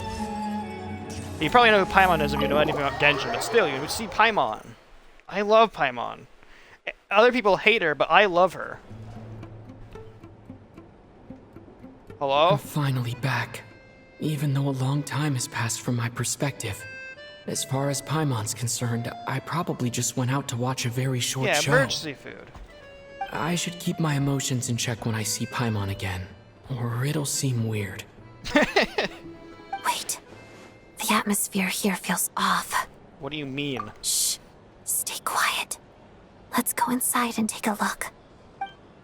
Who is interrupting my Have we still Paimon's not rest? been able to notify Child yet? We need new orders. What if that person comes back again? What happened? What happened? Hey, Fatui soldiers, tell me what's going on with Paimon. I'm so sorry. Under the circumstances, there was really nothing we could do. What do you mean? What happened to my emergency food? Tell me, what happened to Paimon? It was the Jester. He came here in person and escorted Miss Paimon away. God fucking damn it, dude. I leave her alone under Fatui watch for 2 days. Yeah, the Fatui are evil. Well, the Fatui themselves are much more antagonists. Like, they are evil to a degree, but, like, they have their own goals and reasoning for doing shit a lot of the time. The Abyss Order are the true villains of Genshin, at least in my opinion. They're the ones who are just, like, kill everyone type shit. Well, the Fatui are more of like we have beef with the gods essentially. That's what the Fatui's whole deal. They're against the current rulers of the planet essentially. But we have worked with Fatui in the past with Genshin, and for here we have a few allies, a few Harbinger allies, who are high-ranking Fatui. So, and they also care about Paimon as well. So they were like, hey, we're just gonna have guards watch over Paimon. And the Jester is not one of them. I have met him once, and he was in a snowstorm when he met Paimon and took her to a cabin. He didn't do anything. He just brought Paimon into a cabin because she was gonna fucking freeze to death. But now he's back, and he's fucking taking Paimon somewhere. He's the director of the Fatui. His authority supersedes all others and cannot be questioned. There was nothing we could do. Well, it's kind of hard to... Well, they aren't useless guards. They literally just saw their boss walk in and go like, I'm taking this one with me, and they can't do anything about it unless they want to lose their jobs. But Jester... How long ago did he leave? And what was Paimon's status? Yeah, what is Paimon's status? It was about an hour ago. Miss Paimon was fast asleep at the time. The Jester simply walked off with her as if it was only natural. I assure you, he absolutely did not use any force. Hey, so Odette, about gave me that visitor pass to the Fatui Armory, or to like the armory area. That's not happening anymore. I'm gonna storm in there by myself and get my Paimon back. I don't care if I'm breaking rules and regulations and starting a war. I'm fucking walking in there and getting her back. Do you know where they went? You tell me right now, or I fucking throw you off, dude. The Armory Palace, most likely. Lord Piero, the Jester, has been overseeing the experiments there lately, keeping a close eye on their progress. Everyone in the Fatui has heard about it by now.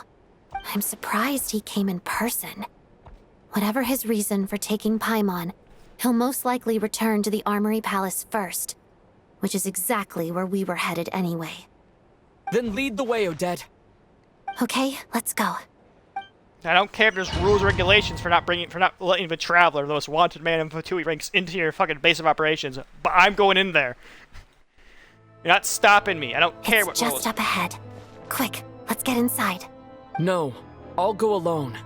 You know I'm planning to force my way in. You're with the Fatui, so you should stay outside. Yeah. I feel like all my Harbinger friends are just gonna like get a call like, hey, the Traveler just forced away to the headquarters. Like, he what? I was hardly planning on taking you through the official channels anyway. I'm here to force my way in, just like you. Yeah, that's gonna fuck over your job, though. I may be a Fatus, but I'm also Lelek, enemy of Project Stuzha. Shit, okay, I'll take an ally. Paimon's safety is paramount right now. With me around, you'll have an extra pair of hands. There might be devices inside that are easier for an insider to deal with. If you say so. Let's go. There's no time to hesitate. I'm getting Paimon back, dude. Doesn't matter what Fatui get in my way. Oh, she's part of my team now. Well, unfortunately, my team's not Stellar Contact. It's Lunar Geo. That's a single Fatui guard. So, Miata also... Yeah, Miata's also inside as well. So, Hey, who are you? This part of the Armory Palace isn't a restricted access. I'm a Harbinger. What do you think you're doing? See? No questions, please. We're short on time. Peace and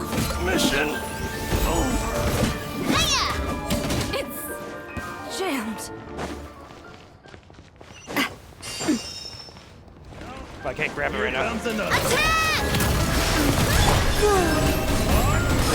Light compels you. You got this. Go, Ruby! Like it or something! Coming at ya! You're dead.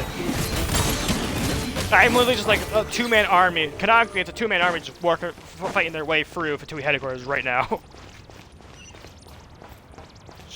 Shot through the chest. Yeah, I just have a gun. Oh, I haven't seen you guys in a while.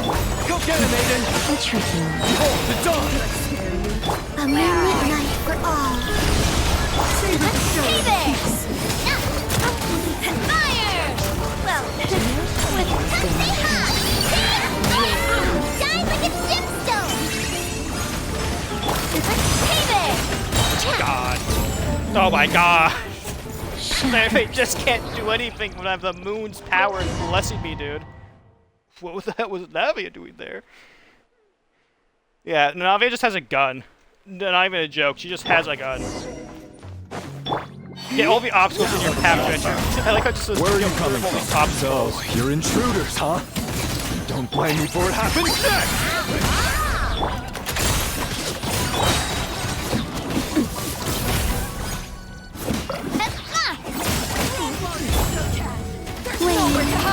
Did it take too long? Hey guys, it's me, a Fatui Harbinger. I'm totally here on legitimate purposes, even though I'm no longer a Fatui Harbinger anymore. The Armory Palace is hidden this deep in? This place is much bigger than I imagined. They're conducting top-secret research after all.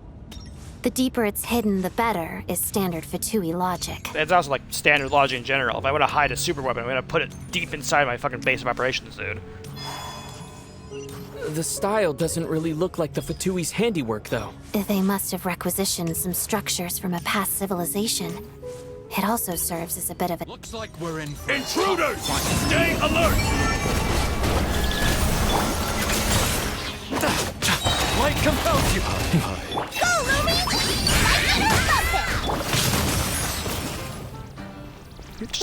Ruby! Just like a one-man... Canonically, there's two people fighting through all of this right now. But for me, it's like 4 people. There's also a 5th person here. That's not helping out at all. Intruders? Don't come any closer! Just what are you guys trying to do here? I'm short word. It's your job! Fire the dog!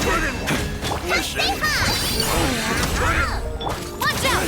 A proper send-up! From the Stina with love!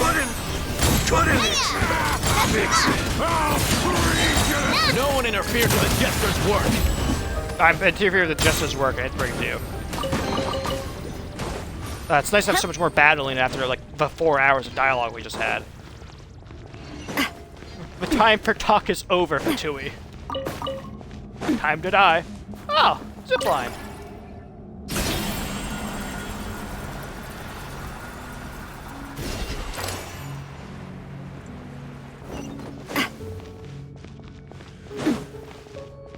This looks like a boss arena. I've never seen one before. Looks like no one's guarding this place. There's Don't something speak. off about that decoration over there. The fuck is that? Look out! Let's deal with these before we move on.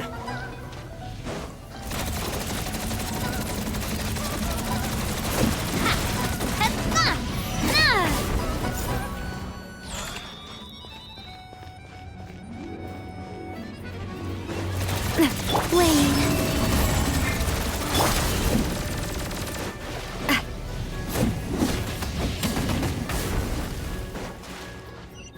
Oh, that was easy. Easy peasy. Lemon the squeeze. Where's Paimon? This is like on par with like killing John Wick's dog. You stole Paimon from me. So maybe like raise your entire business to the ground essentially. The researchers here probably don't know that we're uninvited guests. Let's try not to hurt them. Is that person a traveler? What's the big star from the theater doing here? That's Miss Odette. She's a member of the Fatui. Don't tell me you didn't know that. Just like looks over. That's the person running to be one of our bosses right now. You don't know who that is? Jester! Hey, buddy, pal, friend. What the fuck? Was the whole reason for Project Stuja to support the research here at the Armory Palace? Just what are the Fatui and the Tsaritsa planning? I don't really care. I want my Paimon back.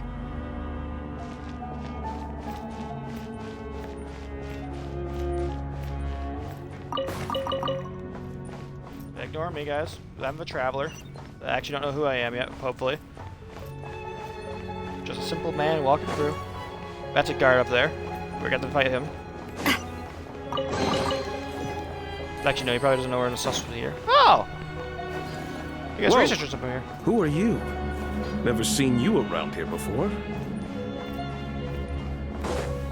What's this? I can't touch it. Got it. That guy's right away like, oh, what the fuck with that person? Looks like there's no way through here. Maybe using the power of this prism could help? Correct idea. Let's try another. I was half expecting you to blow. I could have done that. I could have, but I'm a better person than that. Oh! Oh, I see Paimon! I see some images. It's the prism's power at play, causing images of the past to reappear, Paimon. Albeit only as illusion. Paimon. And the Jester. Is this another scene from the past? Yes. It looks quite old, though. I don't think it happened in the recent past. Wait. What do you mean it didn't happen in the recent past? What's going on here? What happened? No, wait, hold on. What do you mean not recent past? Jester and Paimon have met before? Experiment. Wait, what if this has something to do with Paimon? We need to hurry! Okay, we need to find Paimon and the Jester, right? We need fucking answers. Something's happening. I don't know what's happening. Wait, hold on. Paimon and Jester have met before. Like, I kind of... The Jester seems to like, be familiar with Paimon when he first met her, but like, they've met before. There. The Armory Palace is just up ahead. Paimon, please be okay. Is this your final attempt to stop me? Hey there! Attack! That's the way. Ha! Hey there! As you like it!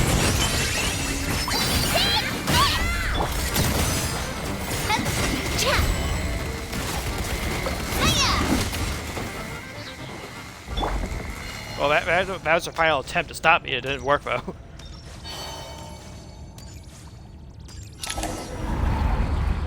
Jester! What's going on? Wait, I remember this feeling. Is death also here? Dude, I'm just here to get Paimon back. It's the curse of death. No, not now. Why is the curse of death striking again already? Odette. Get back up, traveler. Is this the afterlife again? I need to find a way back to reality. Is that Odette's core Ignis? Could that be what just woke me up?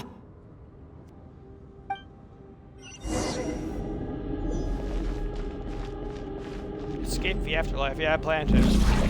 Uh-oh. Go back to sleeping and fuck off, dude. You rat.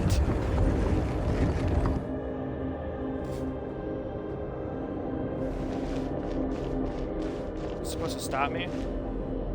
It's working. Oh, wonder what this does.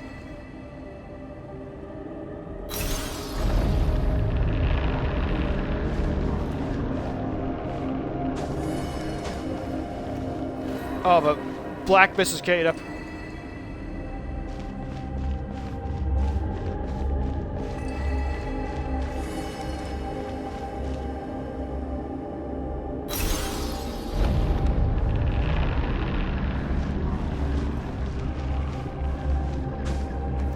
Oh, okay. They're changing my perspective.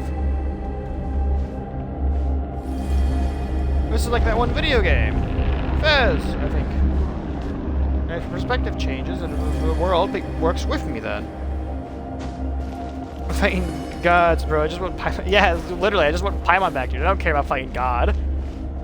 Just give me my emergency food back, and we all go our own different ways. Well, Def seemed to have failed to stop me.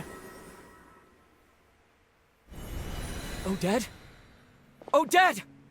No signs of life. But past experience says that she should be resurrected before too long. Right?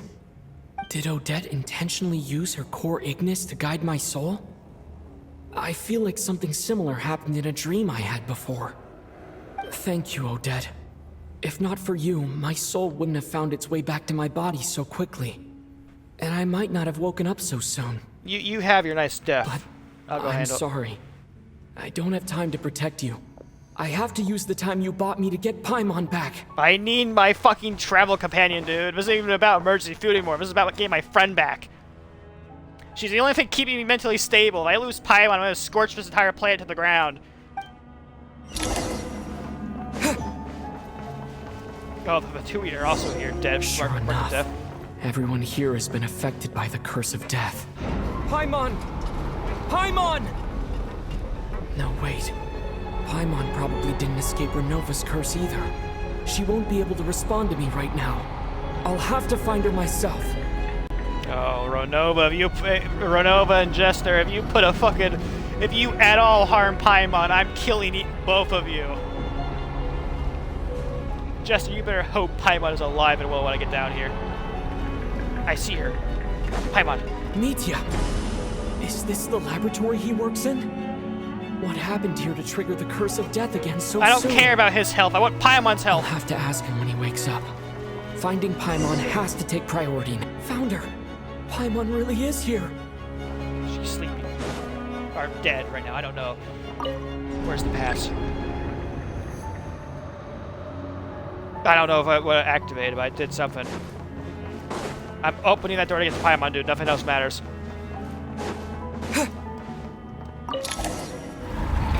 There we go. Uh-oh.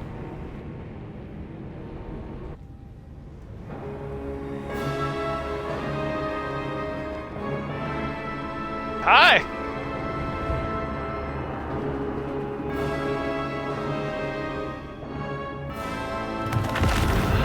Oh, you have an entire boss intro as well. Fucking lovely, dude. You don't learn, do you? I wonder who this is. Ah. Renova? You've already been involved in one mass death, and now you show up at the scene of another. Fuck you. Give me my companion back.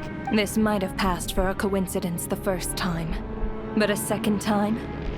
Am I to assume you are intentionally interfering in Snezhnaya's affairs? Maybe you guys were doing your jobs a lot better. You would realize I've been interfering with everyone's affairs. I can win. Judging by your expression, it seems that you understand little of what is going on here. In that case, a word to the wise. Do not interfere in Snezhnaya's affairs. I've literally been doing that with every nation. If you think I'm gonna stop at Snezhnaya, I'm gonna interfere with every other nation. I'm gonna interfere with this one as well. A civilization that fails to learn its lesson constantly depletes its own worth. It will one day lose any reason for its existence. And as a descender, you are perfectly suited to be the lifeline to which a dying civilization might desperately cling. Consider your position carefully. Oh, you're scared I'm gonna fucking intervene and ruin your job, huh? Guess what? No advice needed. I'll make my own judgments. Yeah! Suit yourself. When the day of reckoning arrives, not even a descender can hope to escape unscathed. The time for resurrection fast approaches.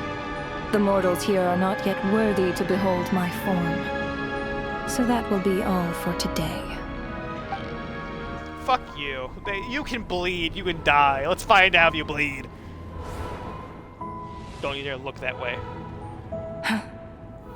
That thing is coming with me. Oh, the fuck she is!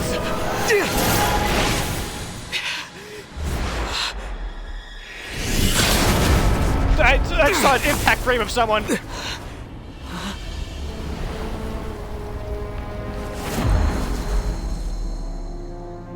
My goat. You awoke sooner than I thought. The curse of immortality is stubborn. Unable to enter the ley lines, yet not content to remain a spirit. You're the one who gave her that Ruler curse. of death. What do you want? You perplex me. Both you and you. That thing may be a creation of Celestia, No, but it she's possesses mine. none of Celestia's power, let alone authority. Your obsession with it baffles me. It's my friend. No matter. The resurrection will soon begin. It's worthless anyway. I'll reclaim it next time. I'm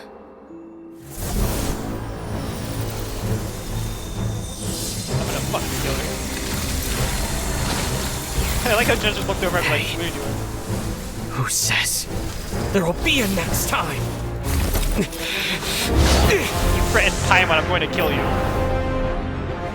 Hey, fair, I don't think you're winning this fight, but hey, we could at least try.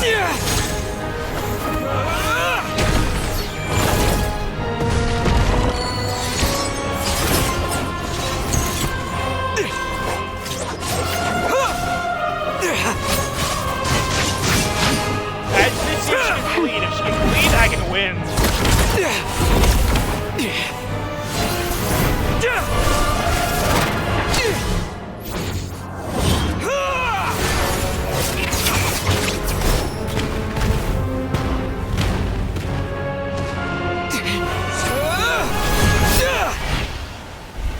I scratched her.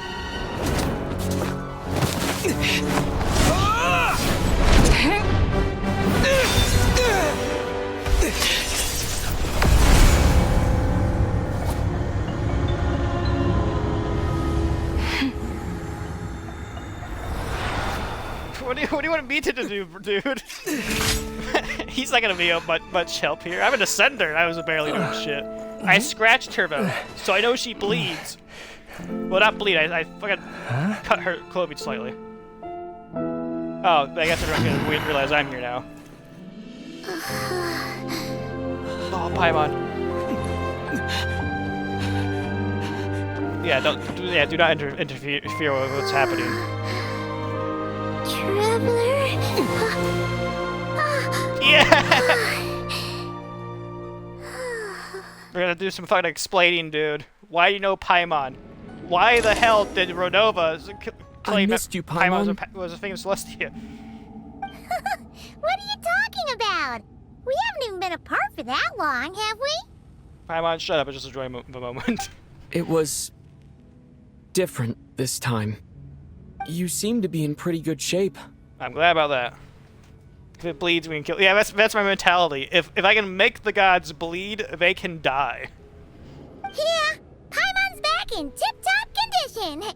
It's the weirdest thing. Paimon fell asleep earlier, and when she woke up, she found herself here. Like, all I need to know is I can at least hit Renova. And as we saw, I can hit Renova. That's all that matters to me, dude. It doesn't matter if half the time, if 99% of the time she can block my attacks or not even get hit by them. All that matters is that 1% of the time I just need to make it count if I can hit her. Even if that means like a slight cut of her clothing, or at least like a slight scratch to her, or like even like possibly like actually drawing a good amount of blood. All that matters is I can hit her at least once. The Jester and that guy talking to him used some kind of energy on Paimon. And she could kind of feel it canceling out that other thing that was making her feel unwell. So, Mitya helped too? Apologies for leaving in such a hurry at the theater earlier. I was in a rush to verify some theories. Yeah, well, do you guys mind explaining to me why you stole Paimon? Rest assured that your companion is perfectly safe. We reversed the effects that the experimental energy had on her. The Jester specifically instructed me to do so. I suppose this is our first official meeting, Traveler. I could not let Paimon suffer in her condition for a moment longer, and so I simply took her without explanation. I hope you do not mind. Yeah, well, for my part, I hope you don't mind that I beat a few people on the way. But why would a big shot like you care about what happens to Paimon? Yeah, can we get some explanation here real quick? As I said when you first arrived in Snezhnaya, we once spent some time together in the distant past. Yeah, explain. Oh yeah, you did mention that.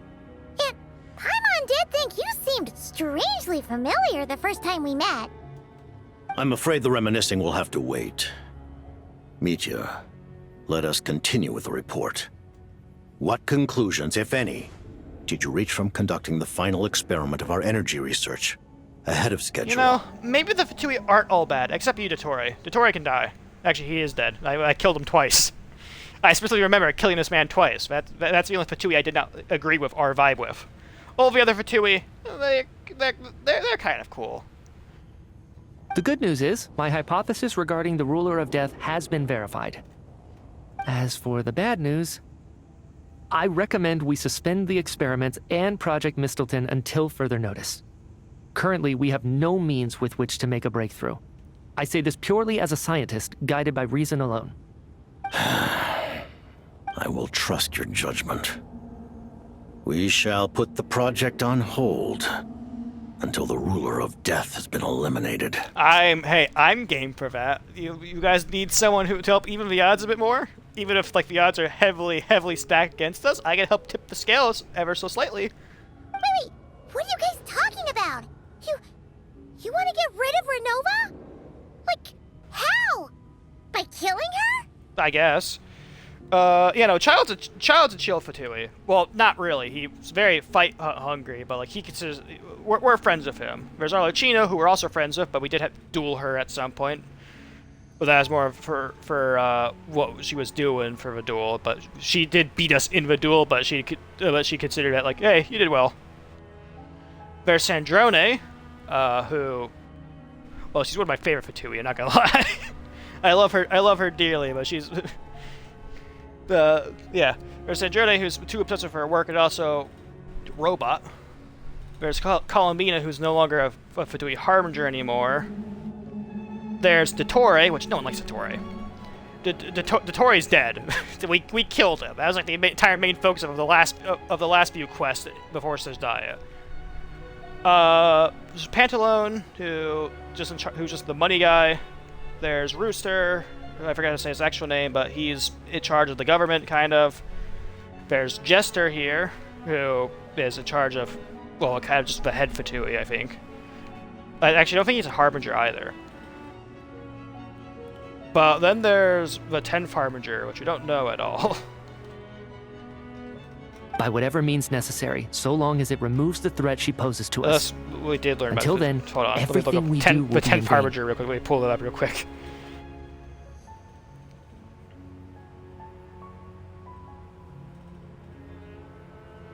This play After what just happened, I've ascertained Renova's goal. Or rather, the trigger condition for the Curse of Death. Oh yeah? What is it? Okay, let's hear it. What she's doing is blocking Snezhnaya's technological progress, preventing us from possessing any means with which to threaten the heavenly principles. Ah. Because she knows you guys are going to even the playing field here very soon. Just like the little lapdog she is. So, any ideas, research, or experiments that lead to technological progress can trigger the curse. Oh. So that's what keeps happening. Every time you guys think you're on the touch of a breakthrough, you fucking all die and come back. Just now, for instance, I was set to launch a final phase energy experiment ahead of schedule. If the experiment was successful, we could have achieved a crucial breakthrough. As expected, though, the moment the experiment began, all the researchers, technicians, and witnesses died from the curse. All that effort, not to mention the energy and materials we relied on Project Snezhnaya to gather for us, went to waste. In the end, nothing was gained. Does that mean something similar happened when we were at the theater? That's right. During the performance, I thought of an important breakthrough regarding the experiment, and wound up dragging everyone into this. Ah, that's what happened. So the nature of the curse seems to be something like... when moments of technological progress occur, all life in the vicinity is taken away. What a violent method. Genshin lore is a mountain I've never... Yeah, because you're too busy climbing the current mountain of lore, which is my fucked up universe. Of course, that meant the curse was normally limited to the Armory Palace. Since outsiders are forbidden from entering, this mass death phenomenon went unnoticed. Until Odette came along. I believe she was the first witness. The curse of death was triggered just before she infiltrated the Armory Palace that day. But you mentioned something about a final stage experiment. Doesn't that mean you've actually made some progress? That's right. Even with the gods locking certain key components out of reach, humanity can still advance technology in incremental steps accumulated over time. Yeah, so we're not able to take like big leaps though, but we're able to take small little steps. But as I'm sure Renova anticipated, even incremental progress has its limits. A point where the truth you're seeking must be put to the test in an experiment. You mean the experiment you were just about to do? You guys already have space music here, Lord. You're Lord. Listen, man, what can I say? I'm great at picking stuff up. Yes, we were at a critical juncture, a moment where the quantitative was about to translate into fundamental qualitative change. With this single experiment, we could have brought everything we've worked for to fruition. That's it. I know I said before you like Discord DMs, but like if you ever do want to do like an interview with me about database or like about database or other things from my universe, I'm happy to oblige for that. But now, after already being forced to fumble around in the dark all this time, it feels like we've truly hit an impenetrable wall. Yeah, well, we gotta kill God to get rid of that wall. As long as Renova's curse of death persists, we won't be able to advance the experiment or obtain any results. I'm moving a water bottle in my hand around like it's a fucking wine glass, dude. I don't know why I'm doing this anymore. The delirium has hit the 5-hour mark of the stream. And with Project Snezhnaya having been in effect all this time, at our nation's current strength, repeated trial and error is simply unsustainable. Only by eliminating Renova first will it be possible to continue advancing our plans. But she's the ruler of death! She can just kill whoever she wants, right? That's gotta be the scariest power ever! Is it even possible to beat her? Well, as we saw, she could take damage. I cut her slightly. She can bleed. She can die. As soon as I can organize everything. Yeah, okay. I assume that's a few months away, though, knowing how busy life gets for anyone whenever they're trying to do something. We'll see. But one thing's for sure. She definitely can't just do whatever she wants. The best proof of that is me, standing here, very much alive. I want to know your whole scarf steal, dude. You're saying... Wouldn't it be easier to just kill all of us researchers for good? Why resurrect us over and over again? Why let us advance our technology to this point? So, you're saying even the ruler of death has limitations we don't know about? Exactly. And I think that's where the key to our breakthrough lies. Regardless, the ruler of death has always been an obstacle we must overcome. Indeed, we must face life, death, time, and space. After all... Okay, well, I can tell you this right now. Space is out of the equation right now. Space has fucked off to who knows where. We have literally no idea where Asmodeus went to. Time is... well, she's busy doing other things right now. And life right now is one of the 5 sinners of Conria, so... not really out of the equation, she's still there. Death's really the only big players still on the playing board. Everyone else is either no longer in the fucking house, currently on the couch watching the game take place, or is too busy trying to make everyone else play some fucked up game right now. Yeah, that's a college. Yeah, I go back and rewatch some of your old videos as well. Just go like, oh, neat. Our goal is the heavenly principles. Yeah, we're coming for them. The fatui want to challenge the heavenly principles? Like I said, the fatui are at odds of God himself. It's just that everyone else who they've like angered along the way, it's just kind of like, you know, got in the way slightly. For a long time, I've had a vague suspicion the fatui and the Tsaritsa were targeting the heavenly principles. but hearing the jester admit it is still a shock. No wonder the Tsaritsa's goal has always been kept a secret from the people. Will you become playable, will you become What kind playable, of sir? road will that lead Snezhnaya down? In that case... Lord Jester, I would like to request some leave. I'd like some time to organize my thoughts and go over the data. Granted. Get some rest, put the experiment out of your mind, and take care that the curse of death doesn't affect any civilians.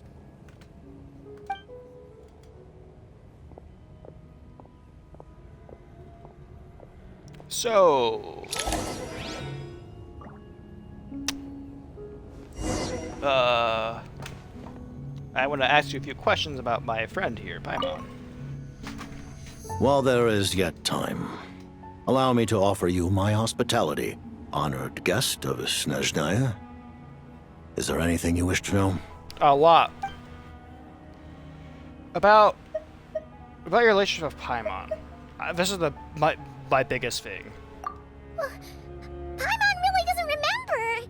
He's basically a stranger. You've got to believe Paimon. Relax, you're freaking out over nothing. I'm not concerned if you're working with the fatui, Paimon. At this point, I wouldn't even be surprised. But like, I want to know why he knows you.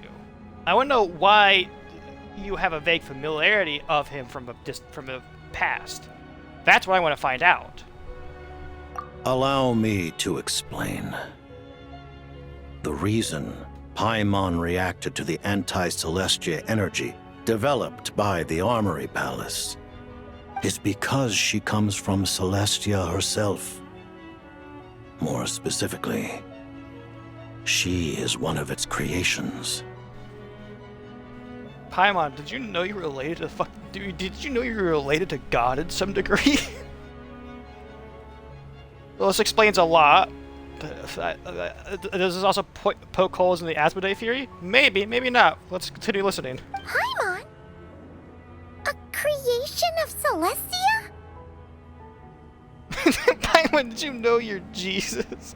I don't think that it's like that. For I think it's like she's kind of like an angel they made her, essentially.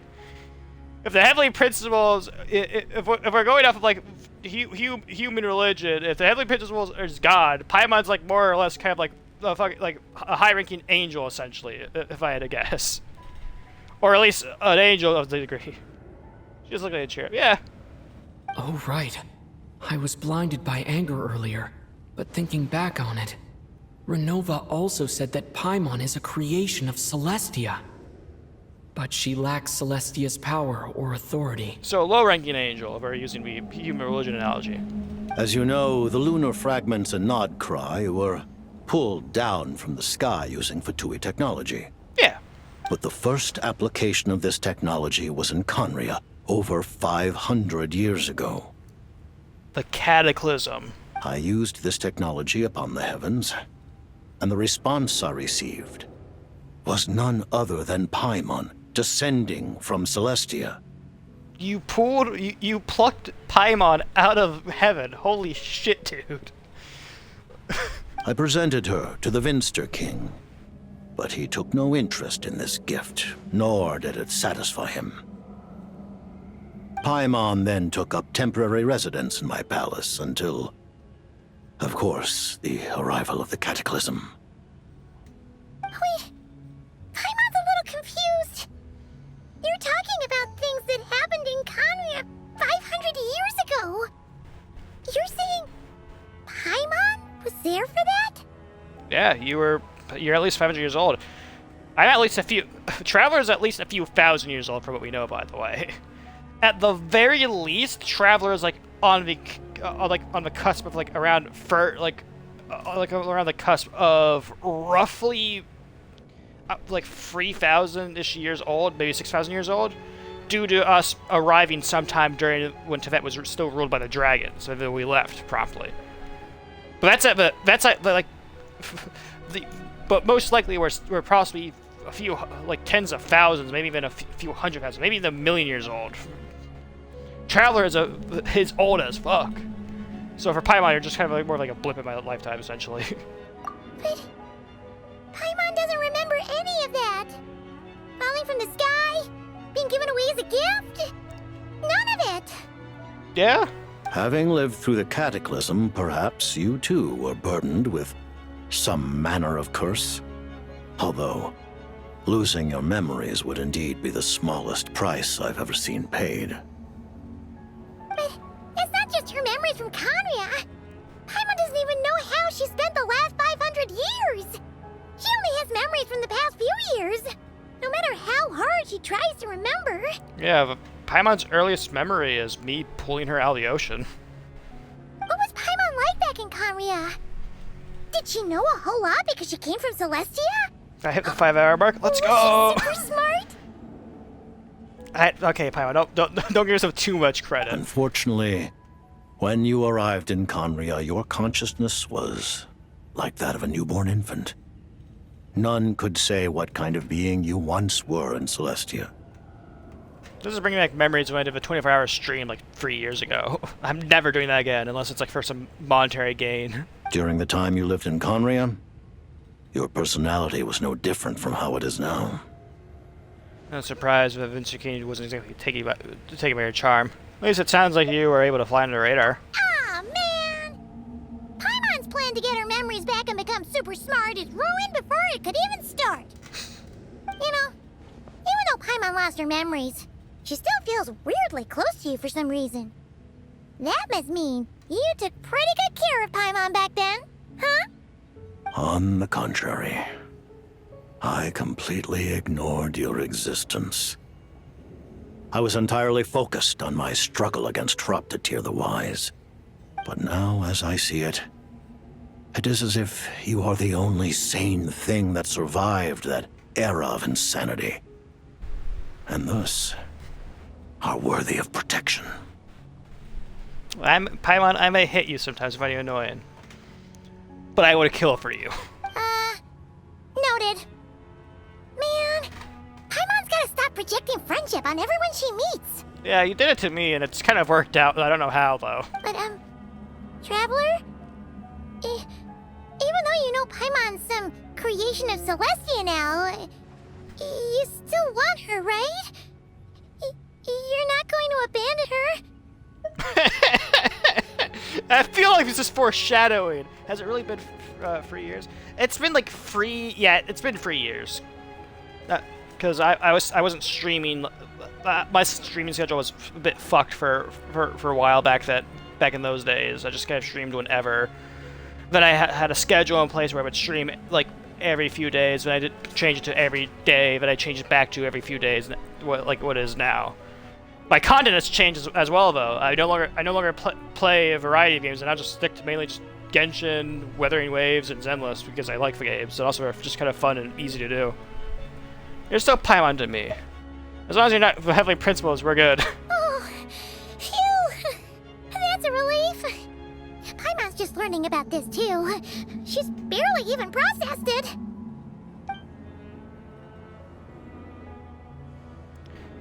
About the Tsaritsa. Her Majesty the Tsaritsa has embarked upon an expedition to vanquish a monster. Were it not for this, I imagine she would have been delighted to grant you an audience.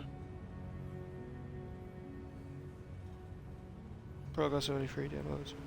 Yeah, I still play games and like check out other games off stream and stuff like that. For example, when I made a YouTube short on Descent to Zero or Ascent to Zero. Ascent to Zero I think is what it was called. I haven't played it the last few weeks or so though because I've been busy with other stuff. But I find neat games here and there to play off stream, and if I like them enough, I'll make a little short about them. Seems like the powers that be in Snezhnaya don't intend to hold my past conflicts with the Fatui against me. Thank God, because I have killed a lot of Fatui before making it here. The Harbingers have been granted significant autonomy in retrieving the Gnosis. But by the same token, they do not completely represent Snezhnaya's official stance. You read my mind. Speaking of the Gnosis, Paimon's been dying to ask this question since forever. Why exactly does the Tsaritsa want to collect them? Is it something to do with the fight against the heavenly principles? Probably. The Gnosis will undoubtedly serve as a key bargaining chip when she confronts the heavenly principles. Beyond that, you had best ask the Tsaritsa herself. I am not sure if this information is mine to disclose. What do you mean, not sure? Don't you make the rolls? You're the highest-ranking Harbinger! Ugh, never mind. Taking on the heavenly principles is something most people wouldn't even entertain in their wildest fantasies. Why is the Tsaritsa so fixated on this? Yeah, why is she against God right now? Intervat today. Civilization is nothing but an illusion. Something whose very existence can be negated at any moment. Our civilization may very well be destroyed in the struggle, but as things stand, the heavenly principles could choose to negate our existence on a passing whim. And we must not sit back and accept that fate. Only by changing the state of affairs, only by overthrowing the heavenly principles, can our civilization truly be said to have taken root. Otherwise, the fate of the people of Conria and Hyperborea is a cycle doomed to repeat itself. Accepting potential destruction in return for getting to control your own fate. Furthermore, perhaps this is still somewhat difficult for you to understand. Are you aware that all the rules of this world are made up of curses? No. Huh? All of them? Paimon knows about the curse of death you mentioned, and the curse of immortality that you and Dainsleif have. Then the birth of the Hilichurls, the rules of Natlan's Ode of Resurrection, those are curses too? Farina's long life seems to stem from a curse placed on her by Focalor as well. Yes. Even a god's love for humanity is a curse the heavenly principles inflicted upon the gods. What? The Tsaritsa has always had ample reason to hate the heavenly principles. If she can seize their authority, she will reconstruct the entire world, and when that time comes, humanity will be completely liberated from curses and lies. Look forward to it. It will be a world beyond your imagination. Though the ordinary people of Snezhnaya may not understand these details, in this frigid land locked in a ceaseless struggle against the environment, in this nation to which the gods have never shown favor, we all believe that standing in solidarity with the Tsaritsa in our shared struggle will surely usher in a new and better world. Okay. I guess I should ask about this project as well, but I'll say my. I remember hearing the term Mistelton from Columbina. Oh yeah, Beta. Yeah! Paimon wanted to ask about that when the name came up just now. What is it? Paimon's heard of Project Stuja, but not this one.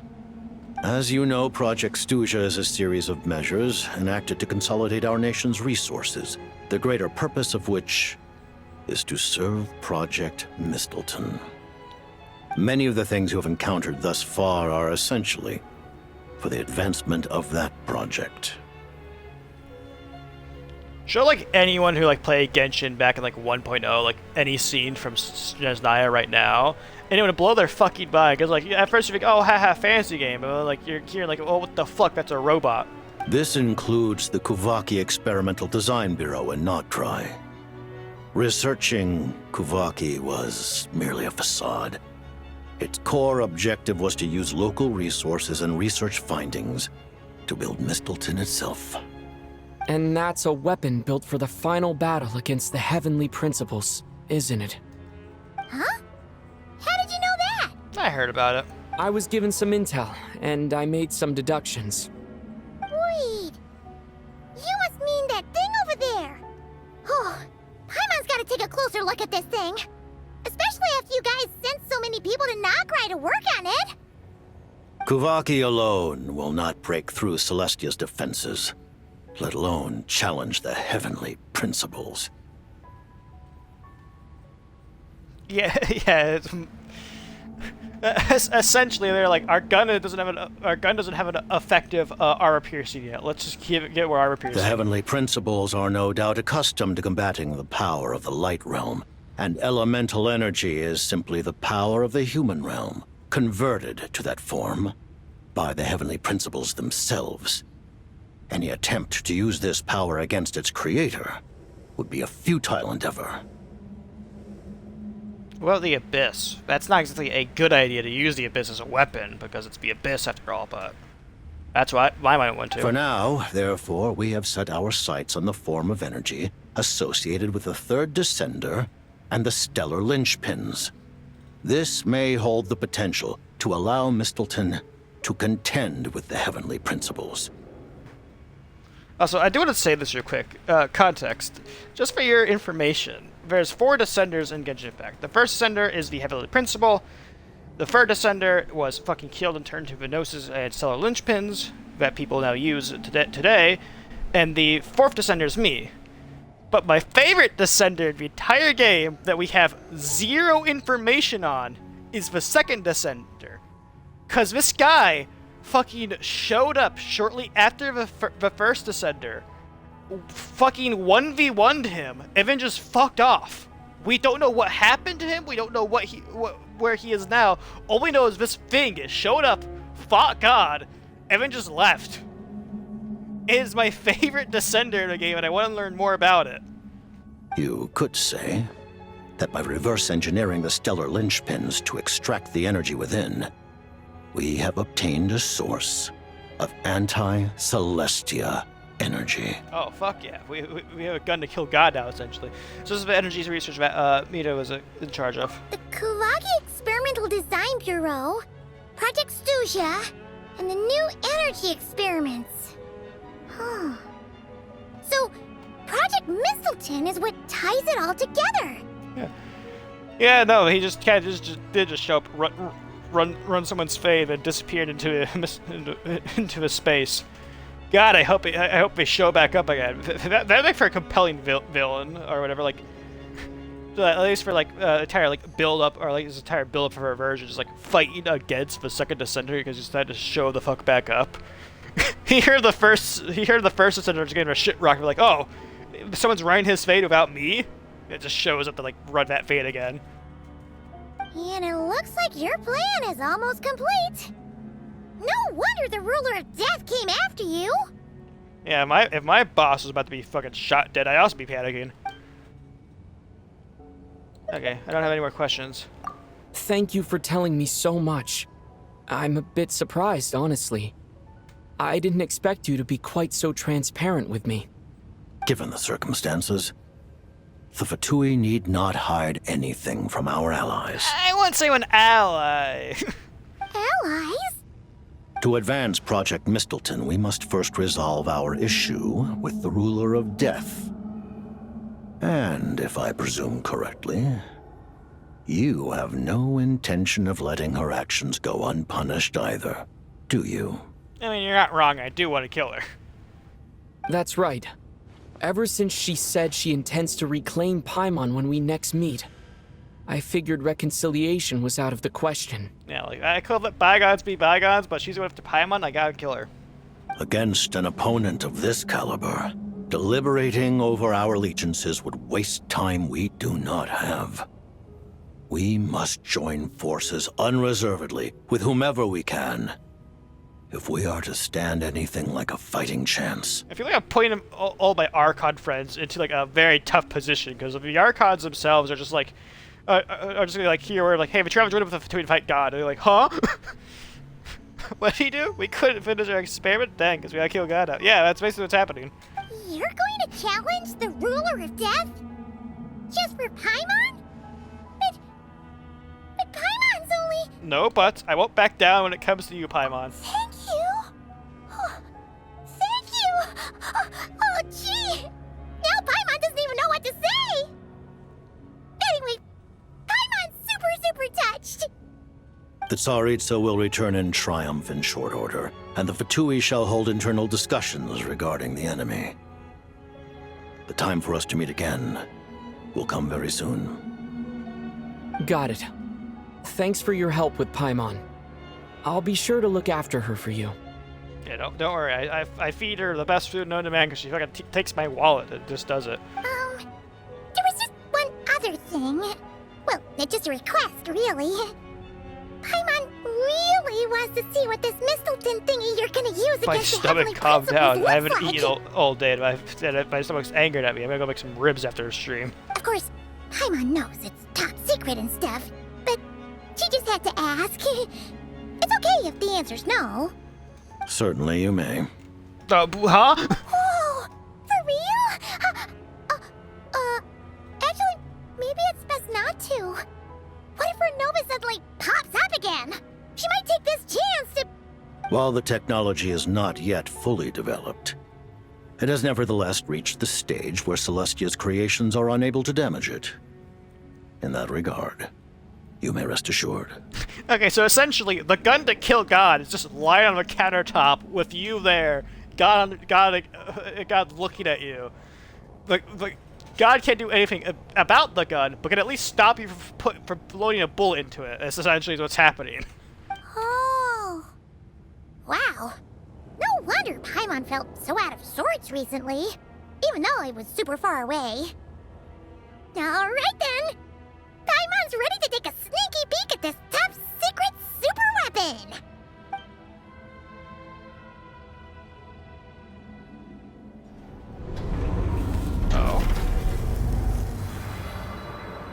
Oh? Oh, it's a spear. We're gonna just throw it at God. Got it.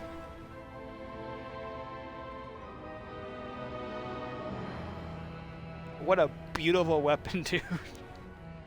Can you guys make another one?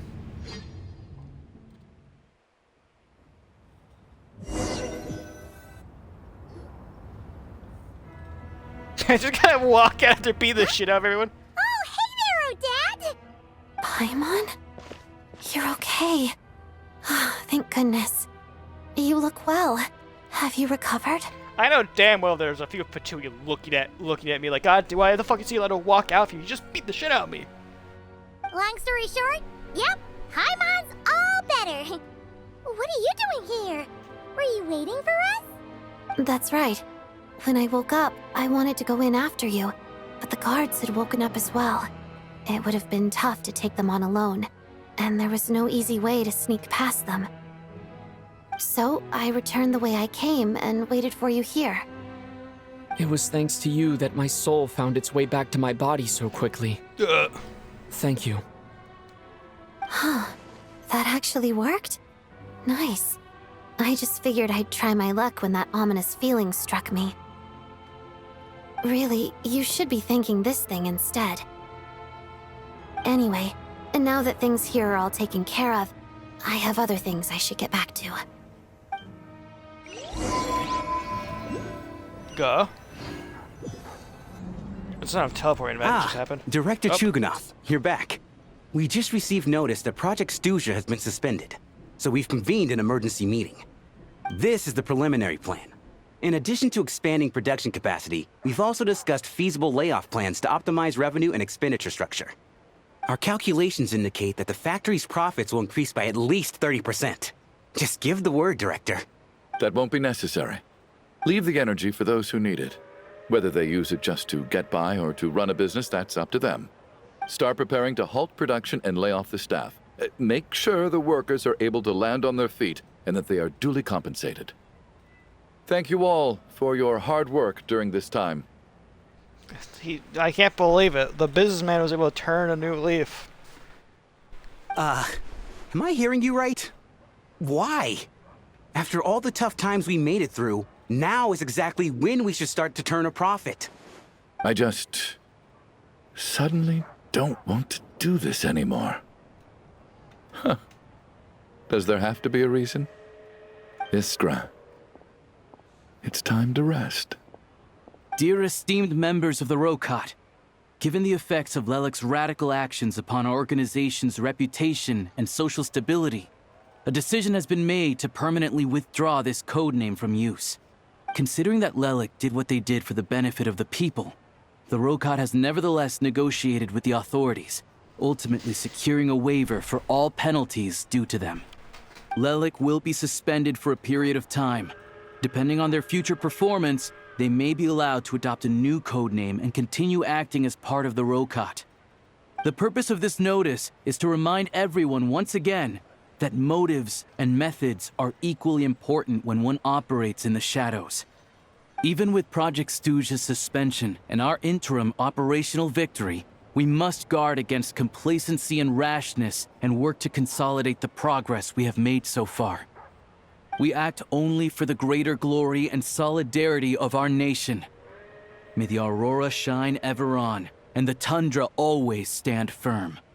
We act only for the greater glory and solidarity of our nation. May the aurora shine ever on, and the tundra always stand firm. Looks like it's finally over. You mean for us? No. You guys can get dragged into some bullshit with me. Just thinking out loud. I've never seen the Snezhnaya Vecha so lively before. I see a glorb. I never once thought I'd come here. But I understand. Go to Signora's tomb? Who was the miserable lady we killed? I'm sorry, I just kind of find it funny that we're gonna go to the. Obviously, a traveler killed. Well, the traveler didn't kill Signore. I've seen Spirit Seeker performed many times, including by your mother. A cat's banging at my Why'd you door. bring that up all of a sudden? Even though the choreography is always identical, every dancer finds a way to make it her own.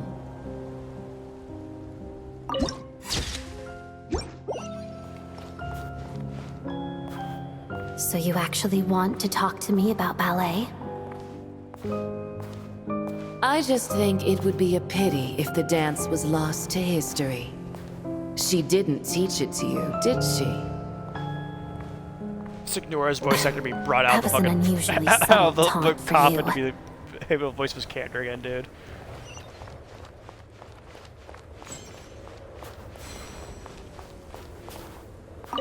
We embraced one another on the snow-swept plains, melting the ruthlessness of time. But when our bodies, in pieces, are cast to the winds, what of our love will remain behind?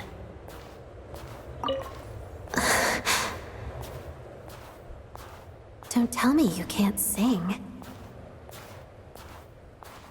Shush.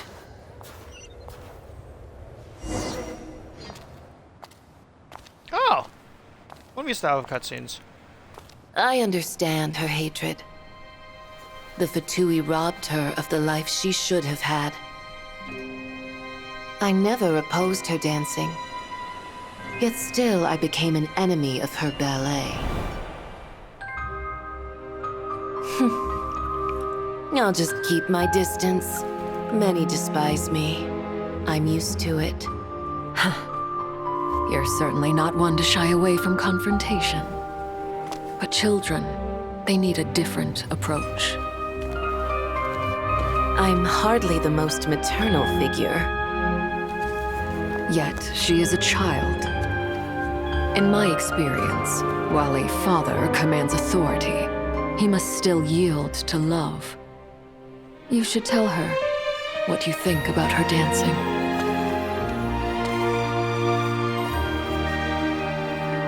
Odette will soon take the stage at the Korylievsky Theater. This could be your chance. Geonosis secured. It went smoothly. I'll be there. Have them send me an invitation. That was in Liyue Harbor. She went to Inazuma next. That's where. Sadly, things didn't work out. Her final words are inside that block of ice. This? Aren't these for monitoring her subordinates? Not yours. This one isn't her witch's flame, but my two worlds' flames. The two worlds' flames can burn away memories. It was my parting gift to Rosaline.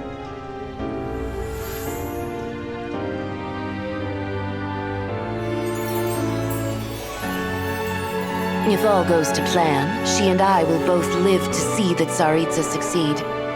I believe she'll find peace.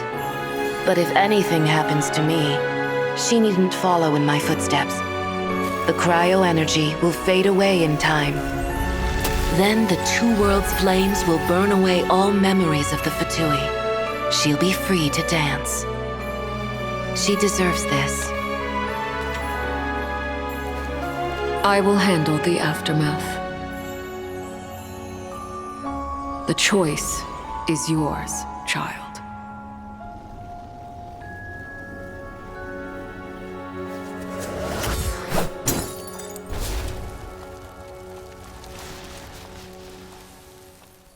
She made her choice.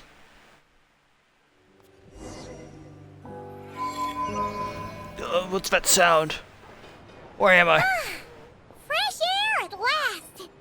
Paimon's head isn't spinning anymore. Why is that man in the ground? It's all gone.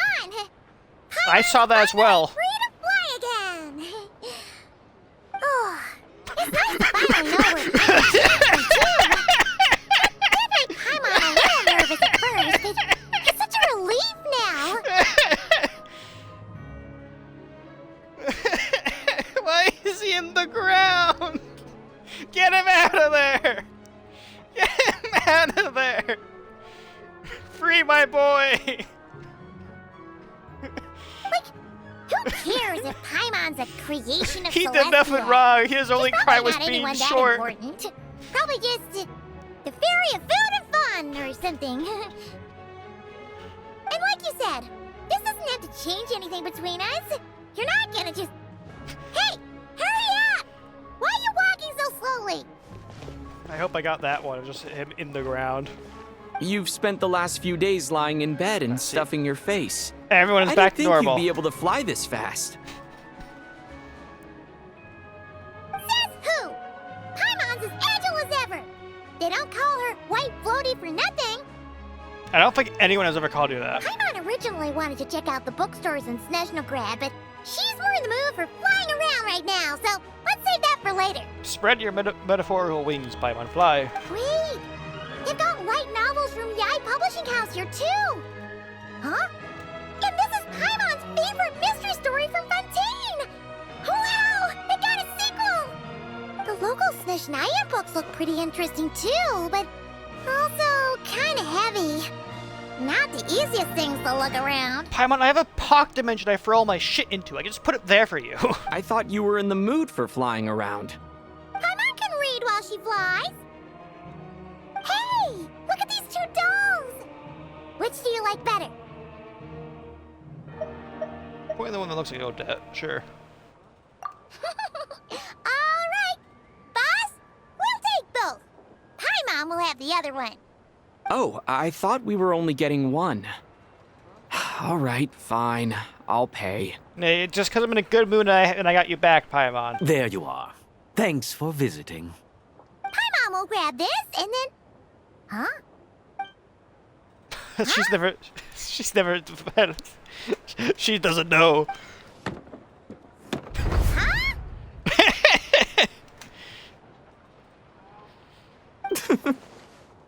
How many layers does this thing have? And what are you laughing at? Huh. You knew all along, didn't you? Yeah. A whole bunch of people are gathered over by the plaza. Hey, look! That looks like Tartaglia! Hey, Tartaglia! I know that voice. Of course.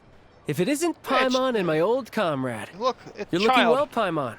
All better? Yeah! The Jester knew what was wrong and fixed Paimon right up! Thanks for sending someone to keep Paimon safe, too. Oh, yeah. About that. That was... kind of embarrassing. Who could have known that our director would go looking for you in person? So sorry for the misunderstanding. Oh, right. Let me introduce you. This is my little sister, Tonya. Ah, the real one. Hello, Tonya. Hello. Firstly, I'm really sorry about my brother. Sounds like he's caused you no end of trouble. Yeah, no, he tried to fight me one time, and I beat the shit out of him. Now every time we meet up, he wants to fight me again because he's grown stronger. But I don't believe him for a second because I also grown stronger. Hey now, why'd you have to start with that? Not that it isn't true, of course. Yeah, you've caused me a lot of problems, dude. So she's the real Tonya.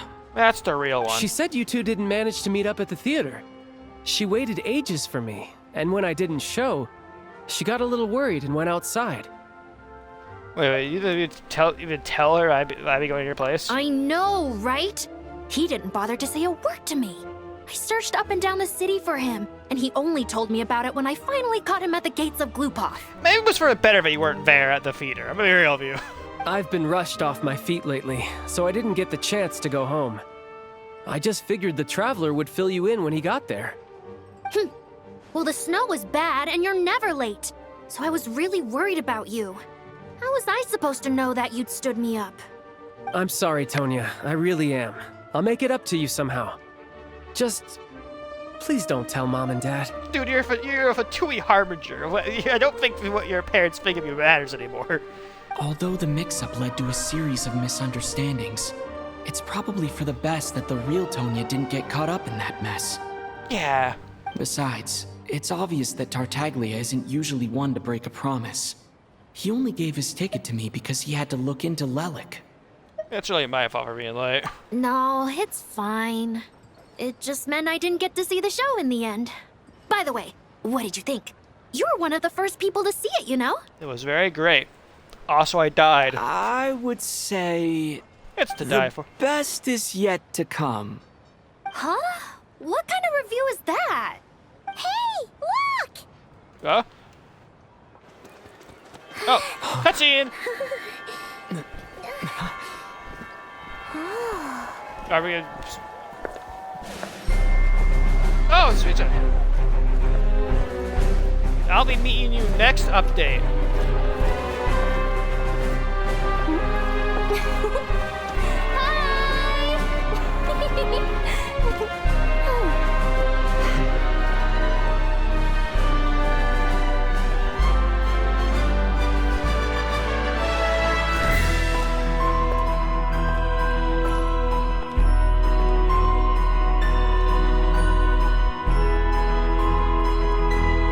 No, that's Masritza.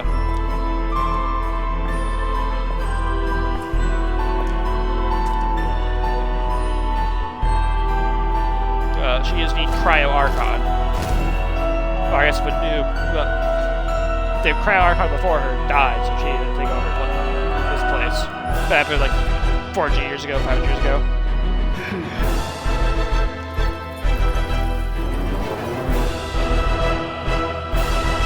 Yeah! Finally, I'm free! Holy shit, dude, 2 hours. Special selection, huh? Oh, now it's just left a world quest now. Oh my god! Ugh. Before I end stream, context, I do want to show you one thing they did add to Genshin Impact. I have a gun. This isn't even a fucking joke. Also, not just. What do we can't call a train here? Right by the train tracks.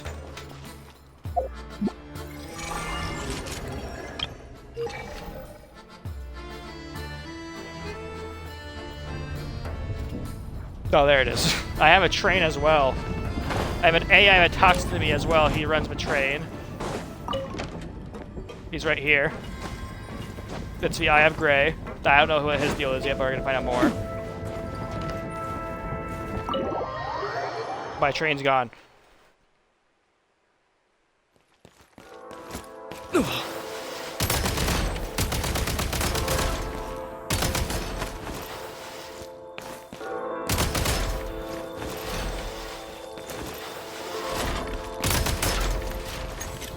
demolition time!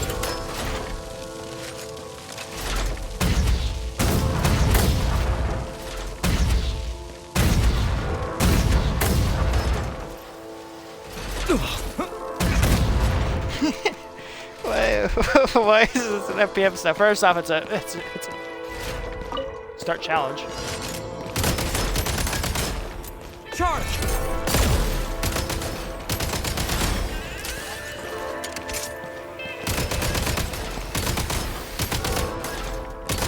An FPS implies it's a first person. It's not first person. Light him up!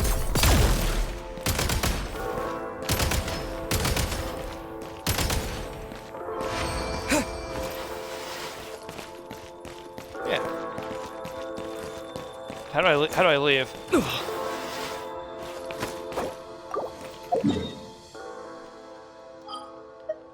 Oh, I just leave like this. Okay, back to Snezhnaya. Ugh. Anyways, yeah. So yeah, that has been Genshin Impact for today. I'm gonna play off. Oh, where? Thank you for telling me about the cold weather. I would never have guessed, dude. I will be playing more off stream, just like doing all. Oh yeah, I forgot I can claim my rewards. 500 primo gems. A bunch of free shit. I gotta do this before it ends in 10 days. Gotta explore more. But yeah. Oh yeah, let me grab my other free reward real quick.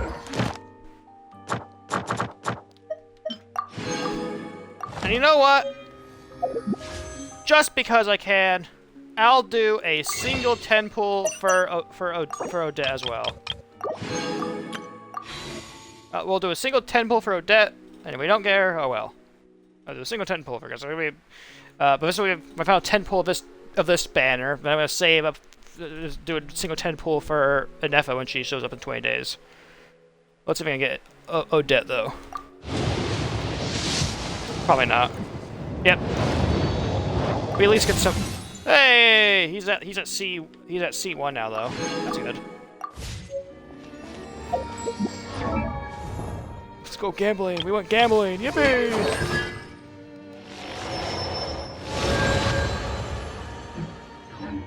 Okay. Yeah. That will be it now for today's Genshin stream, or I guess this week's stream is it actually. Originally was not going to do free streams this week, but Genshin's update dropped on fucking Tuesday at 8 p.m. so I decided to play it on Wednesday. And I decided to just get out of the way today because today will be the day I've streamed as well. So everyone got spoiled today with pigFIVE streams. This will not be a reoccurring thing. Unless stuff like this happens again or whatever, then I'll do it. But like for now, we're going back to the usual schedule. So that means next week will be our Zenless. Hold on, was it Zenless or Weathering that we were gonna do next before Genshin? Because this counts as a Genshin stream. Let me consult YouTube real quick. The last one we did was... It was designed by my mother. Yeah, so Have next you noticed stream how it's shaped should like a be heart? a Zenless stream, then we'll go back to Wuwa stream, and Genshin stream, and Wuwa again. Yeah, so that's the cycle now. Microphone, please, no. But yeah, that is it for today. I will see you all on Monday, and yeah. Remember to follow my Twitch, subscribe to the channel, join, actually not, I keep saying on accident. Follow my Tumblr, and also go check out my DeviantArt. I post stories and the occasional art of some of my characters that I draw myself in MS Paint, because goddamn it, I use MS Paint for everything. Anyways, yeah. Goodbye.